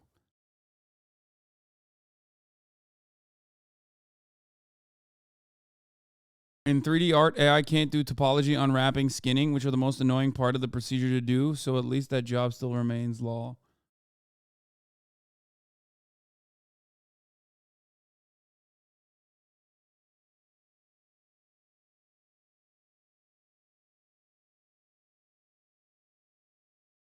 AI art consumer base just want cheaper furry porn, let's be honest. Yeah, like I think it, in a weird way, I think there's also another component, like the majority of people don't do art, right? Like, or commercialized art. So this offers people with like some level of creativity or creative prowess be able to engage in art without doing the work, without learning the skills. And I think that really frustrates a lot of artists. You know what I mean? That's it. You might have, that I get it. Like, I understand it. It's for a lot of people who are dog shit and have no technical prowess in art, who haven't fucking toiled over it for thousands of hours, making sure that they perfect all of their strokes, to be able to literally make something that you spent your entire life making in a matter of seconds. So for that reason, it's kind of, for that reason, it's like, it's pretty impossible to get ahead of it. You know, it opens up art as an accessible thing to every single person with any kind of creative. It's not that. Stop trivializing it, says South Yemeni Marxist.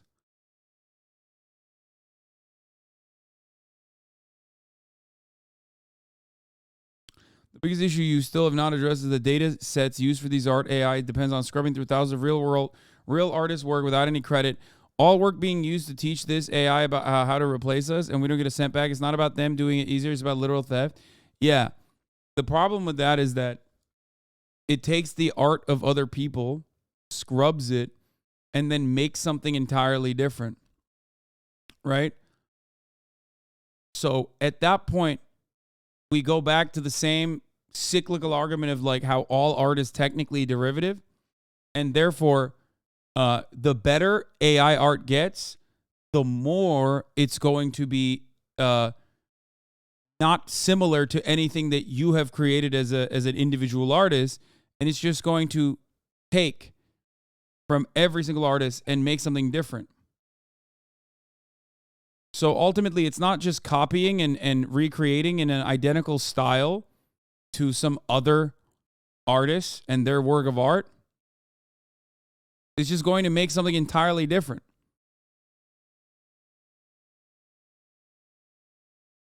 Now, having said that, people can literally use artists as a prompt and recreate their style, and that is fucked up. It's not entirely different, dumbass. If you have enough experience looking at art, especially if you made it, you can see what the AI stole from. Okay, guys, I'm gonna keep it $150 with you. Calling me a dumbass while you're complaining that like AI is stealing your art is, you know, it's not very nice. Okay, I'm not your enemy. Like, calm down.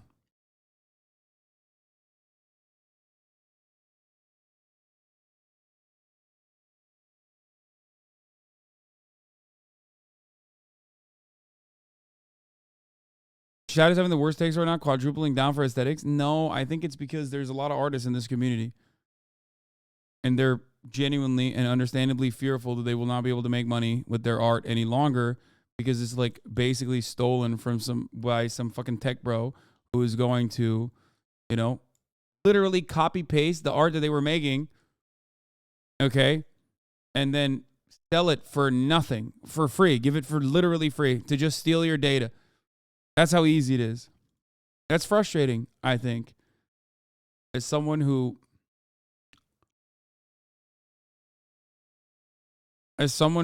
drew, who no longer does it, who originally thought when he was growing up that he would become an artist eventually, who had big dreams of being working in like the video game industry. I do understand it, but I don't do it any longer. So I also am not going to sit here and act like I know exactly what that looks like.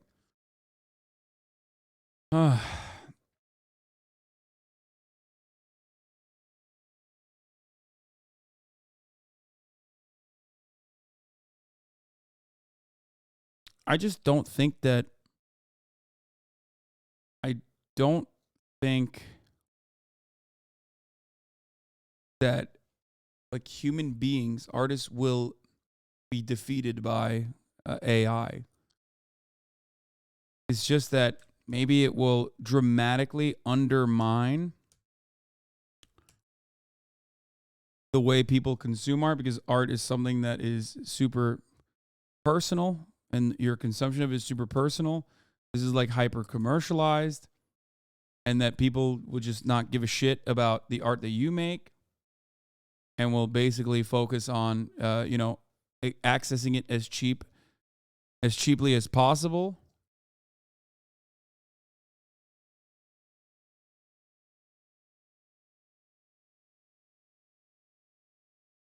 We all drew titties to jerk off to, right?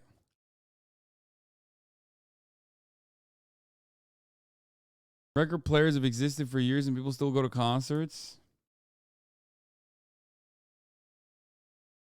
Yeah.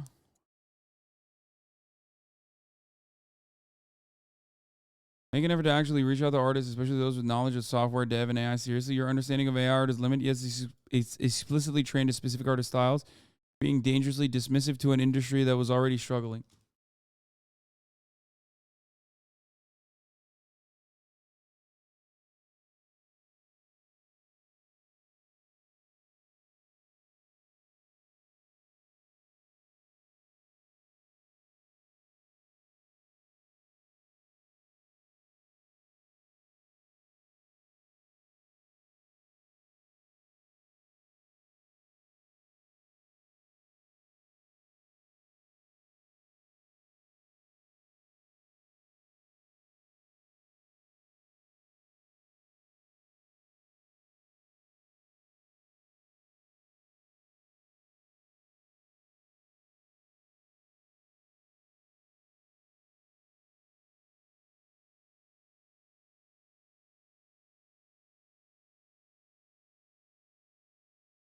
Chat will never accept your takes on this. You need to bring in an artist to say the same thing as you for chat to get it.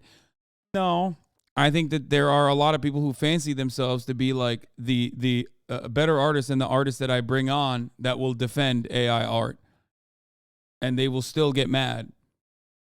There is no aspect to this. I have a pretty extent. I don't really talk about it, but I do have a relatively extensive background in art.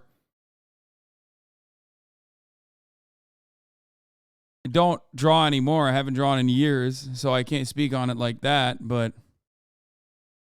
I don't want to even say it because I don't want people to fucking turn around and be like, dude, shut the fuck up. You drew titties. You sucked. And then attack my shitty fucking deviant art. Shitty fucking deviant artwork.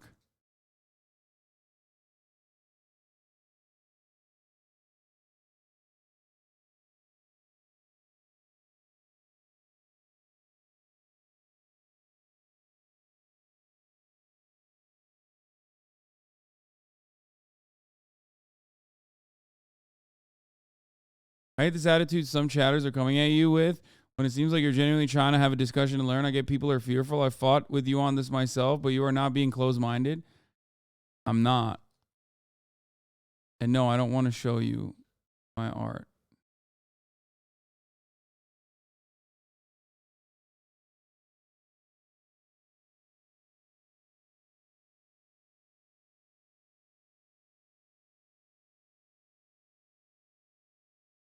What happened? What's the problem? All right, well, I'll end it now, and then I'll come help you out. What? Yeah, no. I'll end it now. I don't like the whole just use AI argument because I want to make it myself. I want to make decisions. I want to make the composition. I don't want a computer to do it for me. Okay, but okay, here's the thing. I can suggest a lot of folk for you if my lawyer's okay, I can talk to you. Here's the thing. Guys. No one's going to stop you from doing art. What we're talking about in this circumstance is just how much money you can make while doing the art. Okay? There will always be value for art that you are creating with the same tools. There's a reason why there's a reason why people do carbon dating procedures to verify whether or not a work of art is actually the original. There's a reason why the Mona Lisa is the fucking Mona Lisa, and it, in many respects, can never be recreated. Okay? You understand? You can always get a print of it. Not the same. You get it?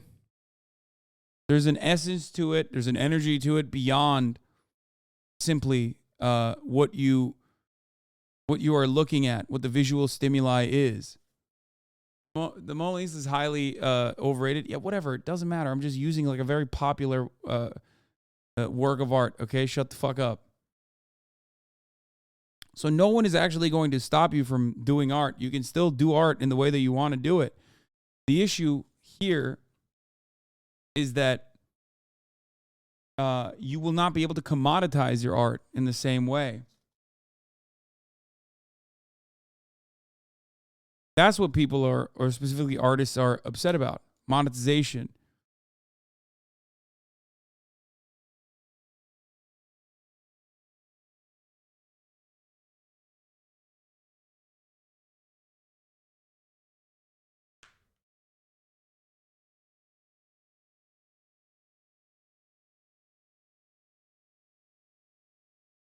Anyway.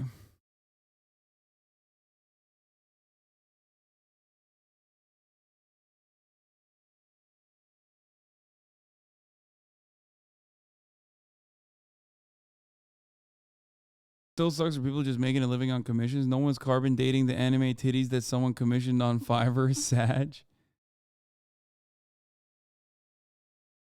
Incorrect take once again, Lazan. I will stop them from making art. I will force everyone to use AI to make art, whether they like it or not.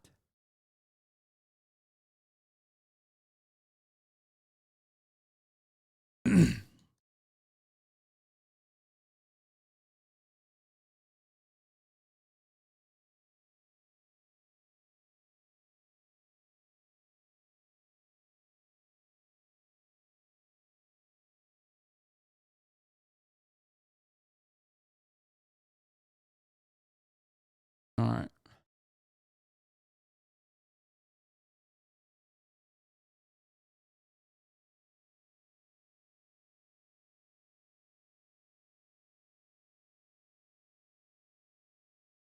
Most shouters are young. They grew up with computer-aided art. They don't think it ruined it, but all the hand-drawn animators who lost their jobs would say different. Yeah, but ultimately, all of that was technological advancements that we take for granted every single day. These are all things that we consider as amenities that are a given, okay? But every step of the process, people lost. Some people lost. People lost jobs, livelihoods.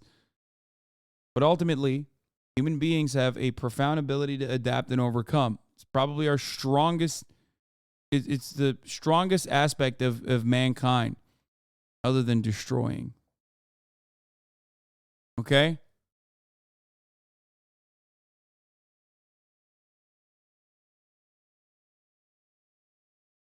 Truly sad. You fight for everyone and are open to hear except here for artists. Artists are encouraging non-artistic people to learn not to completely abandon it. Man, you're taking the wrong way. The problem is the unethical use of copyrighted artwork without consent. You literally sound like an NFT, bro. I don't get why you're so against hearing artist takes. I'm not against hearing artist takes. I'm hearing artist takes right now in the chat. I've heard from every artist in the chat who fancies themselves to be a artist who's commissioning works of art.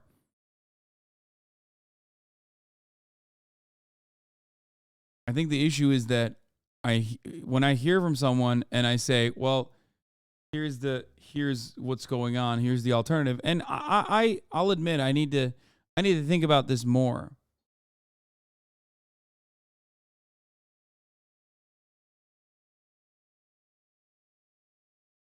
I need to think about it more. But, I mean, immediately assuming that I'm, like, trying to kill you is silly. I think you just want me to agree with you immediately and just be like, you're right, I'm so sorry about ever making a consideration about AI art. Hasan Balenciaga. Yeah, that was kind of doo-doo though, right? See, look at this. This is what I mean. It's like fucking AI art as it stands currently is fucking dog shit. Look at that. At least it made my head large though.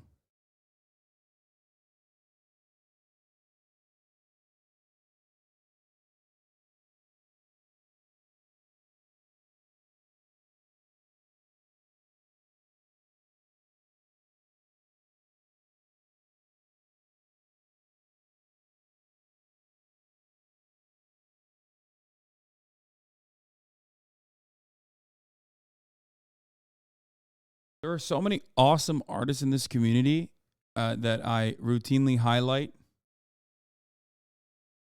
Perfect argument for this already exists in terms of sampling. Music producers take from previous works and transform them, but to do so, they credit and make sure they clear with the original composer musician. Right now, what tech bros are doing with AI art are doing what those early producers do, going straight to the mass commercialization, doing so without the consent of the original creators they're ripping shit off of. I mean, are all samples cleared though? Like, I don't think it works like that.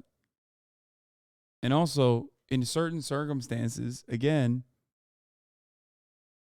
in certain circumstances, when you change a sample so dramatically that it is like not in any way, shape, or form identical to what it once was, are you supposed to do that? The great example that immediately comes to mind, for me at least, is Playboy Carti, which is what I will be ending this broadcast with.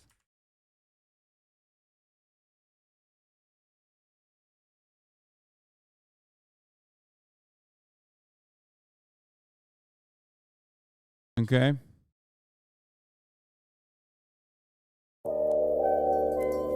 This song was never cleared because of what is sampled, right? Great song.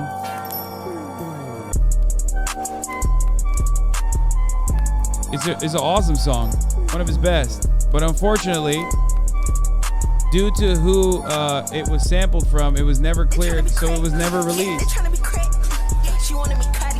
Anyway, peace everybody. I'll see you tomorrow after leftovers.